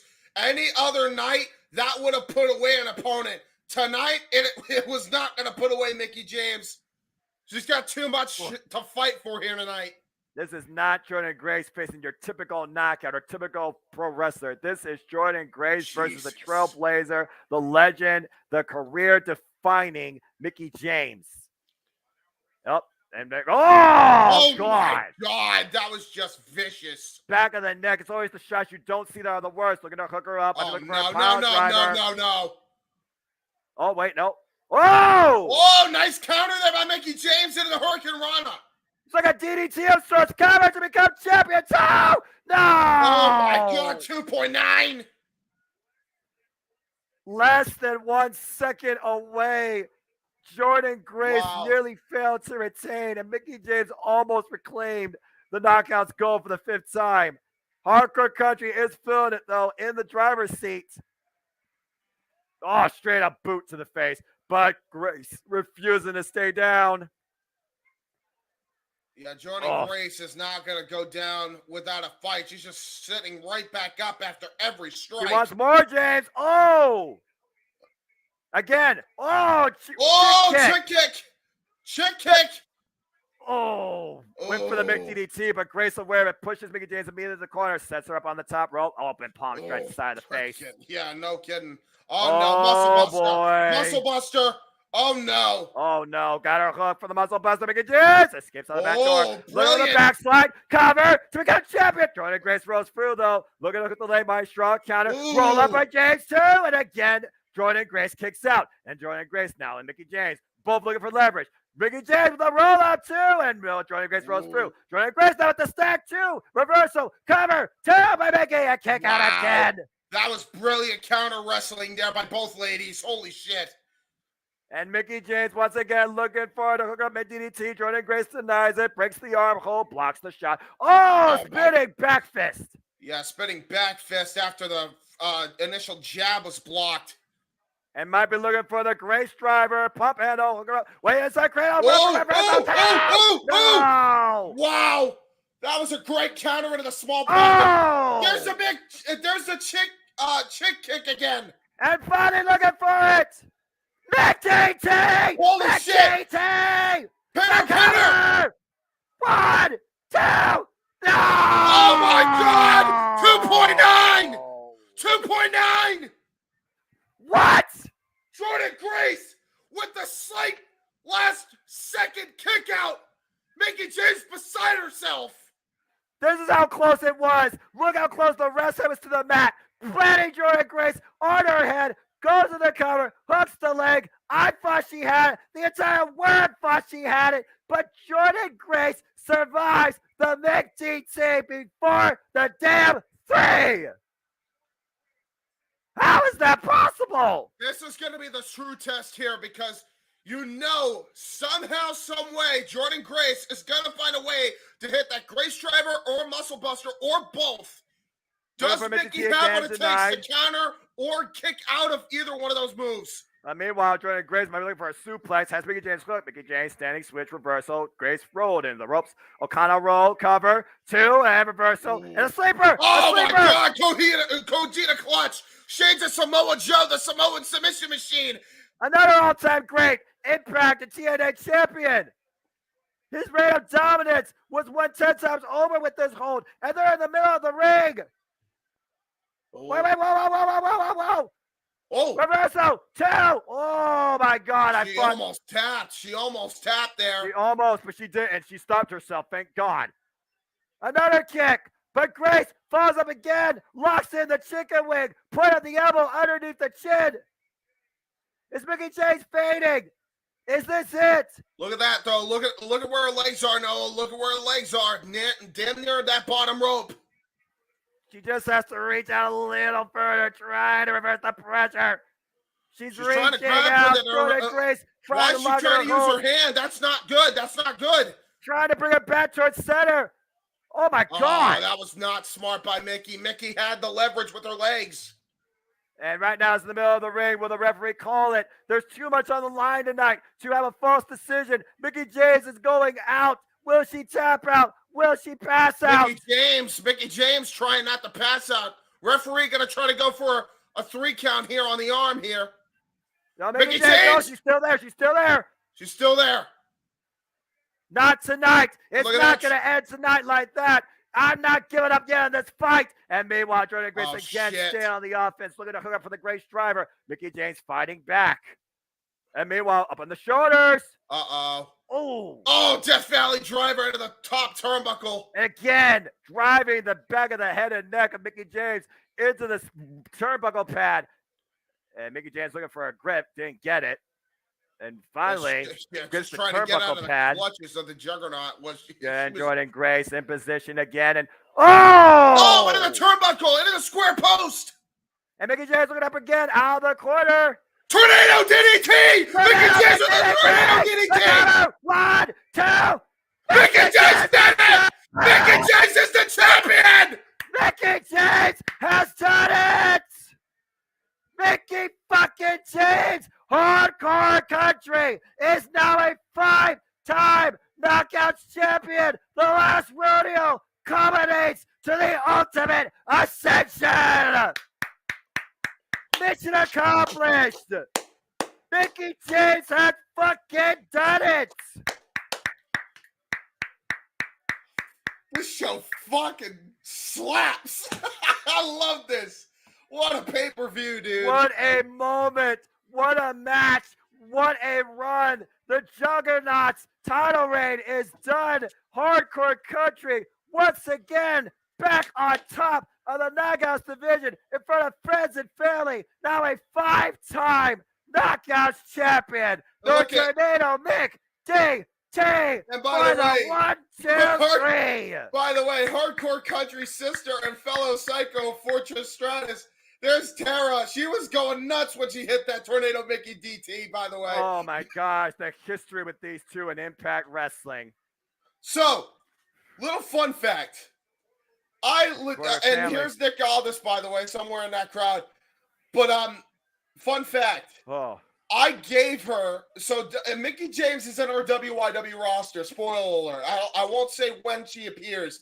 I gave her that exact fucking Tornado DDT. Created it and everything, and she fucking used it tonight. I fucking stumped. Oh, what a fucking win. Tears galore. So much more still to come, I'm sure, as the family comes into the ring.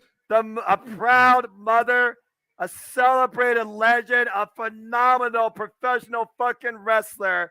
Now, once again, Knockouts Women's World Champion. Her entire Mickie family James, here, man. Last rodeo is accomplished.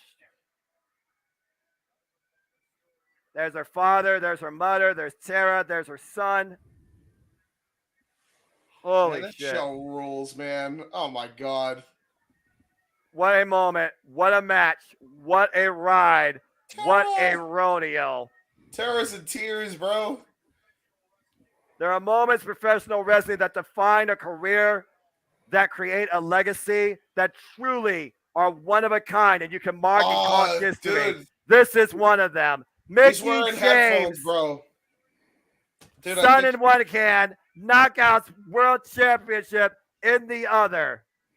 Mickie James, Hardcore Country, once again, your Knockouts World Champion. That's so cool, man. What a feel-good moment, man.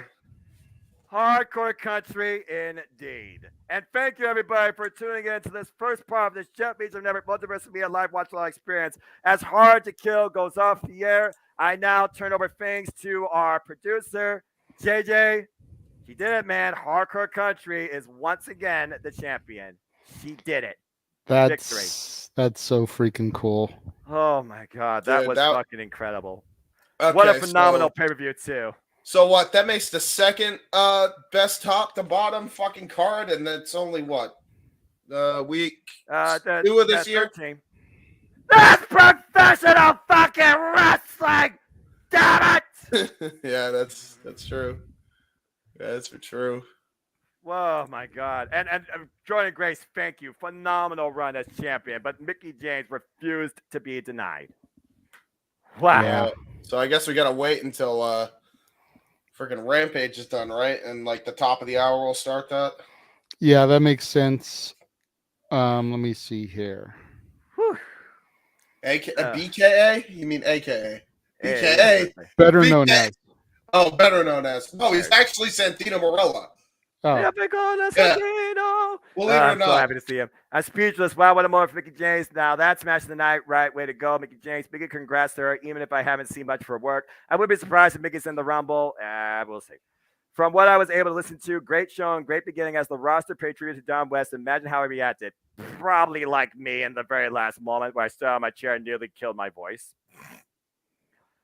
Oh, my God. I love Impact Wrestling. Professional wrestling done proud.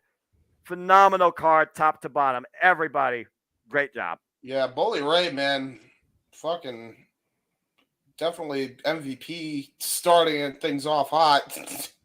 Didn't expect he was gonna have freaking the hot opener he did. Honestly, I don't know what, because there was that, and then the Gresham match.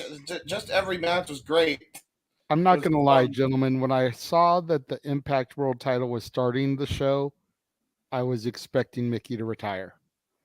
I figured that's why she was going to be the main event, was to give her the swan song for the main event. But I'm so happy that she defeated Jordan Grace, took the strap off her, is going to have another run with the belt. That's so awesome. That's really cool, man. Incredible pay-per-view and launch pad for Impact Wrestling's 2023. Bro, there are rumors swirling, man, for this year's Royal Rumble, right? Yeah. Could you fucking imagine if WWE happens to end up getting both Kyrie and Mickey in the fucking Rumble as the respective champions? Holy shit. Like, that would be historic, bro. Like I said, I'll say it once, I'll say it again. Don't fucking sleep on Impact Wrestling. No. Absolutely not. So what I'm going to do, gentlemen, since we've got to kill a little bit of time before Rampage is done DVRing for everyone, I'm going to rerun the trailer package, which was a little over 8 minutes. Mm-hmm. Give everyone a chance to go to the bathroom, get some drinks refreshed. And then once that is over, we will cue our broadcasts to right after they say it's Friday night, and you know what that means? Yes. And in fact, we should be able to cue, if we get all that taken care of, we should be in sync for the show, the second half of our presentation tonight, okay?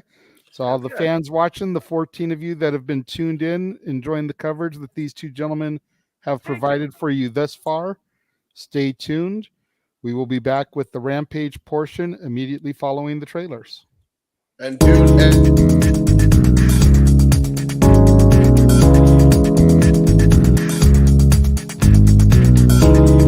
oil skate.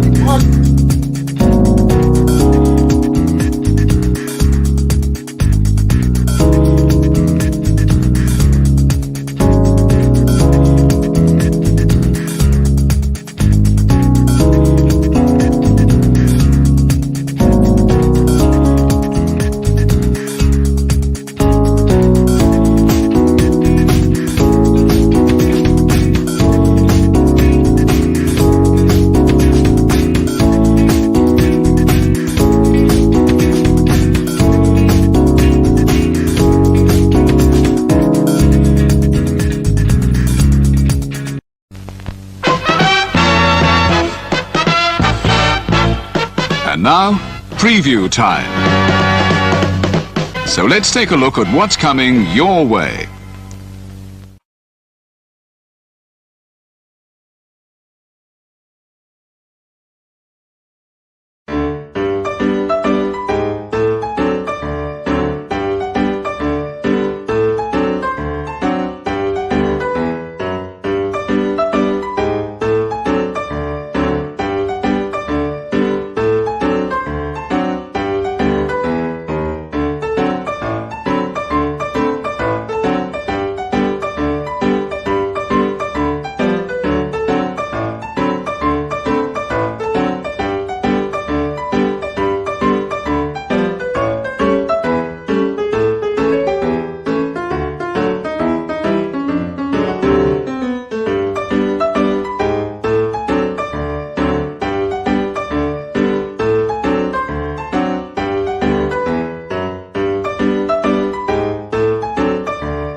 Scan the QR codes to see what's upcoming for FTW Productions and what's available on demand right now. Button Master Stable Wars entire playlist. AEW Grand Slam Rampage and Dynamite Watch Party. Shared Experiences by Mistress Audio and J. Hebert Side 95. Survivor Series 10-year retrospective. The J. Hebert Side of Things, Episode 3.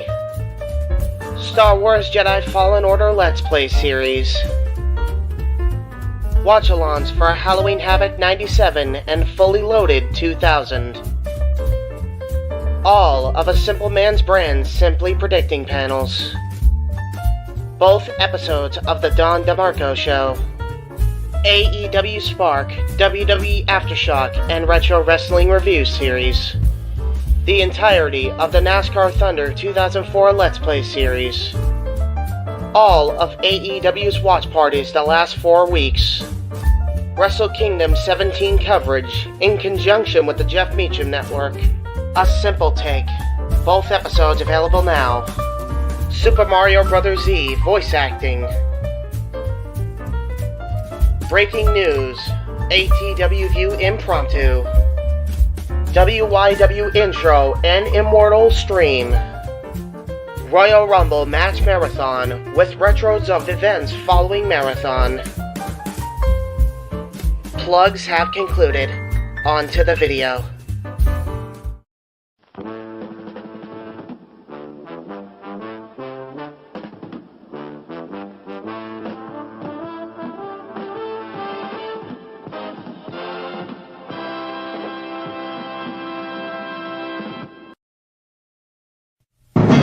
The Jeff Meacham Network's Multiverse of Media. For over 15 years, the recognized symbol of excellence and the standard bearer in coverage of sports and entertainment.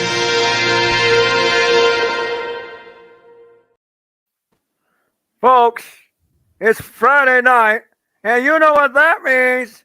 We're still going here, so welcome once again, everybody, to the second part of this Championship Network Multiverse Media live watch-along reactions event. I am the Cement Noel Foster. Of course, I am not alone. I have, of course, my color cohort, James Hebert, Side 95, and of course, the producer, the Renegade, the man of all the video reviews, the Renegade, JJ Williams, and now we are going to go into AEW Rampage that, of course, emanated from the Fabulous Forum in Los Angeles, California, that this man below saw live. So with that being said, hope everybody's having fun. Please like, subscribe, comment, tell a friend as we are about to begin. Before we get right into it, gentlemen, how are you? I'm doing great. I'm doing well, man. No, it sounds like you don't have much of a voice after that pay-per-view. Yeah, bro ended up having a voice crack. For real, like you sound like I did coming out of the forum on Wednesday, for real. I'm good. Don't worry about it. Mickey James, Hardcore Country. I mean, again, phenomenal pay-per-view, Impact Wrestling. Yeah, they're here to stay. So, all right. That was me after the JAS segment on Dynamite because I had finally gotten to have a Judas moment. I was already hoarse, and I still had the rest of Dynamite. There was one more Dark Elevation match that was taped in between Dynamite and Rampage. Yeah, which we heard all about. Your girl got another win. Damn right. Damn right. Damn right. I was so stoked to be able to see my girl live, but we'll go more in depth into that post-show. All right. So I'm going to go ahead. Man, the myth, the legend, JR says, it's Friday night. You know what that means. I have it. Ahead. I literally have it right after he says it's Friday night. You know what that means. Just so that we can sing proper. Okay. All right. So let's go ahead and see what we got here. I'll go ahead and intimidate the man, of course, himself. That, of course, inspired me to be a wrestling fan. You already know what I'm about. If I lost my voice, I'm going to be able to speak. I'm still speaking, so I'm still here with y'all, believe it or not, as I fast forward from my DVR bit to get to the intro, because screw credits for a dumb movie I don't care about. I will say, while we wait for you to get queued up, Noah, me and Jeff were able to meet your friend Datia and talk and hang out with her for a few moments there prior to Dynamite. Good deal. She's a cool getting to meet her in person. Like I said, one of these days I will venture out to the West Coast and hope to meet you and Jeff in person. But again, That's still something to happen. What's about to happen? Let's have some fun with All Elite Wrestling. So let me see if I get my JR. You know what, gentlemen? We're going to wait just a few more minutes because Jeff just messaged me, says the next freeway exit is his exit. Hey, I'm fine with that. Impromptu So we'll stall for just a few minutes. I'm cool with that. Because I'm right now just looking at electrified AEW Rampage logo on my screen. So let me just go ahead and let's see here. It's Friday night, and you know what that means. Pause. All right. Yep. As soon as I pause. There we go. Okay, so let's go ahead and briefly shoot the breeze for a moment. So again, JJ, it was your first live All Elite experience. Now, me and James, we covered Dynamite, and that was a pay-per-view in its own right. James, that was television. My God. So JJ, what was your first All Elite live experience like versus other wrestling experience you had? You know, in all honesty, it reminded me of the old days going to Gorilla. Like, it really took me back to that, going to PWG at the Jewish Community Center, the armories, etc. Like, it definitely was different from WWE shows. You know, and you got to keep in mind, not only was it my first AEW experience, it was my first televised wrestling experience since the shitty SummerSlam 2012 that me and James reviewed. Yeah, if you want to check that out, go right ahead. It's on Owen's channel that was promoted earlier in the plugs. Like, I only have been to one other wrestling show since that, and it was Indie Fed that was out in Pomona that my buddy Gino Tojuso Rivera was at.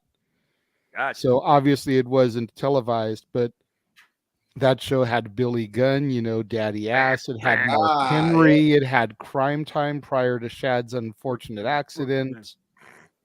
You know, so it was a great show getting to see one of my local buddies that I saw literally come from nothing, and then getting to see, you know, stars that I had seen on TV, whether I had seen them live in person before, like Crime Time, or I was meeting them for the first time, like Billy and Mark. Right. So this was my first televised live show since that. And man, it was an experience. Like, me and Jeff got there early.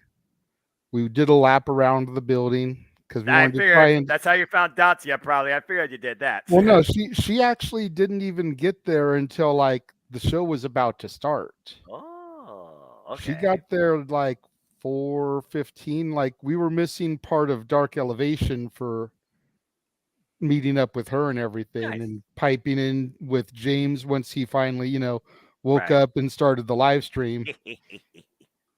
But the one bummer about Dark Elevation, and I will give this little tidbit spoiler that I was bummed about. All right. Brian Cage versus Willie Mack. Oh, that's Lucha Underground and friggin' Impact Wrestling Revisited. That sounds awesome. And it's our boy Willie. Like, me and Jeff have told you about how Willie has been like part of our family. Like, he slept on our couch. He's gone to Disneyland with us. I missed his AEW debut. That must surprise the hell out of you all to realize that your boy was there. Yeah. Yeah, it did. Like, I'm going through online, you know, checking stuff because I'm trying to find pictures and stuff that I can like snag for promotional matches, for Rampage, for Dark, for whatever. Right. And I'm seeing the report that Willie Mack had his debut. I'm like, son of a bitch. And we were outside phoning in with James when like all that was happening. Like, Willie Mack was on Dark? Yeah. Dark Elevation. Oh, wow. Hey, man, that's a hell of a talent to scout, man. You talking about agile big man, Keith Lee, Willie Mack. Give me that one-on-one. For real, right? Oh my God.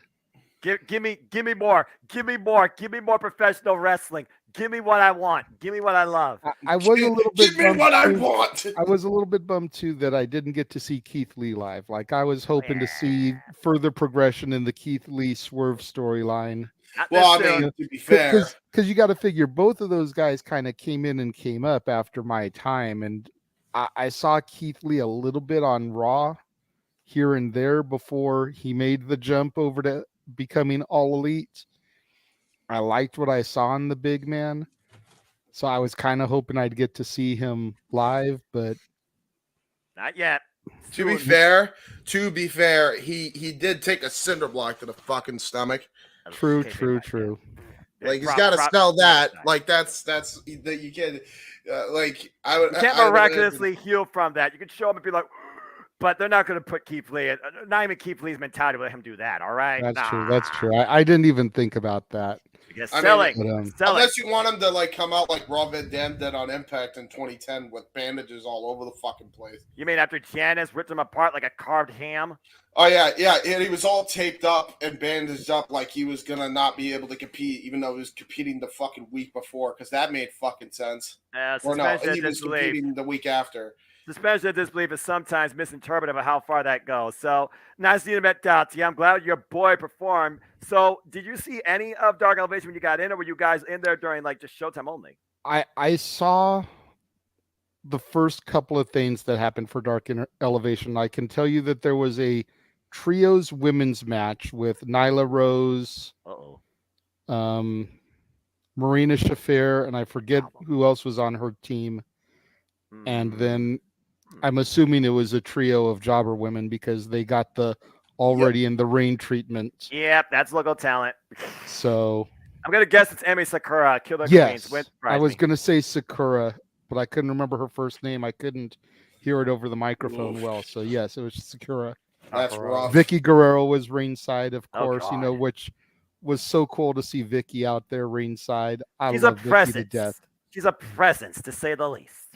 Vicky's one of those that when she first came on the scene, you're just like, oh my God, you only have a job because Eddie died. Get off of my fucking television. But the more and more like she got into her role, the more she owned her heel shit.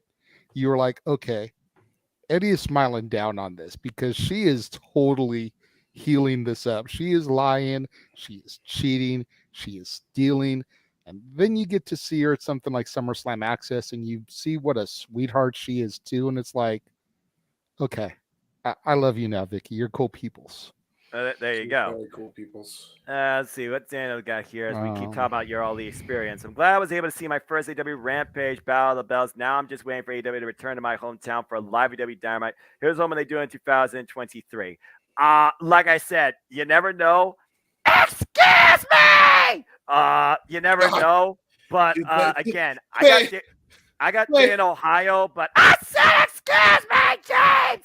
I got Dan in Ohio, but I don't know if I'm going to go there because it's the middle of tax season. I'm going to play that by ear because when it comes to me, I have to consider bus, lodging, and bus back, which adds up with the ticket. Cleveland sometimes on average with the ticket adds up to about $350. So overall, speaking of Battle of the Belts, I don't know if you saw, but they already announced Battle of the Belts 6. Yes, they did, and that will be in Kingston, Rhode Island. Their first Rhode Island show, the Rhode Island debut. And look who's on this graphic. Darby Allin, Orange Cassidy, Wardlow, The Ocho, Chris Jericho, Kenny by God, Omega, The Acclaimed, that bitch, Claudio Castagnoli, I'm a hater, Jamie Hayter, oh boy, and Samoa Joe.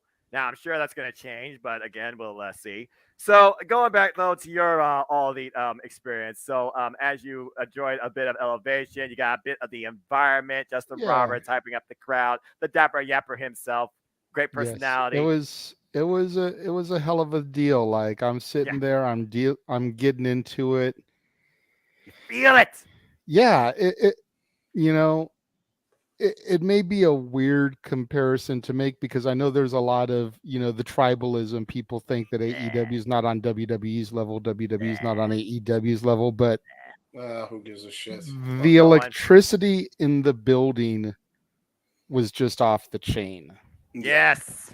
It just was like, I could feel it in my bones. That's passion. That's raw, non-filtered, filler noise, freaking environment where you live and eat and breathe in this business and just love being there. And to a degree, WWE does that too. But I've been to WWE, I've been to AEW. It's not apples to oranges. They are two unique experiences, but truly, nothing is like an all elite experience. Battle of the Belts featuring Omega. Interesting to note that NJPW has yet to announce the Omega Comp US title. Yeah. Ooh, right. But, that could happen. Wait, Japan's over here. California's over here. I think that would be an easier trip than going all the way over from Japan to the East Coast. Well, the thing the thing is too. Keep in mind, the New Japan partnership doesn't just have to stick with AEW. Ring of Honor had it before AEW was ever an inception, so it could happen in California at Battle in the Valley, it could even happen in Supercard of Honor. I keep talking about it. The title was put into its inception and decided in a tournament that culminated with my boy, the Stone People Tomohiro Ishii, and Kenny, by God, Omega for the IWGP United States Heavyweight Championship at the Cow Palace. There you go. So you've got Revolution as a possibility because that'll be up in the Bay Area. Oh my God, they put that Revolution. You've got Supercard of Honor as a possibility because Tony Khan, when he came out on the stage a couple times, did mention about how stars from multiple companies will be part of Supercard of Honor. Multiple companies. Okay, that's interesting. So obviously, you got your standard ROH talent that we all know and love, the Briscoes, they're champions, etc. Obviously, there's going to be AEW talent because there's already the crossover on the television anyway. Mm-hmm. But New Japan very easily could be that other company. And again, they're willing to work with anybody. That is what this wrestling community has truly become. It's about collaboration versus ingrown competition or inbreathed. What we got here? Hey, JJ Williams and crew, what do you think about the rumors about TK wanted by WWE? Stay tuned. I was going to say tune in to Open Mic Night tomorrow. All of the potential sales, I'm pretty sure that's just gonna be what Open Mic Night is on the anniversary, or at least guys. That might honestly be our only topic because there's so many fucking layers to that onion. It's ridiculous. Well, onions do have layers. But yes, as James and JJ alluded to, hey, there you go, JJ. Movie reference for you, Shrek. Hey, Mike. Yeah, I mean, I had a realization when we were at Dynamite also. And I told this to Jeff. I have now seen every major wrestling company that has been in existence since my time as a fan. Wow. As I've been to WWE, of course. Yes. I went to WCW Thunder. I was at ECW Heatwave 2000.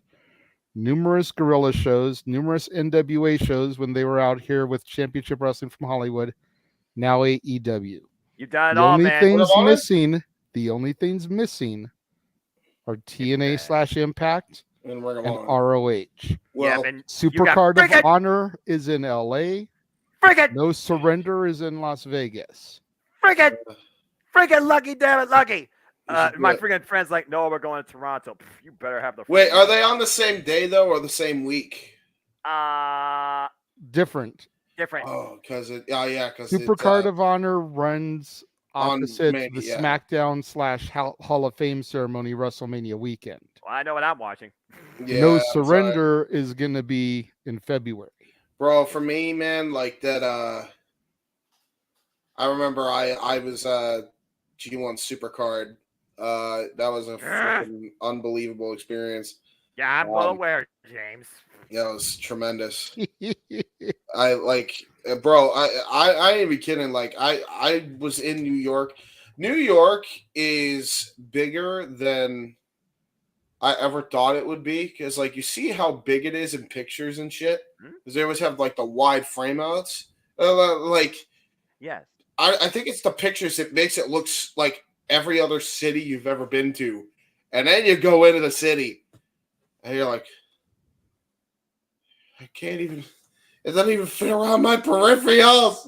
Yeah, it's a lot bigger than you think. Huge. Freaking round building. I mean, again, I've been to WWE Raw, I've been to SmackDown, I've been to WWE Live events, I've been to NXT Black and Gold when they're in Columbus, Cleveland, Detroit. I went to NXT Takeover, Toronto, I went to a SummerSlam. I've been at Impact Wrestling Summerversary. I saw most of Homecoming. I saw Impact Wrestling tapings. And then most recently, most of my experience outside of independent promotion out Chaos that wrestling that happened for a little while here, right here in Toledo, Ohio. I've been mostly to only AEW Dynamites within the Cleveland, Ohio, and Cincinnati area, where I've seen everything from the likes of Danhausen, very nice, very evil, debuting during Adam Cole versus Cassidy, that crazy TNT ladder match with Cody Rhodes versus Sammy Guevara, Minoru Suzuki versus Jon Moxley, Pat versus Andrade, and of course United Empire versus Death Triangle, and Claudio Castagnoli versus Dustin Rhodes. So again, I'm seeing a lot of great wrestling, and I don't want it to stop. I want to get back into it, so I'm hoping 2023 I can kick things off. But again, purge for passions. We'll see what the summer holds. We'll see what happens in time. Well, let's go ahead and see what you all are talking about in the chat here. Elizabeth talking about New Japan for wrestling. Reason why I call it is because all new beginning match cards have been announced. The US Town. Yeah, that's why we talk at Cow Palace. Just it makes so much damn sense. Book it at the Cow Palace, even though I'm really gonna be pissed off at you and Cindy for seeing that. I like AEW, but the roster should be more indie people. To each their own, though. Well, I mean, how much more indie can you get when it comes to the environments of AEW and Impact Wrestling, particularly, and what they're home grooming out of freaking Dark and Elevation? Right. I feel it's a good mixture, honestly. Maybe too much of a mixture. That's why freaking AEW needs to still work on the roster booking. My favorite event I've ever been to was Backlash 2000. Ooh. Where's that show rank for you, James? It's up there for sure. Oh my God, is it up there? Big time. Nosebleed seats, but I didn't care. I'm old. You're old. Look. We were pretty high up there for Dynamite too, but I mean, you know, you didn't have a bad seat in the house. We weren't in the last row, that's for sure. I'm about to say, you're not in the last row, then you were good. And some of those buildings, like, it doesn't matter where you sit, you can't have a bad seat. The Forum looks like that. I went to Royal Rumble when the Shield debuted. I went to Fastlane 2019 where the Shield said adieu, and it was crazy seeing that entrance live and seeing Jon Moxley, former Dean Ambrose, just 2 sections over coming in and hearing that music. He was in the Royal Rumble in cool. Phoenix, Ohio. Phoenix, Arizona. I don't think there's a Phoenix, Ohio. And, of course, we'll be covering the Royal Rumble here. Columbus, Ohio, Raw, when the Shield was still around, was my first show. Oh, nice, Aaron. I appreciate that. Again, folks, we're all wrestling fans. There is no better. There is no lesser. There is just professional wrestling, and we love this. Period. Share common love, common bond. Don't show supremacy. Don't show toxicity. Now, what I think we're gonna do on the watch along coverage, since Supercard of Honor conflicts with the Go Home to Mania SmackDown / Hall of Fame. Yeah. How am I gonna do that? Supercard of Honor bell time is 4:00. Right. So that should be off the air in time for us to still cover the Hall of Fame. So I'm thinking we'll just ditch the SmackDown portion and do Supercard.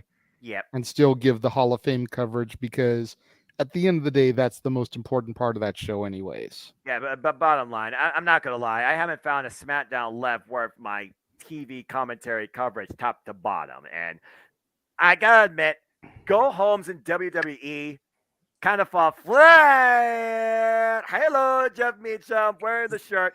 Damn, that was a good pay-per-view. That was far from flat. What type of note was that? C minor to C major. What the hell? Look, I'm not singing Joe Hendry's theme right now, so give me a break. Meanwhile, Jeff, good to see you. How are you? I have 2 words for everybody. Suck it? No, I'm in a good mood today. Well, I was until I got here, but let me do it justice. Hardcore country. Well, the way you broke it down made it 3 words. But by the way, so okay. No, hardcore and country are 2 words, but I know, but the way you broke it down, hardcore country. That's the way the music works. I know. I got a story, and I told this on the air. I don't know if you heard it, Jeff. So I did not. She's in our official roster. So WIW, Mickie James is on it, right? As she should be. Season 1, okay? Yes. So I gave her as a shout just to switch up her moveset, a tornado DDT. Oh, there you go. Okay? Yeah. I told this to her months ago. Right. Guess what the fuck she used to win the goddamn title? I saw it. It was wonderful. It was wonderful. Tornado Mick DT. As I look at these last comments here, No, baby. Again, what a phenomenal pay-per-view. Impact Wrestling. Don't sleep on this company, folks. Last wrestling event for me was a bad ending. Big Show helping John Lauren. I'm sorry. I'm sorry. CM Punk, Daniel Bryan should have closed that show. I am so sorry, Elizabeth. Because of course Kushida won the match because he should have. I mean, I'm reading the results here as we're going along here. Oh, definitely. Go ahead. And Raymond said it happened when Rock matched. The lights went out and 3 people attacked the lights. And yep, you were there for that moment. Joe Hendry. Good for Trey. Good for Trey. Wow, Josh and Bully was third. Yeah. Dude, Josh It was the opening of the main card. Yes. And boy, did they open hard. Bro, The you don't machine understand. guns retained. God damn, my boys, Chris and Alex. They did it. You love to see it. You love to see it. Damn right. Moose beat Joe. I'm not surprised. But a new authority figure now as part of Impact Wrestling. Actually, that's the thing. They did beat him. And then Santino Marella. Santino was like, you low blowed the fucker. Fuck you. No. Reset this match. Son of my gun. You son of my gun. So is that why Santino wanted his name back so he could do the damn Santino accent? Yeah. Fuck me. Yeah, Masha. Oh, Masha's the number 1 contender. Smashed Taylor Wilde on top of everybody. Freaking Deonna Purrazzo and Killer Kelly. Good for Masha. Yeah, so Masha pinned Taylor Wilde, got her win back. Good for her. Oh, Steve Mackel won. I'm surprised. Eddie beat John. Not surprised. And by the way, not only did he beat him, called out Josh Alexander. We're good in the match. We're good in the match. Brave. We have to get to No Surrender first. That's next month. It's the next stop for Impact Wrestling. So, before we start Rampage, I just want to say again, thank you everybody that watched tonight's coverage of Hard to Kill. Much appreciated. Much love for the Jeff Meacham Network audience. Love you guys. Thank you for allowing JJ to produce while in my absence. And JJ knows why I was absent, but I'll briefly fill you guys in because my buddy Adam Contras, who will be on one-on-one with Jeff Meacham this coming Monday, we did get the interview recorded today, summed it up in 3 words.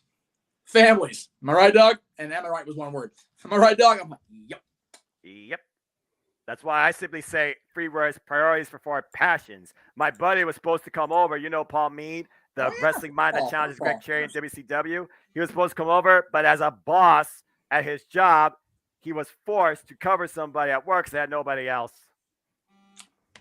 Well, when your familiar situation forces you to be the boss in the parenting partnership, it is what it is, baby. There's a reason why I got a sign downstairs hanging right there when you walk in next to the clock. It is what it is. But I do have to thank the gentleman to my left, but right on screen because stage right's a thing, as well as his tag team partner in the creation of my niece for the housing this week. Much appreciated to everybody involved in that. And to Teresa for getting me home, or at least Charlie Brown safe and sound.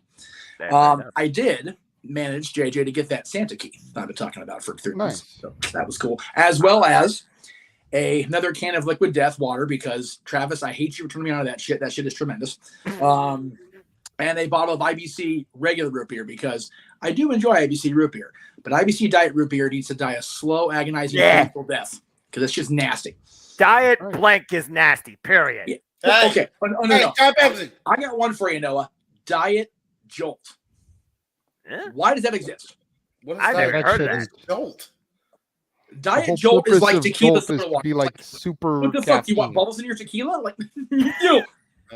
Gotcha. Okay, so it's Diet Jolt. Let's just have a sugar-free sugar drink. Sugar and water. Sugar and water. I mean, just put Crystal in a bottle of water. That would do you, I guess. I don't know. That's what I do with the water. However, JJ will appreciate my beverage choice tonight because if you can't get to Buena Park and Knott's Berry Farm, Brisk has you covered, baby. I love me a good Brisk. It's not quite boysenberry, but you think it is, so it's okay. Yeah, fair enough. You get enough of the taste. You still have that tea bounce there. I've always been the Brisk with the lemon guy myself. That's always my go-to. Hey, you know what? I'm not a fan of hot tea as a rule, although after this week of coffee, I'm going to start getting back into the hot teas because goddamn. But if you get a cold tea, brisk is the business. So Arizona. Right. Okay, so not Arizona sweet tea, Ray, because I'm not a sweet tea person. You get me Arnold Palmer, you got a friend for life. And JJ no just bet anybody. Fair enough. My mom's always been a fan of the pure leaf. She likes the sweet pure leaf. That's the more natural tea. That stuff's good too. Oh, by the way, what's his name? Delirious replated Guncher. By the way, JJ, just for the record. Oh yeah, that's right. That's right. I forgot about the that match, but fair enough. Wait, we don't know why either. During the countdown, the opening bout was the 6-pack challenge for the X Division athletes. Delirious was in replacement for Bahuncha Guncher wasn't there, so Delirious was there, and no idea why. I assume, honestly, from the sound of it, and I don't know if this is related in any way. So Veer Mahan wasn't on NXT last week, which is why Jinder, I think, stepped in. That's why Jinder stepped in, by the way, at the last minute, because he had a family crisis of some kind. I don't know the total. I don't know the full story on it, but as we shouldn't. I believe it's in relation to that because Bahuncha Guncher is tied to that family as well. Yeah. So there you go. That would make sense. So I was told through chat that y'all were talking about the AEW experience he and I had on Wednesday night. Yes. Yeah, we didn't even cover even like your first 15 minutes, but I just wanted to get like a scope of the idea. Like, how was it? It was good. I mean, you like we were talking about. You saw the show on Dynamite. Pay-per-view level. You mentioned yourself. Yeah, exactly. Pay-per-view level. Me and Jeff had another epiphany while we were sitting there at the show. You know, in addition to, like I already mentioned, it was my first televised wrestling since SummerSlam 2012. Right. It was only the second time in history of all the times that me and this man were at shows together that we sat next to each other. Yep. Nice. And the last time we sat next to each other was the CM Punk pipe bomb in Vegas. Oh, wow. Wow, that's going And then you think about the rumor that I had overheard about the quote-unquote wrestler that was the surprise that needed to be kept hidden. Could you imagine if it had been Punk again and we would have been sitting next to each other again? It's like you two at a wrestling show. CM Punk makes history.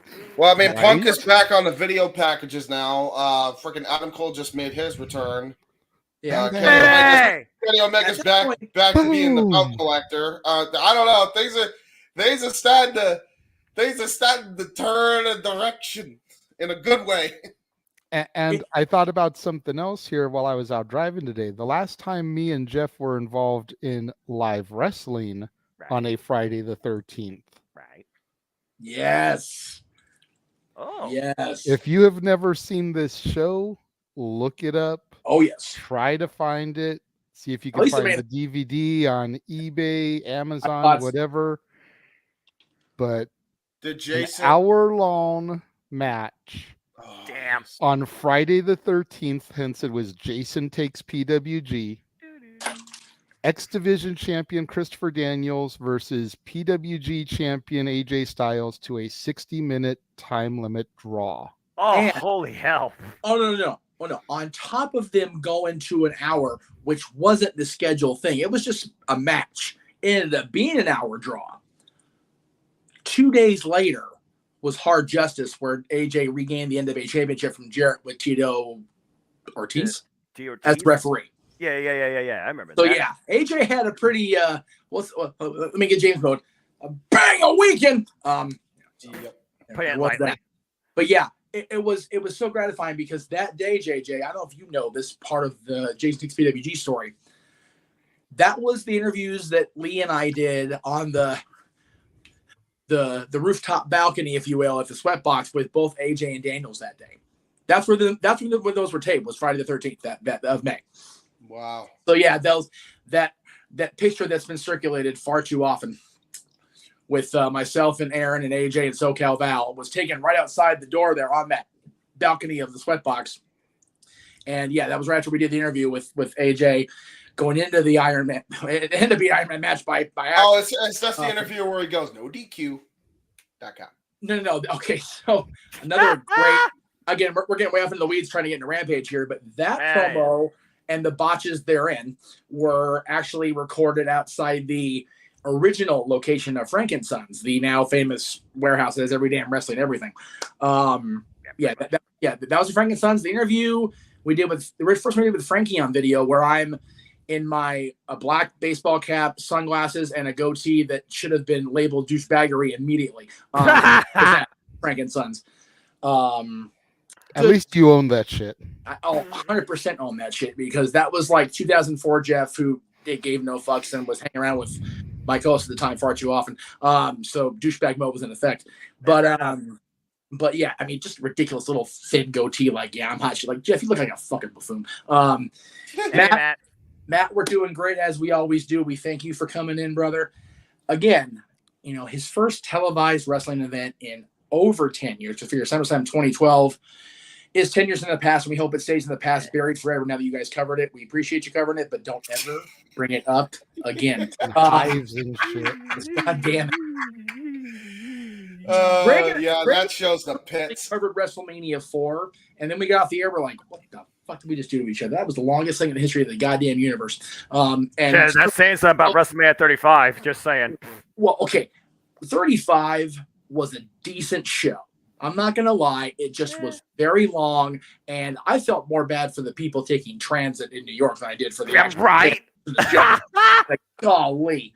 But no, WrestleMania 4 had a good story. It's just the bell took too long to ring between matches. Fair enough.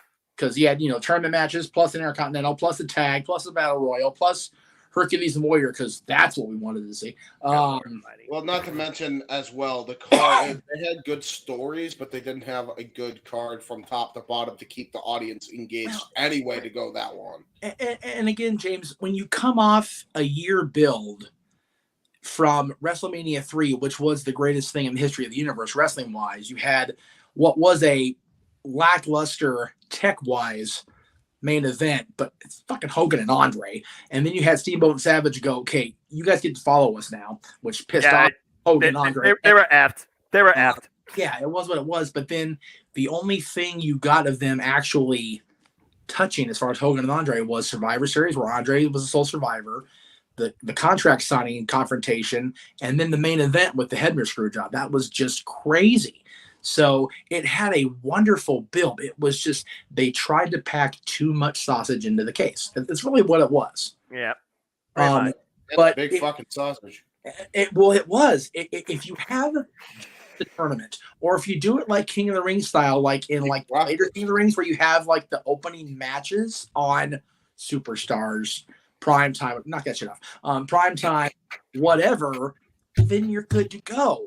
But when you have the entire tournament, plus Intercontinental, plus tag, plus the Warrior Hercules match, plus the Bob Uecker bullshit, trying to find Vanna, it's like Bob, you went after Rule of the Year before, dude. You need to get your eyes checked and just stop. And then freaking Vanna enables his ass by kissing him. It's like, God damn it, Vanna, why you gotta perpetrate? Why you gotta? And yeah. But anyway, yeah, it is what it is. To put a bow on it, it is what it is. Both long shows. Kind of like this long promo I'm doing right now. Real. Yeah. Anyway, Rampage. Again, we will. At least I'll preface it. I'm not gonna get any preconceived notions, but as awesome pay-per-view quality as Dynamite was and came off on television, I personally recommend you watch Rampage with us if you're not already watching it. Which, if you are, cool, go back and watch it on DVR again, like we're gonna do. But after that Impact show, just on paper, I'm like, God damn, poor AEW's got stuff to follow just for us alone. Yeah, right. Well, to be fair, also it was pay-per-view versus a television hour. So, I mean, again, apples to oranges. But bottom line, pro wrestling. I'm happy as a fan. That's all that matters to me. It has been a tough week in entertainment. Yes. You figure, Jeff Beck, excuse me. God, what an asshole I am. Of course, just a tough week. And having met Jeff Beck more than once, thanks to the kiddies, what a surprise. Solid dude. Love Jeff to pieces. May he rest in power and pride. But it was a good week for wrestling. I'll tell you what. Absolutely. Right. Jeff, if you can, while we finish up right here, go ahead and start your DVR and pause it as soon as JR says it's Friday night, and you know what that means. I'm going to go with you guys because my TV actually took a big giant dump while I was gone. So, okay. So I get to kind of like you often do, JJ, when these guys are calling it. But I have planned. Do you have Discord? Not handy enough. I'm on my phone right now, so kind of. It's not great on the phone, James. I was about to say I could have streamed it for you, but yeah. No, like I said, I'm going to hear you guys calling it, and JJ's going to be watching along. So trust me, the memory will live forever. Fair enough. Yeah, you were there. And you lived it. Feel free to pop in then at the end again, Jeff. All right, here we go. Feel free to pop in again at the end. Well, no, I'll still stay here with you guys. Okay. Yeah, you can talk. I'm sure he can talk while we react, just like you know. All right. So here we go. I'm gonna do a 5-second countdown, and then we'll all unpause at that point. All right. Tell you what, James, why don't I do it that way? You guys can focus on unpausing. That's fair, actually. All right, here we go, kids. And you at home, follow along with the bouncing balls. 5, 4, 3, 2, 1, play. All right, here we go, folks. AEW Rampage is live. Well, allegedly. As we watch it now here across the JMN media from the Kia Forum in Los Angeles, California. And we're kicking things off with the TNT Championship. Bryce Resberg holds up the gold. It's Darby Allin defending against Rock Hard Juice Robinson in his second defense as champion. Open challenge. Darby's underway. Go ahead, Jeff. I will say this. Getting to hear Boomer Sooner live at a show for the first time in a while, that was pretty freaking cool. I'm like, and getting our second dose of Judas with conductor Chris before the show. Yeah. Pretty cool. For real. Standing up on the entrance ramp, just like he's such a friggin' dork. All right. I just want to point out, collar and elbow tie-up, I want to point out right now that this is actually marks the third member of Bullet Club to compete here tonight on Friday night. Ace Austin and Chris Bay earlier in the tag title match where they came up short. No thanks to major players, by the way. Too sweet. I mean, they were last. Are you kidding me? I'm not kidding you. Freaking Matt and Brian, damn you bastards. Here we go. Oh, nice wrestling takedown here by Juice Robinson, and now just absolutely playing around with Darby Allin, trying to show his max skills here.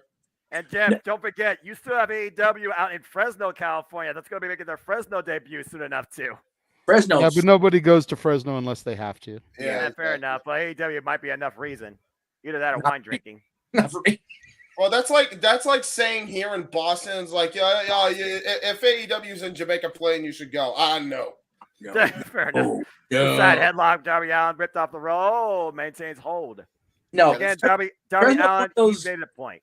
There's one of those places where you go, it's like, yeah, it's a nice place to visit, but you wouldn't want to live there. Yeah, it's one of those things where it's like, does the end justify the means? Again, does Darby Allin defend the title against Juice Robinson mean that is Juice Robinson taking advantage of a vulnerable Darby Allin with how much work he's put in, or a more motivated Darby Allin, and is he in over his head? Was CJ, pre-Juice CJ, part of your NXT? Yes. Oh, yes, he was. He was KO's debut opponent, if I remember right. That is correct. KO busted his nose. Yeah, he did. God damn.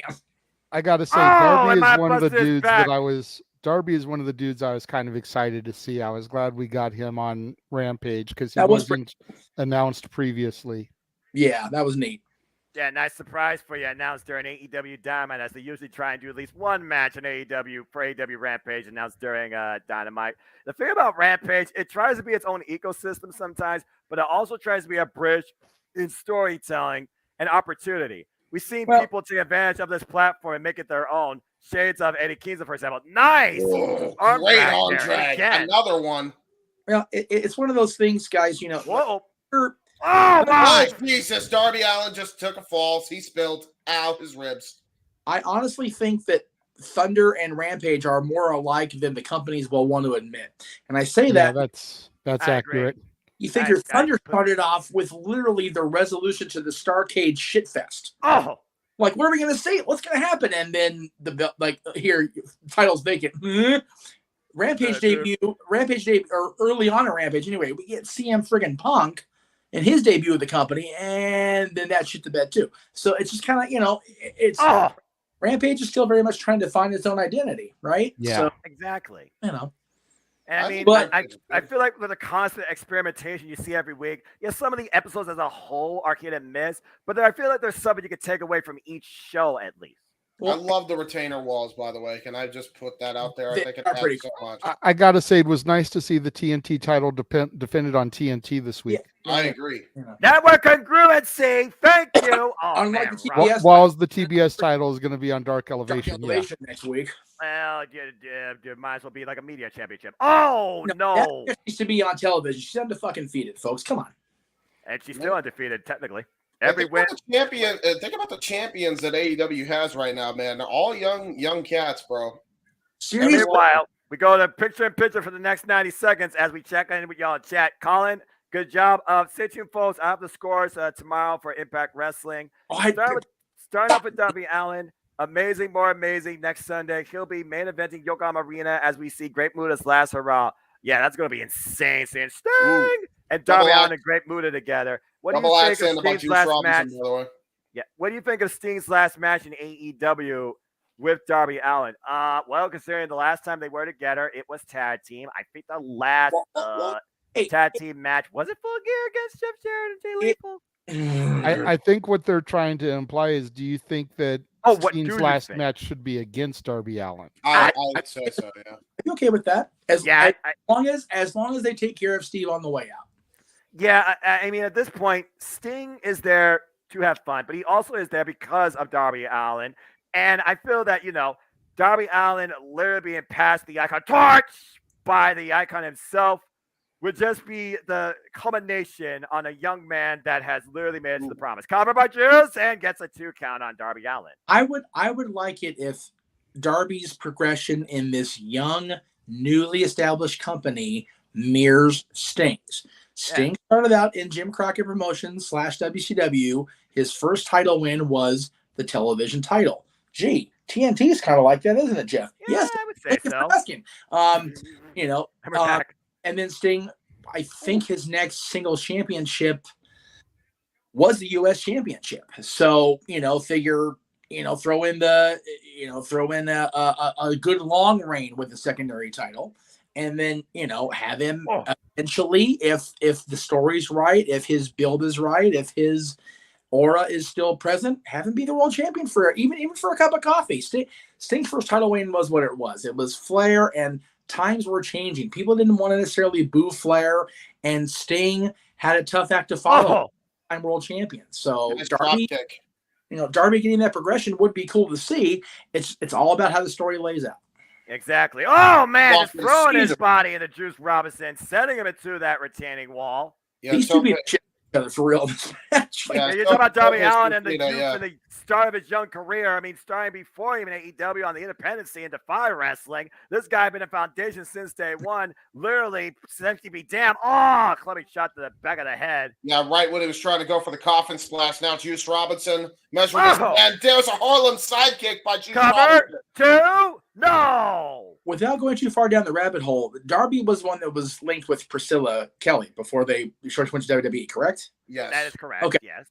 Look where they both are now, man. For real. Darby's TNT champion. Priscilla's doing the toxic tragedy thing. She's #1 contender for the women's championship NXT. Good on both of them for overcoming what could have been a real shit show and, moving on with life. That's good for them. Well, I know it's not going to be a shit show, and that's going to be Super Car Bar. That's Friday, March 31st from Los Angeles, California. Dude, for real, though, I am seriously debating buying the double tickets. That's the only way we can get it. And just, I had to go to SmackDown, but I was at SC. Sorry. And then make sure I didn't that coincidental. Just saying. Another senton drop by Juice Robinson. And they're covered to become TNT champion. Darby Allin gets to show up at 2. Juice Robinson, a former IWGP multiple-time United States heavyweight champion. I'm going to say, JJ, I know you didn't get to see. So what the hell was Juice's last name in NXT? CJ, what? Parker. Oh, yeah, freaking Baywatch name. That's right. CJ Parker being KO's debut in NXT. Tom from the middle rope. Oh! You didn't get to see much of Juice, prior to your coming back. I never saw CJ Parker as anything more than an NXT mid at best. And damn it, Juice has proved me wrong, and I love him for it. He became the flamboyant one. New Japan Pro Wrestling multiple years over. Juice Box! The knees to the gut. Cover, become TNT champion. Darby Allin again showing his resilient nature, kicking out while grasping his midsection. Now, I just hope one day we get an All-Atlantic Championship match between Orange Cassidy and Juice Robinson, because that has to happen now. I'd be okay with that. I Orange Juice. It should be a tag team. I agree.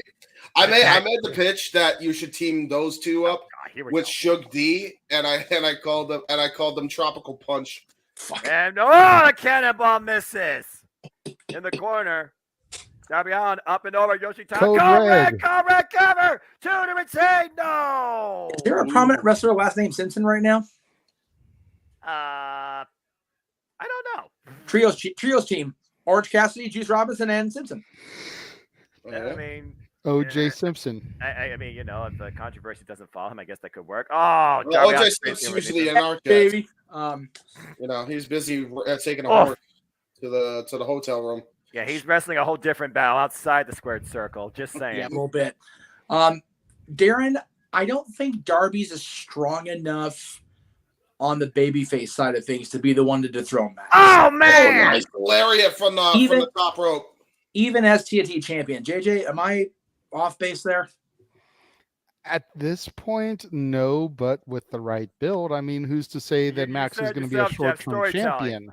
Ooh, jackhammer by Juice Cover Robinson. 2. No. That was a good jackhammer. Different type of jackhammer. If Max doesn't lose it till Full Gear, then freaking Darby could always win the Casino Battle Royale at All Out or Double or Nothing. They could also, JD, revisit their epic opener from Full Gear 2000 and I believe it was 21, where Darby Allin faced MJF in a one-on-one match, and MJF used a Dynamite Diamond Ring and a Head and Shoulder takeover to beat the man.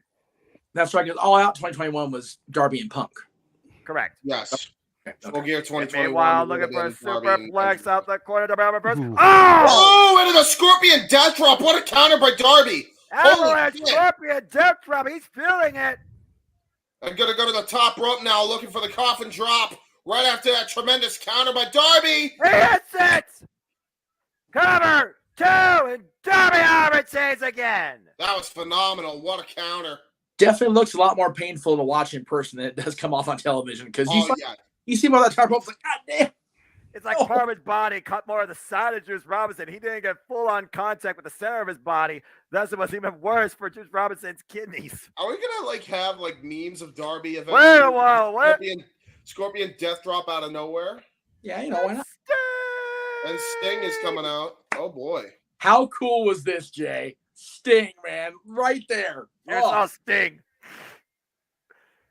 Again, the coffin drop, full contact to Juice Robinson's side and ribs, incapacitating the man enough for the 3 count. You're in the shared folder, brother. Okay. I uploaded every friggin' thing. Again, I actually made a folder in the dad's folder for it just because I knew you'd want to access it tonight. Exactly. And like you all alluded to, Darby Allin and Sting will be with the Great Muta and Pro Wrestling Noah. Meanwhile, we go backstage. Oh, look, it's Hobbs. Okay, the Hobbs thing's kind of is what it is. Sorry to be a spoiler, but the pictures we took with Dahlia are not the ones she took. The ones my camera took, and they suck for her because she ended up eyes closed. So if you post them, cool. Here, that's cool. But somewhere she's got her pictures that she took there were much better, Noah, for the record. So if somebody wants to have her, send them our way. Cool. Fair enough. And hello, Dacia, if you watch this on Live on Demand. He was such a sweetheart, such a sweet girl. So I'm glad you guys got us together. It was really cool. So I appreciate that. I feel like you all would have had a great connection. Great, it was a wonderful. Like I said, we got to meet her. I got to see Denise, who I haven't seen in years.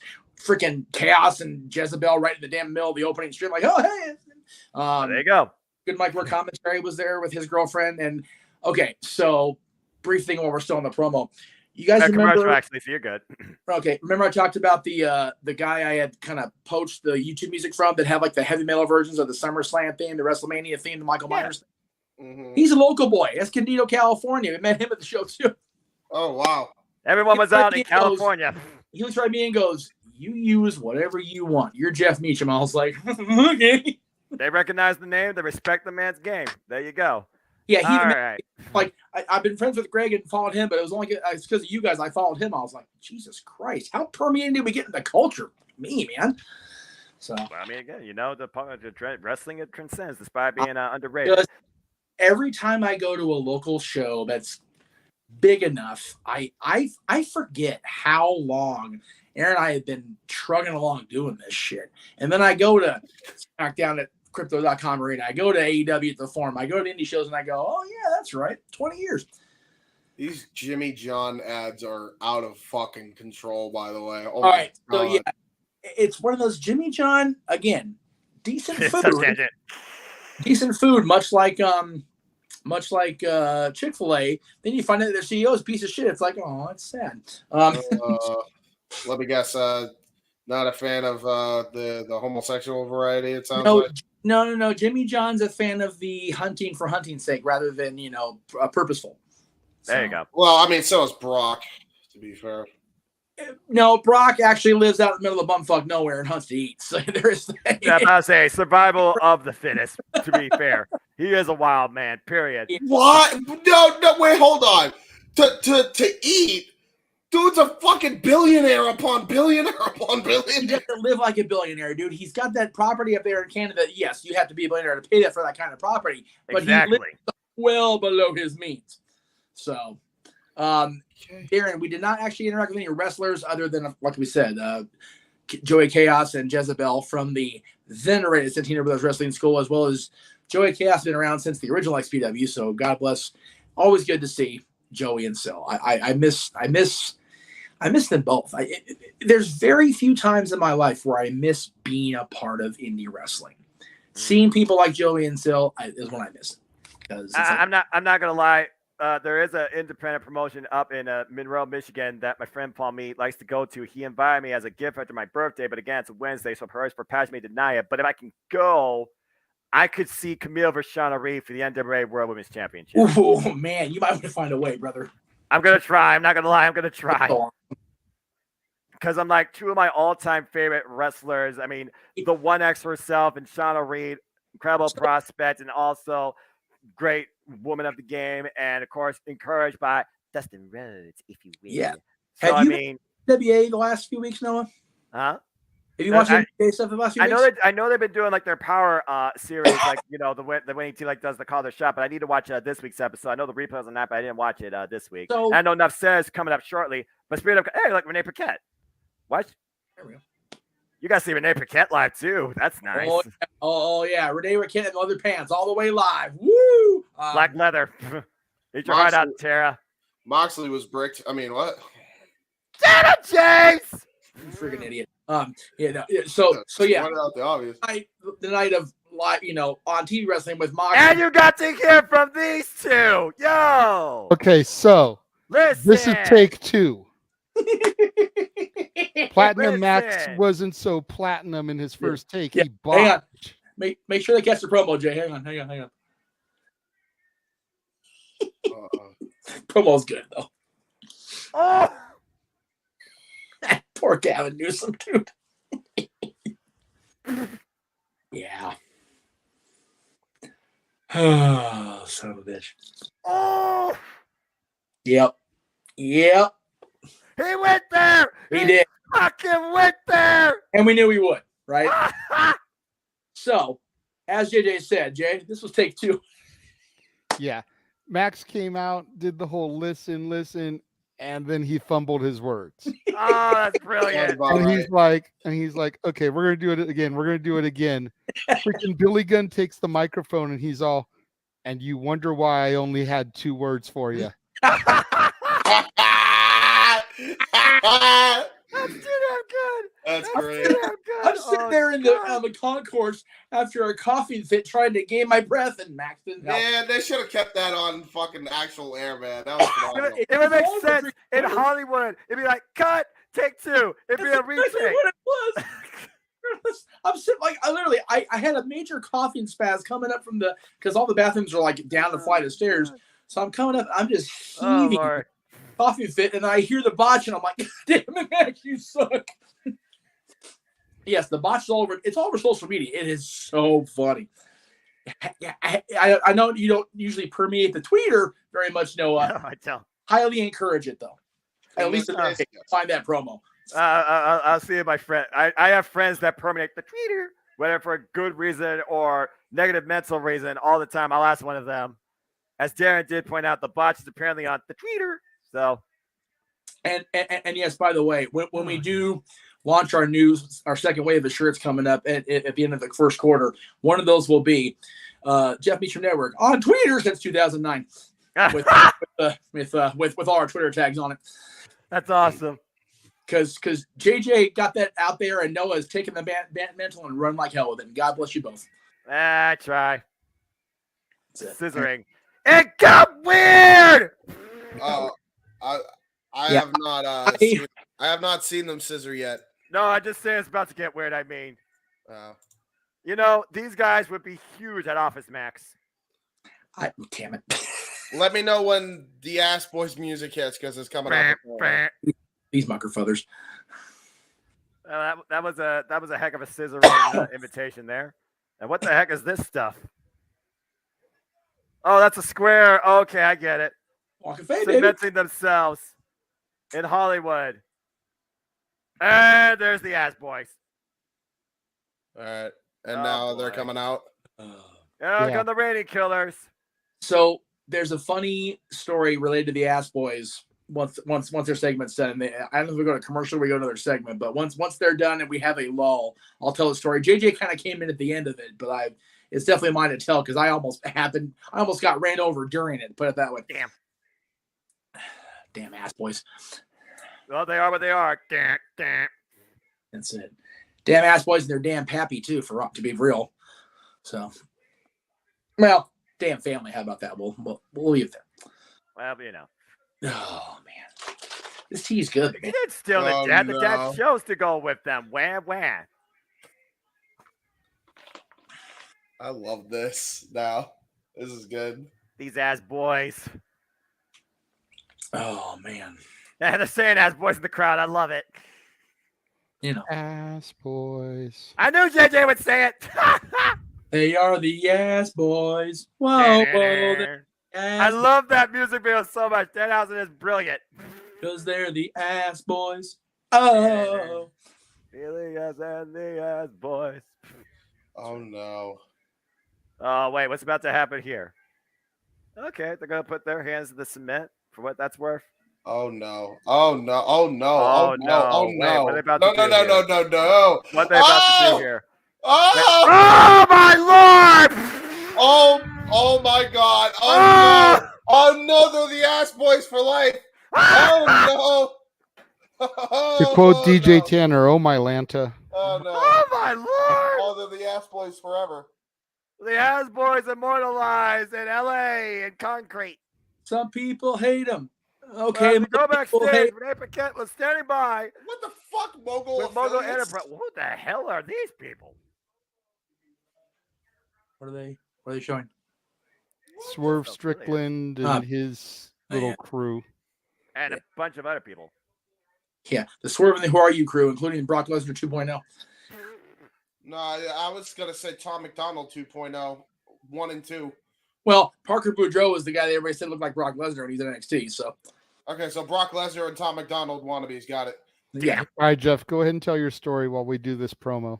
Okay, so after my last coffee fit of the night, which I mentioned on Twitter, thank you, Forum Security, by the way, for getting me a proper seat so I can sit and just get my shit.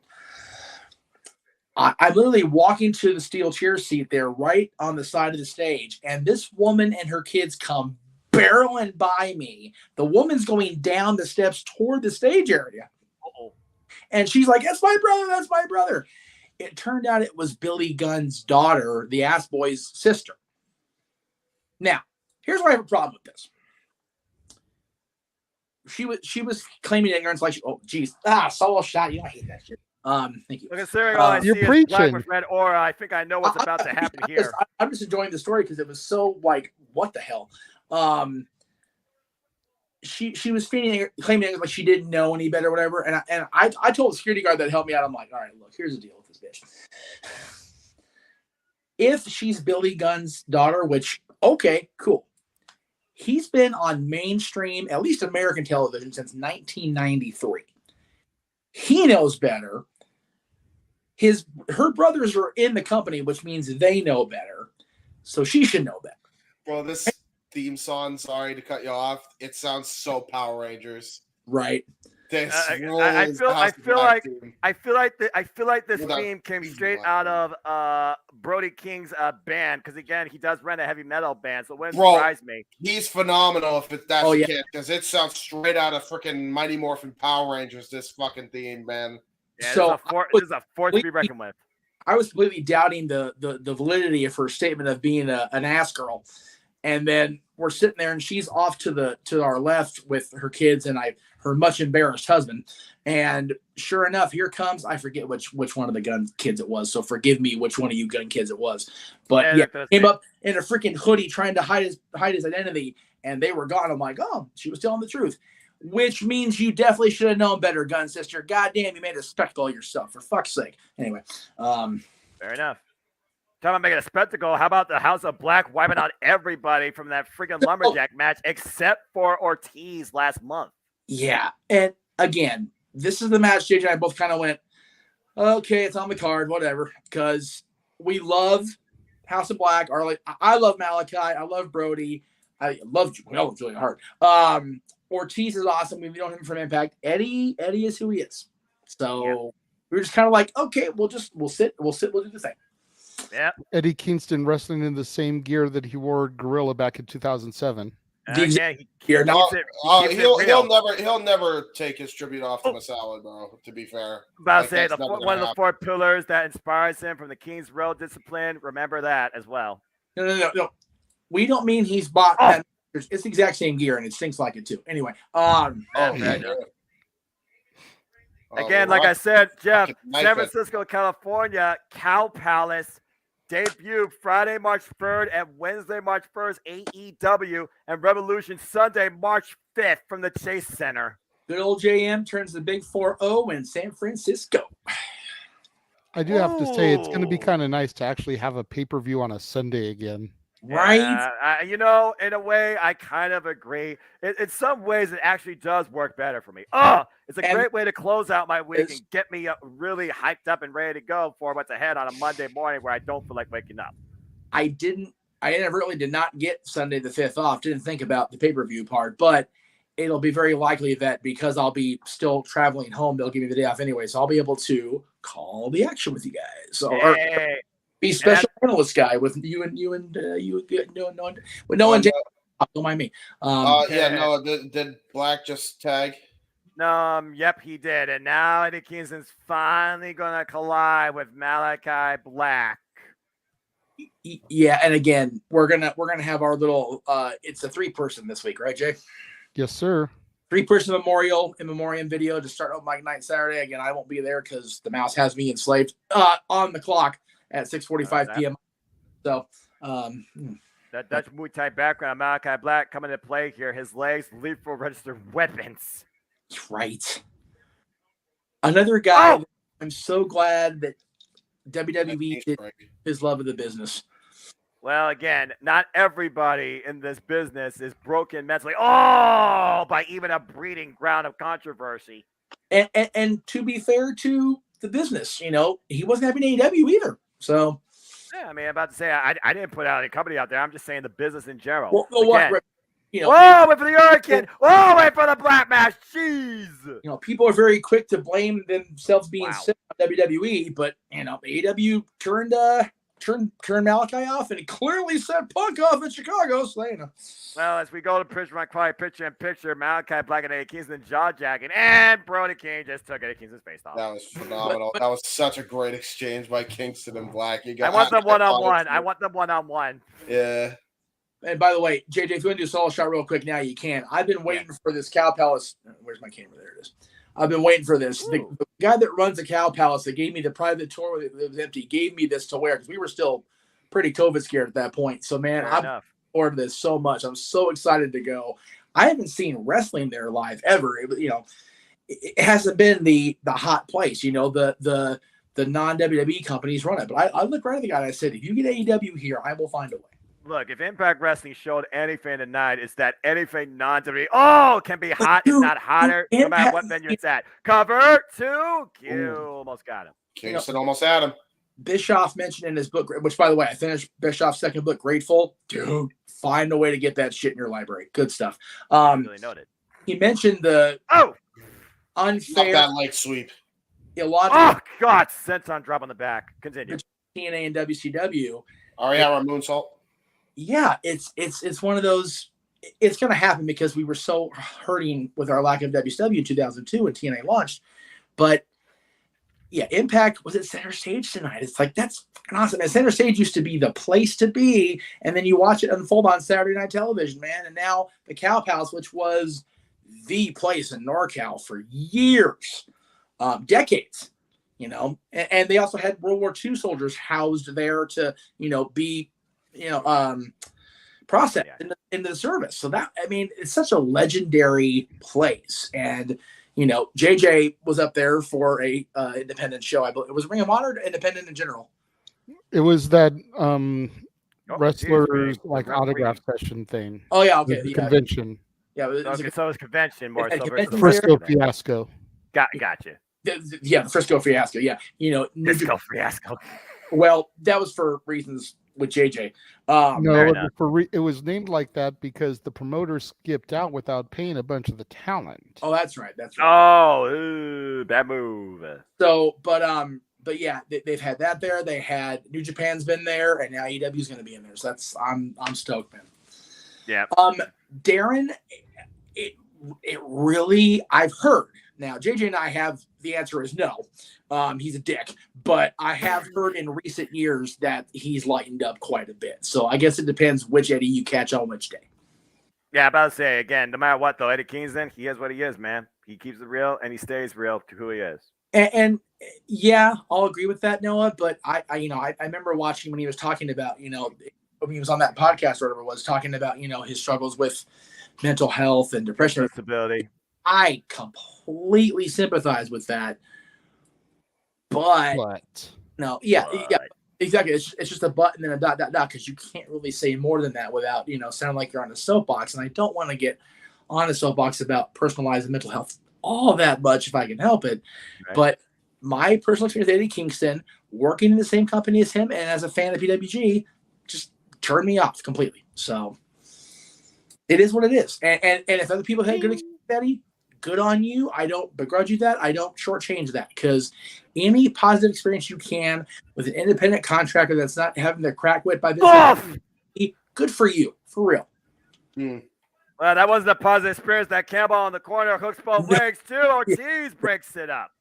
This actually turned out to be a better match than JJ and I figured it would. Again, we have our thing with Eddie, but the match itself comes off pretty well. So Ortiz apparently jaw-jacking Eddie Kingston during the break, wondering what the hell he's doing, and how's King's Black Throne taking advantage. Yeah. 1 second here. It's just big, mean, violent men. That's it.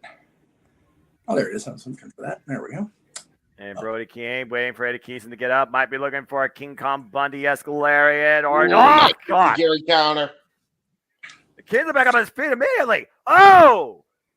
Seriously, I am convinced they were going for who had the best lariat on Wednesday night between the live show and the tapings.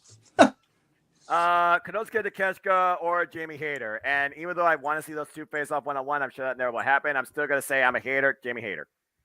I don't know. The freaking buckshot surprising the world the first match of Wednesday night was pretty damn good too.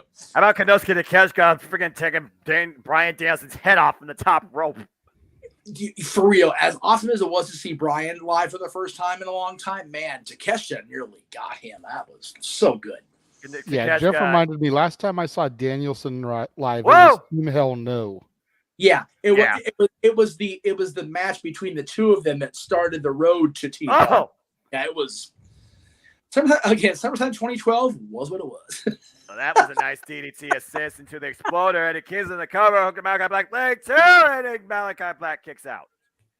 And again, as this match is going on, think about the area, JJ. We've got the Forum that can have wrestling. We've got Crypto.com Arena. We've got the Honda Center, Arrowhead Honda Center, whatever the fuck. And you've got these little independent, little small venues. Again, AEW ran the NXT ran a house show at the Palladium, which is a legendary theater in Hollywood. You've got the Ontario Arena. Yeah. Toyota Arena. That was a AEW Rampage. Oh God, what a jumping knee strike! In June, there's so many cool spots that, WrestleMania weekend has always been what it's been, and now that we've got the big stadium feel again here in SoCal, I'd be very surprised if Impact didn't book a show. I would be, quite frankly, I'd be pissed at Corgan if he didn't actually take NWA on the road and get a damn show out here. Because mucker further, I want to see that NWA live out here again.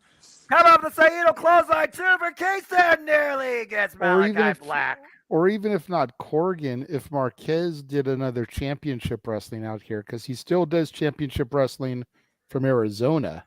Well, Hollywood. I'm sure he could bring that crew out here for a show. Well, Hollywood is still wrestling featured. They're just out in Fort Wainimi. There's Buddy Matthews, by the way. And Julia Hart, the House of Black in full tow. Here we go. Whoa, that was a shrink and a half. Right. He's like, what the hell are you doing? That's a woman, man. That's a woman. Ortiz can play both the horror villain and the horror damsel. Good for her. Yeah, so JJ and I were already sitting by the stage by the time this. Oh! Black Mass wasn't a Kingston. He's the legal man. Yep. And the Counter Malachi 1, 2, the house always wins. Wow. Yeah, so JJ and I were by the stage on the opposite side of the forum at this point. That shriek damn near pierced our ears. She was loud. Holy shit. She a screamer, baby. She's a freaking siren, banshee. She's a Jezebel. I wish she's everything. Good grief. She a Jezebel, but we love her anyway. But yeah. Meanwhile, Buddy Matthews has Ortiz hooked. What the hell's happening here? Shenanigans. He said thanks for the assist. As he sends Ortiz back in the ring again, trying to further dissension among these two. The mind games continue. Man, how come? Man, Kip Sabian should learn a thing or two from the House of Black. Just saying. Embrace the change. The house always wins. I think I know which phrase is stronger at this point. Right. I don't feel of who's the strongest. Let's talk about the undefeated TBS champion, Jay Cargill, which you saw live, JJ. I'm sure you had a moment. Yes, I did. And I wasn't up there. I feel bad I wasn't up there with him because of my coughing spaz. I couldn't film his reaction to seeing his girl. Yeah, that's something we'll be showing an open mic night. Is Jeff filmed some reaction clips when wrestlers came out. I'm going to edit all those together and we'll run that as one of our bumpers between topics and whatnot. Including the long-awaited, much-anticipated Judas. And apparently Jay Cargill just fired Red Velvet, and Layla Gray is legitimately the only baddie. Meanwhile, we go inside the ring. Renee Paquette and Globe winner Paul Walter Hauser. Let's see what this is about. Your entertainment. Rocking one of the AEW hoodies that you were able to purchase for $60 at the forum. Respect. At least you not to pay for shipping and handling. Not going to lie, contemplated it, but, I did get something else, but, Is there something else in reach? It is, but I'll show it off on Saturday, tomorrow night, when I accessorize it. Pet peeve I got to bring up. Can celebrity, I don't care what it is, celebrity guy, I don't care. Stop taking the microphone away from the interviewer. Just wait. Stop it.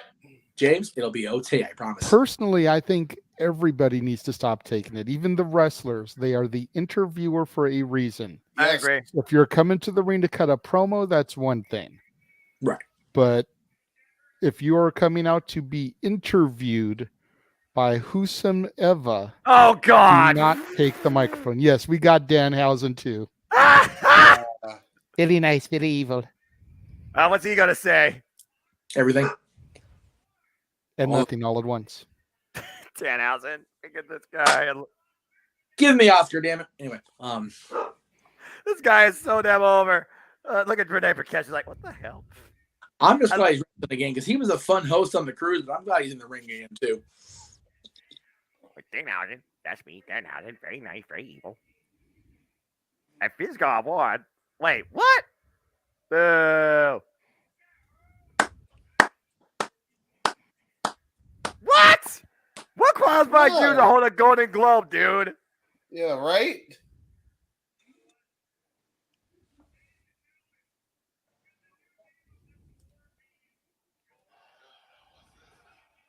No.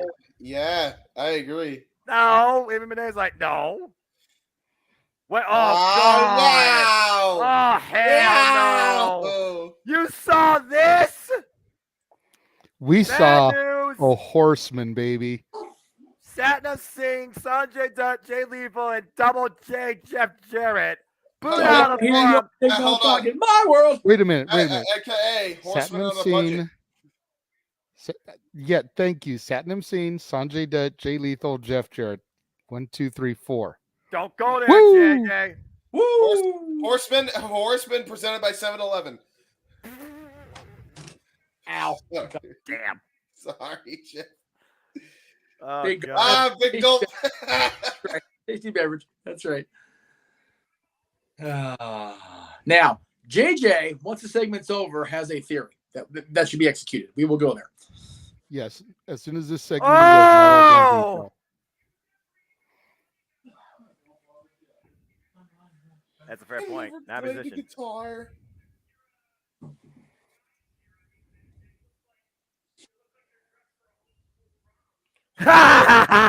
Brom! Bro, bury them softly, brother. Yeah. Oh my God! Oh God! Jay Oh, Lethal no. just dropped to go to Globe Oh, winner. they pissed off Slapnuts. Oh Jay no. Lethal's pissed. Jay Lethal is pissed, and so is Jeff Jarrett. Oh, no. Guitar in hand. And Satnam Play the Singh guitar. fucking Play the guitar, Danhausen. Jet. No Oh, balls. No Oh balls. boy. Play the guitar. Oh God! Oh my God, he took that. Hey, come on! He actually took that. Full Yeah, he on. did. Jesus He took that shit like Christ. a boss. Dude, his head, the cranium showed at the fucking guitar. Dude. Oh my God, dude. No, not the Golden Globe, no. That's a Not the precious Golden award. Globe, Austin. Oh, not the Danhausen. That's not very nice. Hey, wait a second. Hey! Where's Cassidy, the best friend? Yes! Butch Cassidy and the dipshit kids. Well, to Well, I be mean, fair, you know, they're tie-dye. Cali Someone boys. has to make it work in 2022. Or 23, excuse me. At Botch. Yeah. And meanwhile, Jeff Jarrett and crew driven away for now. With Good grief. And still, the broken guitar in hand. That guy got dropped. Paul Walter got dropped. Bro, that was fucking like, did he get concussed? Like, is he okay? wouldn't surprise me. He took He's a an actor, James. I'm pretty sure he's selling. But Jay Lethal and Sunday Dutt are in possession of his Golden Globe. Damn. They absconded with the Golden Globe Award. That's a lawsuit waiting to happen. Oh, wait. Oh, no. Oh, he's there. He's there. Well, still to come tonight, there is a street fight between four pissed off women at Sports Entertainment taking on pro wrestlers Anna J.S. and Tymel taking on Ruby Soho and Will Nightingale, and that is next. I forgot this was a thing. JJ. Yes, sir. Think should be the next step for everybody involved in Jeff's world? Well, like I told to this Jeff, sitting next to me, Oh, Lord. Jeff Jarrett is now in possession of a Golden Globe. Falsely. Be that as it may.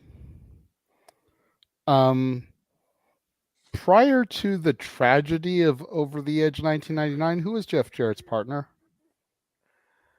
Oh, God. I'm not going back down that childhood road. I can't even figure that right now. You know exactly who Jeff Jarrett's partner was in 1999. Don't you deny it. It was Owen Hart, damn you. Owen Hart. Yeah, I know. Yeah, you know. And what did Owen always bill himself as? The what award winning? Slammy Award winning. Slammy Award winning.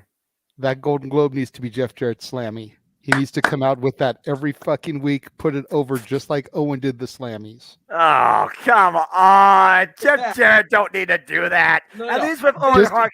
At least with Owen Hart, he did that. No. At least with Owen Hart, he did it because he was a guy that was constantly underappreciated, overlooked. Jeff Jarrett doesn't need to do that in 2023. Nobody needs to put that guy over. I got it. balance. Time out. Let me rebuttal, James. Hold on. Okay. I agree with you to an extent, Noah. Jeff Jarrett is not underrated to the same level of Owen did to need something like that. But think about it. This started in Hollywood. It can just go until Frisco in the Cow Palace. But it's a way for Jarrett to pay homage to his buddy Owen in a company that's allowed to fucking acknowledge him. That's fair. That is fair. There's the Owen tournament, which is basically the King of the Ring, the King of Hearts. He got his own action figure with New Japan gear because of the old New Japan tie for Owen. Like, this is perfect synergy. I know what you could call it. Just go until Revolution.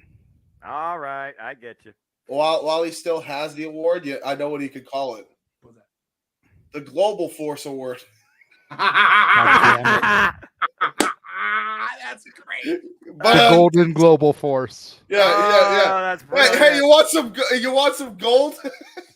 So while we're on commercial, we're on commercial, I loaded up some of the images Oh, from yeah. our AEW. Oh. Yeah. Hey, nice post there. No more profile pictures for Jeff. That's the heels thing. How'd y'all get that? It was sitting outside the arena. Oh, JJ, Hope, before you take it down, look how well the logo for our stuff syncs up with the background. That's pretty fucking cool. Anyway. It's in the top right corner. That's brilliant. Wait. And then, of course, there's Denise Salcedo. Hey, what a lovely individual. Dang, how early were you all there? There she is. Yes. Too sweet. You're holding an AEW replica championship, you freaking mogul. And you can have your own. The guy at the concession stand, the souvenir stand, let me do it. Like, there was a kid who came up there. They're selling them for $850. Like, that's way out of my budget. But the kid before me asked them, and they let him take a picture with it. And then the guy behind the souvenir stand was like, "Need to be careful." And I was like, "Can I get a picture with it too?" And the guy's like, "See what you started? Now everybody wants a picture. $5 for a picture with the belt." I was saying, you gotta charge him something. You gotta get some money off it. I don't think there's gonna be any money made off this, but there's definitely gonna be bloodshed as payment. These 4 women are about to unleash hell. Hey, look, main event. No, it's time for the main event. So what's ahead? As far as how live we were there, or how early we were there, you gotta remember it's West Coast time. So yeah, it was 8:00 or whatever on the East Coast, for Dynamite. But we were out there, middle of the afternoon when Denise got there. So we're just Okay, I gotta admit, their outfits don't look as bad on TV. From where we were sitting, I was like, dude, what is with these Hooter Reject outfits? I'm not sure what outfit this is supposed to be a true test. Where I say, oh, now here we go. A freaking hockey stick. There's a freaking Kings reference for you. And Ruby Soho and Willow Nightingale, they're dressed for war, camo apparel. I approve. Screw the bell, screw the ring. Just get things going on the entranceway. Why the hell not? But yeah, for real, at least in person, they came off looking like Hooter Reject outfits. We were like, God damn, orange shorts. Yeah, looking like varsity athletes or the cheerleaders trying to be something here. And bro, they look like it's the Dudley girls. Yeah, legit. Well, trying to get a table. Oh, clubbing shot to the back of Ruby Soho. Someone's going to eat wood before this. Later, too, by the way. Yeah, I feel like someone's going to eat wood before this match is over. The purple, white, gray camel wearing Willow Nightingale and Ruby Soho taking on Anna JAS and Ty Mello. I think Ty Mello was eating wood before the match, but that's just me. I mean, that always eats that wood before the that's match. Behind closed doors and between the sheets. What do I? Hey, you know what? So does Anna J though, because that. Oh my! You got a little bit of that jungle manhood. You know what I mean? Hey, you know what? Wear them out, but she can be Anna J double S for all I care. Fair enough. Oh, German face versus the ring keeper's table. And again, it's been almost announced on the ring next bell. week, Bryan Danielson and Bandito. Oh shit! Let's freaking go. God. That's gonna be awesome. Match number 2 on this road to number 1 contendership. Jake Hager and his stupid bucket hat taking on Episode Ricky Starts, Heyman Page, Smith, Renee Paquette, and also the Young Bucks. First top flight.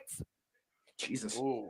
Whoa, that's okay. That's awesome. Orange Cassidy defends the AEW All-Night Championship against Jay Lethal. Lord help me. And also, Darby Allin versus Kushida. Oh my fucking god, Kushida from Impact? What the fuck? And New Japan. And Derek Garcia takes on Ashley and Dre next on Rampage. Oh, what a double stop, man! Kushida, a busy time splitter. I'm just saying. Hi. And the blood is already shed on Ruby Soho's face, courtesy of a double stop inside trash can at Timello. If they show close-ups of her post-match, whatever the outcome is, and picture. Gordon Soley Crimson Mask, like goddamn, she got fucked up. Yeah, no kidding. So I have to correct you, Jeff. It is not a Crimson Mask. It is a Ruby Mask. Fair enough. The gym reference, brilliant. As you were saying, I forgot I was going to say something about the match. Shit, give me a second. It'll come back to me. The blood. Before that, even. It doesn't matter. But yeah, I'm so grateful that I got to experience this show live. I'm so grateful that JJ got to have a much better, most recent live televised memory than he had to endure for 10 years. God bless. Fair enough. And both a seat, it looks like. I'm grateful that I still have I do. I still love this stuff so much. And that WrestleMania weekend's getting so jam-packed. And like we always say, let's fucking go, man. Let's do this. I'm looking forward to it. I'm looking forward to seeing who gets the better of the sit-down exchange of violent means right now. Anna JAS and Ty Mello squaring off with Willow Nightingale, Ruby Soho from a seated position as Aubrey just looks on. This violent game of musical chairs is both terrifying and hot at the same time. I agree, Jay. Right. Oh, what a super kick! Oh, so wait, Aubrey Edwards, you mean the one that screwed Double J twice in a week? That bitch. Anyway, hey, he delivered justice. All right, he was wrong in what he did, attacking multiple officials. All right, she made sure that a decision was made decisively, and she is a registered AEW referee, and I stand by that. Sergeant Duck can go pencil in black stripes on his stupid JCPenney dime store suits with his number 2 pencil bought from his local Dollar Tree all he wants. Doesn't make him a fucking referee, but I digress. She can stick her herself into somebody else's business, not a Hall of Famer and a former horseman. Damn it. Anyway. I just want to know what Noah's beef is with Dollar Tree. Right? Yeah, what do you have Dollar Tree for? Yeah, Dollar Tree is my mom's favorite store. Also, it's $1.25. Dollar Tree is what fuels the war zone, baby. $1.25 now. Seriously, Dollar Tree is like a proud sponsor of the war zone. Oh, gosh. For real. Elizabeth, I believe Max is not sitting back for the next 4 weeks. He's in a ring somewhere. He's in the gym. He's not just sitting back watching this shit go down with Brian and running like a velvet dog. Nah, absolutely not. I'd be willing to bet you, and this is no disrespect to Max, so don't take it as such. I got a feeling he's in a gym somewhere getting conditioned because you know damn well this match, being Iron Man, Max probably isn't conditioned to go 60 minutes with somebody like Danielson. Hell no. So he's got to get prepped for that big time. Yeah, he has the youth on his side. Don't get me wrong. But Brian's 2 years older than me. And Max, as we found out, reminded on Wednesday, he was born in 1996. So he just or 26 rather. So wait a minute. Anna J looking for Gory Bomb with the trash can? No way. And we're back. Oh, clubbing shot by Ty Mello. Main event still going on. Oh man, Gory Bomb on the trash can. That thing flattened. Yeah, that was just a flatliner version. Cover right? 2 and no. Yeah, that flatliner version of the Gory Bomb. Scary for all the wrong reasons. Oh my gosh. Ruby, fuck, Ruby. Oh my Told Lord. you guys. Ty Mello has a barbed wire baseball bat. Or no, just barbed wire. No baseball bat yet. That's the same way that Anna J beat the bunny at New Year's Smash 2 years ago. She's looking for a barbed wire assisted Queen Slayer. Oh, yeah. That is sick. That is beyond sick. Oh, my gosh. With a Queen Slayer locked in, sense of urgency from Little Nightingale, and Ruby Soho finally coming to play. Wait a minute, what she got wrapped around her hand? Still chain. Oh my gosh! Trying to brain Anna Jay and forces the hold to break. Oh, that's another bust open in there. Oh! And that's a screwed up back trash can lid. These women right here, they are just straight up fighting, man. Dude, again, Anna Jay and Ruby. Anna Jay, Ty Mello, formerly involved in a street fight against Penelope Ford and the Bunny at New Year's Smash, and they were able to win that contest in the end. Holy fuck, Ruby's badly bleeding. Yeah, I mean, she's literally dripping down. It's just hardcore. She's hardcore. She's hardcore. She's hardcore in her own right, to say the least. Uh-oh. And she's been in the ring one-on-one with Alley Catch for GCW, and what the hell is about to happen here? Superplex from the top of the freaking rope onto chairs. Oh, no. That's not good. Anna Jay, though, coming in with the assist. Looks like they're going for a double. Oh, boy. This isn't good. Oh, wait, Nightingale. Uh-oh. Wait, Willow, realize what you're sacrificing. Go, man! Oh, that wasn't smart. Why? Why did you do this? Power on Doom, Superplex, Avalanche. Ruby Soho getting the worst of it, but Ty J driven into the bed of steel chairs as well. And again, never a fan of the Tower of Doom move, but through chairs pretty fucked. Or through under what they just went through is pretty messed up. So well, you become a victim of your own Ruby. You become a victim of your own device. I mean, sacrifice might be the key to victory. That's it. Throwing on a chance to the ropes. God, what a Beal. I don't think that she got all of it either. No, I don't think she did. No, yeah, that's true. Knows the kinesio tape on Anna Jay's right shoulder, by the way. Anna messed up going in. So, and meanwhile, Tamel off. Ty with the shot to the back of Rulo. They might be looking for DD Ty. Fleming shots again to the lower back. Say what you want about Tom Mello and her lately entertaining showcases. Go! Girl can go. Girl can take a spine buster, too. And Willow falling up. Cannonball in the corner. Fuck, she just smushed her. That trash can couldn't get any more flatter if they tried. Now, Anna Jay, though, might be out. Here's the cover to win the street fight. And gets the shoulder up at 2. Sheesh. I love the outfits still. And the matching attire on opposite sides, just like when Tony Storm and Saraya took on Jamie Hayter and Dr. Bit Bigger, the Pillar and the Killer. United front. I'm glad you brought that up, Noah. I'm glad you brought that up. Did you guys at home notice that the AEW originals for Lack of Better Term were all in red, including Sheeta when she helped Saraya, Tony? Yes, I did. As Anna Jay's busted God. Screwed up bat with a defied driver on the apron. The hardest. I don't think that was on accident that Sheeta had the same colors on as the heels. Just saying. Yeah, might be coincidental, but we'll see. Oh, man, that wasn't accidental. Freaking run in by Ty Mello. Trash can to the back. And Ruby Soho still fighting. Oh! Unknown. Oh, God, she hurt her back on that. That was no future, James. As Willow and Anna are crawling up the entranceway, referee Paul Turner there. A fall could happen anywhere. This is a street fight. Yes, it is. Oh, fuck. LA, I'm sure has seen their fair shares of that. The wood has been brought out. You mean besides the hockey stick in the very beginning? Ruby Soho is grasping her lower back. Tymel is trying to make her way back to her feet. Meanwhile, dangerous kick, blocked. Oh, dear God. Willow has Anna Jay up. Oh, what the holy hell? God! Oh, my God! By Willow to Anna Jay through the damn table! Not even through the table. She just went on fucking concrete. Oh, okay. Was this one off the stage? Yes. Okay, yeah. Okay, so on TV, did Anna's head hit the floor? Or was that just me?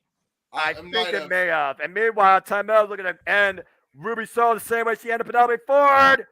Through the table from the apron. Yeah. So I was half looking at the shot at the scene in front of because Ginger and I are like right there, stage left. We're right there. Like kind of on the middle concourse there. Oh, pray for the Lord of God, end this madness. No! I saw it, yes.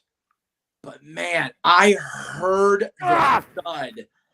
Ask JJ, I stood up. I didn't sit down till the match was over. I was scared to fucking death for Anna. For real. I understand trying to live in the moment. What the hell does Ty Metal have now? Oh, you know what she's got.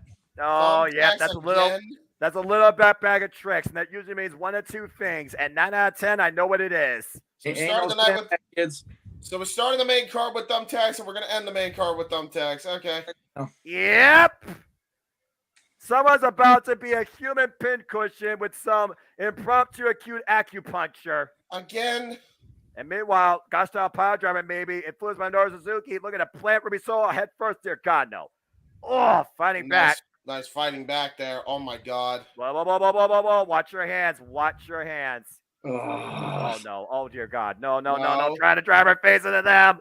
Oh, the horror in front of Ruby Soho right now. Literally trying to brace up against it. Her hand in the text, screaming in pain. Look at Aubrey's expression. Oh! Right. And the test thrown in Timelo's face. Set face first in that steel chair in the corner. And meanwhile, might have her hooked up. You called for this earlier, James. Destination unknown! Face first in attacks! The cutter! 1, 2, Ruby Soho will not go with the win! For real. I give Aubrey shit and haha about Jarrett, but man, her expressions during this match were all of us like, oh, no. Yeah. Somehow referee not acting in an emotional environment. How can you not act after that? Jesus. Oh, so to Wyatt in the chat room, Anna did get up. Referees and officials helped her, but she did walk out the side, like kind of to the back around the side of the stage. So I asked, again, on Inside Baseball, whatever. I asked Rick Knox later. Lord. I asked Rick if Anna was okay, and he said he didn't hear anything more, so he's assuming she's okay. Okay, cool. Well, that's good to know, and we know that's definitely going to be okay. Come next week, Wednesday, another loaded AEW Dynamite awaits. AEW Championship on the line, tag team match. But tonight, your main event winners of this street fight, Willow Nightingale, Ruby Soho's AEW goes off the air, and that concludes our watch-along productions. As I turn over to the producer, and again, thank everybody for tuning in and reacting and watching along. Jeff, JJ, take it away. A hell of a double feature once again. Incredible Friday night pro wrestling delights. That was great. Sports entertainment fiction double feature. Good God, that was crazy ass ending. It's not quite a hardcore country beer because I ain't got no beer on the premises, but I will raise an IBC to the new Impact Knockouts World Champion Mickey James. Damn right. Absolutely. Do we have all the results, including the AEW Rampage ones? Yeah, I didn't put the Rampage ones. I didn't update that. Yeah, because I was running out of space anyways. Yeah. I'll say there is a character limit, James. You should know that when you're trying to put in my phrase. Yeah. And you didn't even get all of it. You got most of it. Right. There's 1,000 characters allowed, and I already had 849 prior to Rampage. So I mentioned this when I first came into the room when I was shopping, but a key for Santa. If a house has no chimney for Santa to come in, or if the chimney's too small because Santa's not thin, there's nothing to worry about because Santa can see how to get inside if you leave him a key. It's pretty cool, right? Because that was a major question in the Scott Calvin movies. I mean, he ended up being, stuck in the jelly like the little fire hole thing. But if you don't have the fireplace at all, what do you do? Give the brother skeleton key. It's all good. There you go. That's part of the presentation starting in next year, or this year rather. So, right. That was started. But yeah, again, congrats to Mickey. Congrats to everybody that retained, the new champions. And you guys saw it in front of you on TV. JJ, you saw it on TV yourself after seeing it live. Did it come off better on TV, Jay, for you? Guys, what did you think on Top Row? What did you think of Rampage? I loved it. Again, Rampage is always one of those things where I think about it still finds its identity, but when it comes to certain storytelling and rivalries, it knows how to culminate them. And it did again with those for women. We're going to wonder where the House of Black wins once again in this mental warfare. And overall, I was fairly engaged tonight with what I saw tonight. Darby Allin becoming an open challenge champion with the TNT title on Rampage. Good foundation to really bring this title and to present some proper wrestling and maybe bring forward some other faces even outside the company, but with partners. Overall, I don't have a single complaint. James, except Ass Boys. Ass Boys suck. It was good. I enjoyed everything on it. I thought everything was fun and entertaining. Rampage is usually pretty entertaining. Noah, can you make your comment about the Ass Boys again? Because my finger was not ready. Ass boys suck. Step boy approved. Oh, we got our first one of the night. There you go. There it is. That's a prelude to tomorrow, and the Statboy approved will be flying, I'm sure. So I definitely think it came off better on TV because if I'm being honest, and maybe it's just because Dynamite was like way up here, as Noah said, pay-per-view quality. Right. I'm sitting there watching Rampage live in the arena, and I'm like, I can't wait to hear James and Noah's thoughts because I think this is worse than New Year's Evil. Yeah, that's the thing. That's the thing. Seeing it live, I was like, dude, this show is garbage, with the exception of the Derby match. Yeah. And especially that female main event. Oh my God. Okay. I'm already not a Ty Mello fan.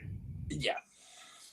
You know, and then you see some of the botches and the way she swung that chair so lacklusterly. Yeah. And I'm like, and Jade Cargill was on Elevation. Living in the moment, and you tell about Jade Cargill on Elevation. That's wait a minute. She's the TBS champion, and she was resorted to the internet show, but you got this bitch. Yeah. Well, to be fair, main event. Yeah. No, I'm like, I was so pissed off. And then, like I said, we saw these girls coming out. I'm like, what? Did they just go pick up some uniforms from the old Los Angeles Hooters? Like, yeah. What the hell is this shit? Not to say that they don't have the asses for those shorts, if we're being real, but you know, goddamn, I was so disgruntled on Wednesday night with Rampage. Yep.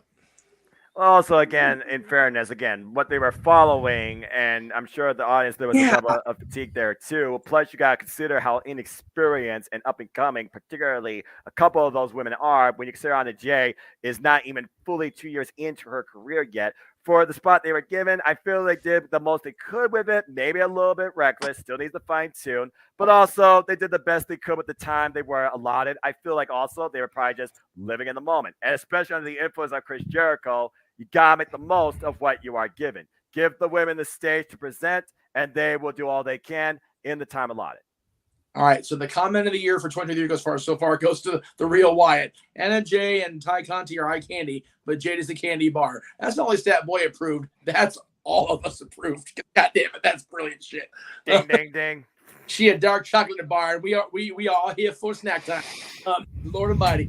Oh, good Lord Almighty! You're going. To be fair as well, like Jade has been on both TBS and TNT defending the belt a lot prior to this, but right. But JJ's point was, and I don't disagree with him.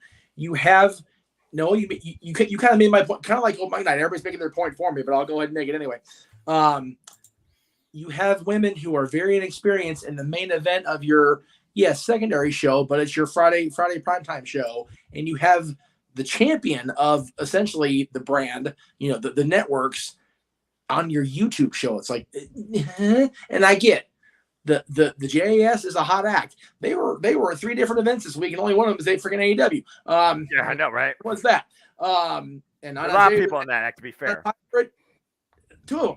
So, they didn't go to the Kings games. They too cool for the fucking Kings, I guess. But Jay Cargill hit the Kings game because she that bitch. But yeah, you have the inexperienced people on television main eventing, and you have the champion who, yes, is also in her first year, but she's undefeated and she's a champion relegated to YouTube. That's JJ's beef. I don't disagree with it whatsoever. Now, 370 plus days as TBS champion, the only TBS champion. This is actually a topic I'm gonna bring up tomorrow night on Open Mic Night. So, give you a little food for thought to percolate.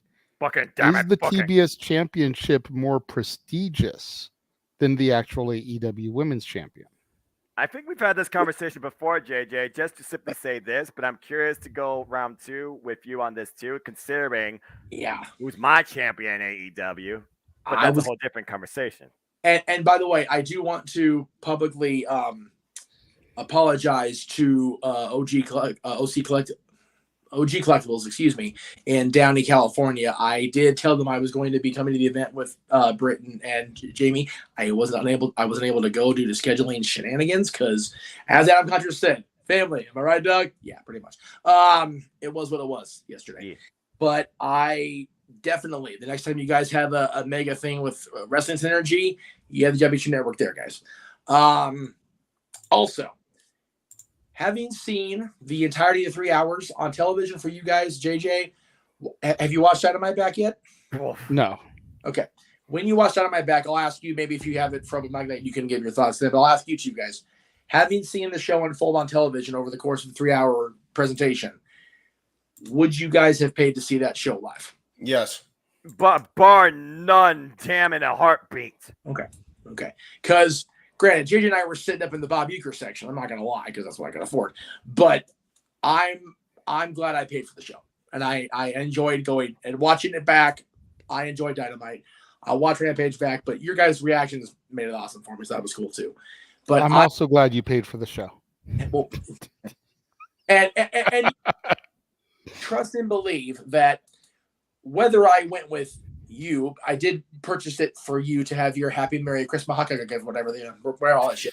But when I do go to the Forum, there is no doubt that I go and Sizzler, because right across the fucking street, it's the only other thing original that's still there besides the damn Forum. So, but yeah, it was wonderful having the experience with you. We got to have Sizzler for lunch, which is never a bad thing. Jack in the Box late night munchies, which is always a good thing, even though we're Jack in the Box. Jack in the Box, good stuff. Hey, Jack in the Box is the only fucking thing that stays open 24 hours. So good on them for the drive-through, except Denny's, and Denny's is a bitch. Now, fair enough. Now, JJ, I asked you in person. I had a chance to talk to the gentleman in the top row about this is being brought up. However we feel about what went down in Chicago, I'm of the opinion now the Elite are definitely have proven to me that however they acted, however they have been, they are more than back on my good side as far as being the now 2-time AEW Trios World Champions, and I'm looking forward to them carrying the ball down the line, especially Kenny Omega and his freaking schedule the first 14 days of this month. He's fucking crazy. Right? Yes, sir. I will say that I co-sign with that opinion, as long as they don't start making stupid jokes about it again. Yeah. Now, fair take. I agree with that, and I'm gonna do what we really do on this channel and on this show especially, and give Ruchi a little credit, because he just realized it's a thing yesterday. I think it was. I read it on his Twitter. The theme song is still digging it, Punk. The Kansas song is still very much a dig. The entire chorus. Carry on my wayward son. There'll be peace when you are done. We're here, rest, don't you cry no more. It's like, okay, can we go back to the Elite theme and quit picking on Phil, for fuck's sake? I mean, but JJ will be the first to tell you, he and I both sang the song when it came out, because goddamn it, we love Kansas, and love them or hate them in the moment, it's always cool to see our boys live. It's always cool to see Matt and Nick, and you know, have you seen Kenny live, JJ? No. Okay, so JJ had the first. That was the de-virginization of me seeing Kenneth by Goddeth Omega. Yes. Now, they won't admit it, and I was told that wasn't the thing they were doing. But first of all, do we ever think we'd be talking about Don Callis wrestling in 2023? I sure as shit didn't. Good for Don. But Don and Takeshita were at not only the Kings games this week. Well, I mean, Don's Canadian, so if he doesn't go to a hockey game, he gets ran out of Canada or something, I think. But he and Takeshita went to the damn Clippers game on Tuesday wearing old school themed Kings jerseys. I'm like, God damn it, Don, you are Canadian. We love you for that shit. You're Canadian, period. So, yes, it is a great song. But if you listen to the chorus of it, Wyatt, it's very much okay, Phil, you've been wayward. If you're done, there'll be peace. In other words, stay the fuck away. Lay your weary head to rest, because Lord knows he's been so sick for so long. Probably still isn't. Probably no more, Phil, because he was sure crying on that podium. Mm-hmm. That's the gist of the gimmick. Which, again, it's shitty, it's petty, and if they bring him back, it's fucking money. But enough. One way or the other. Either bring him back and let the money be made, or just let it go. Indeed.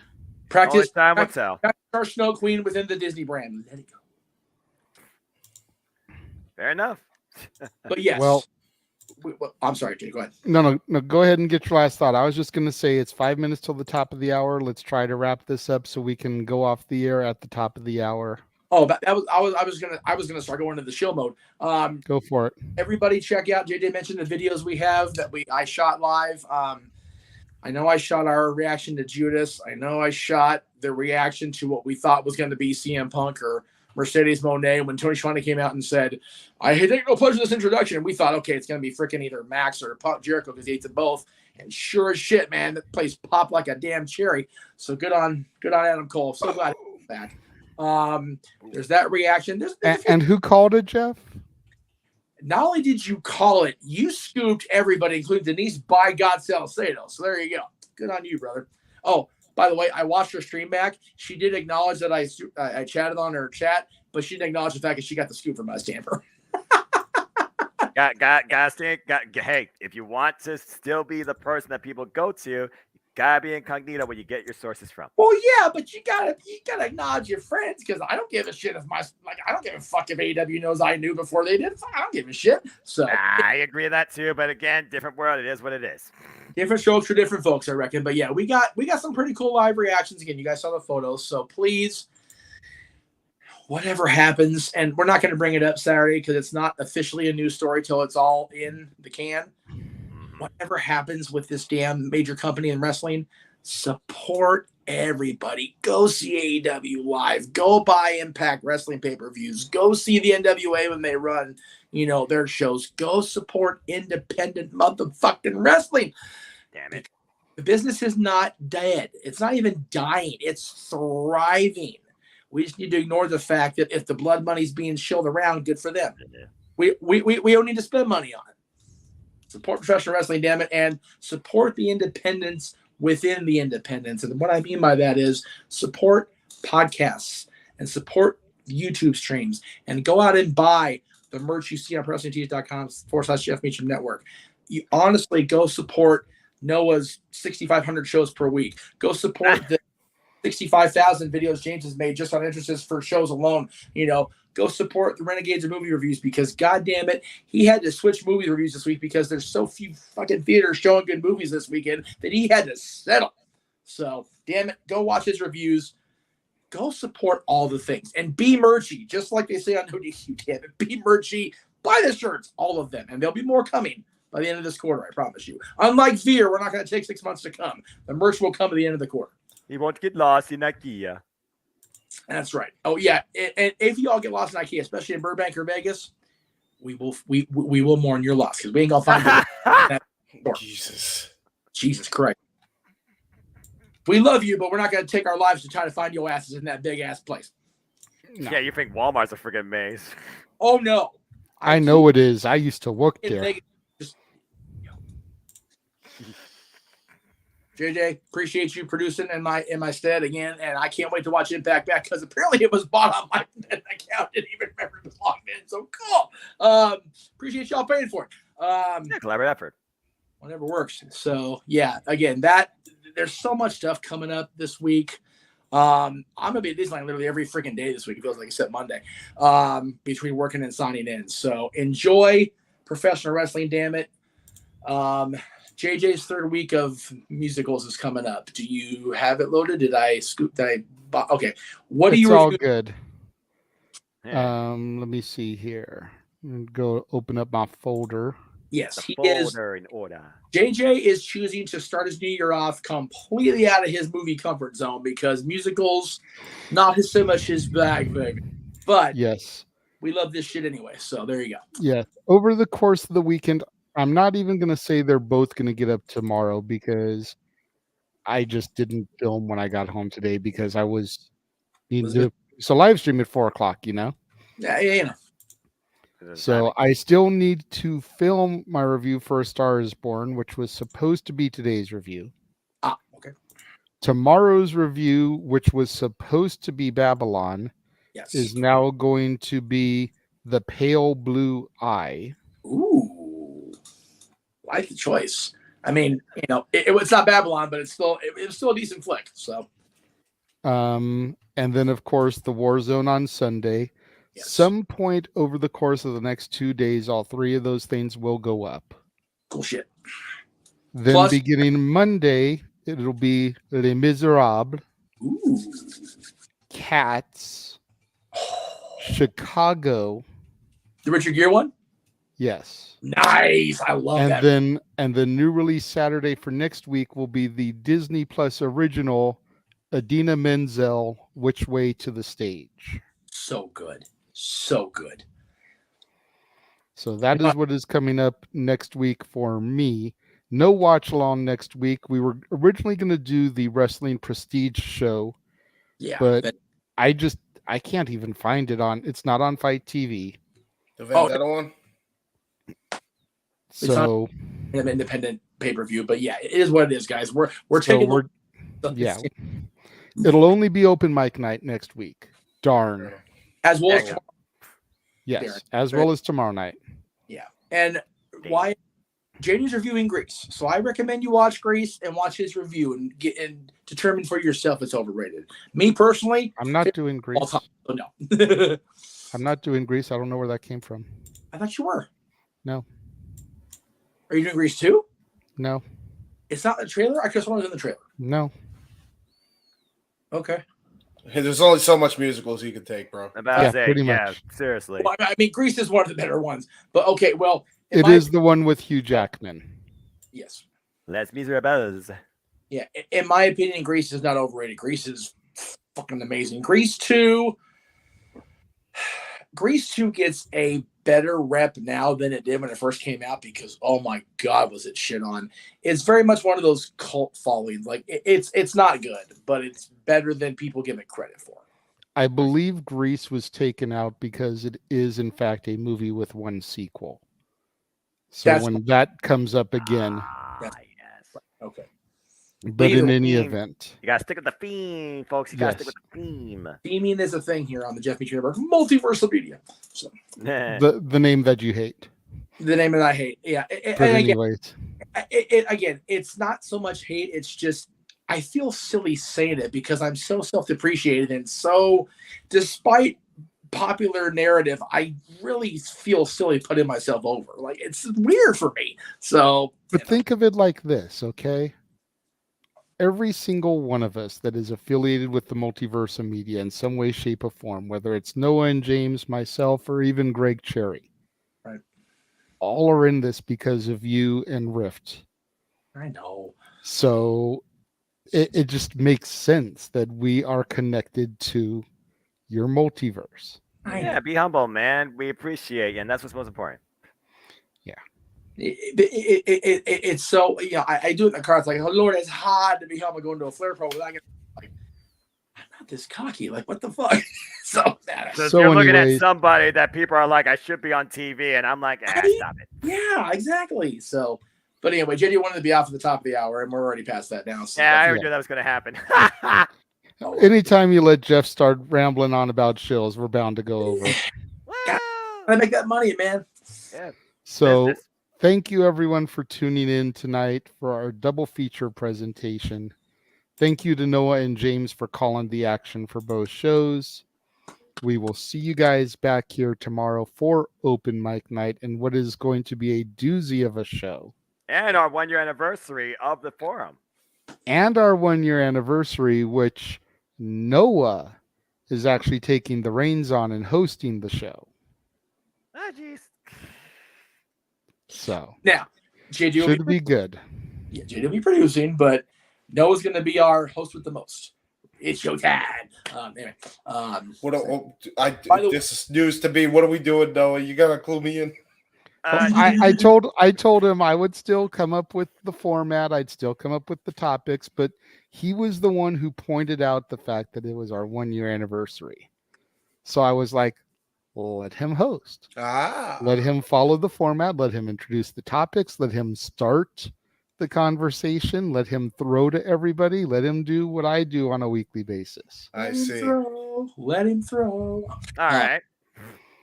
So it should be a doozy. You know, I don't think we have too many topics. Most everything is still going to be about the big news that broke this week.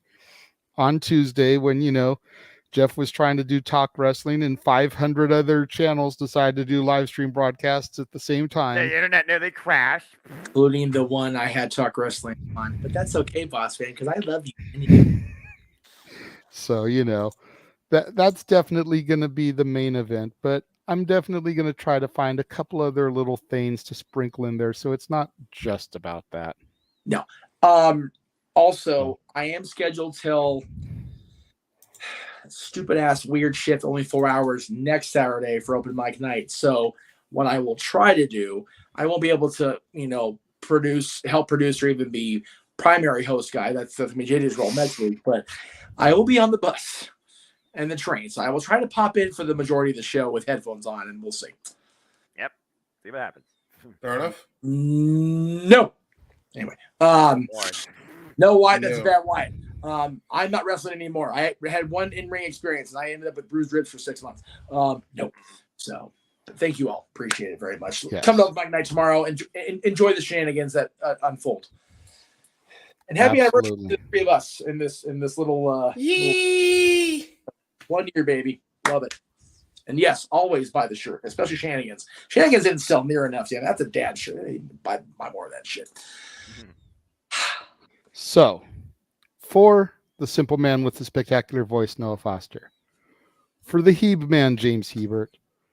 For the West Coast professor, Jeff motherfucking Meacham. I am the Renegade JJ Williams. Thank you for joining us all this evening. We will see you tomorrow. Have a good night, folks. Impact Wrestling. Support it. Damn it. We digress. By the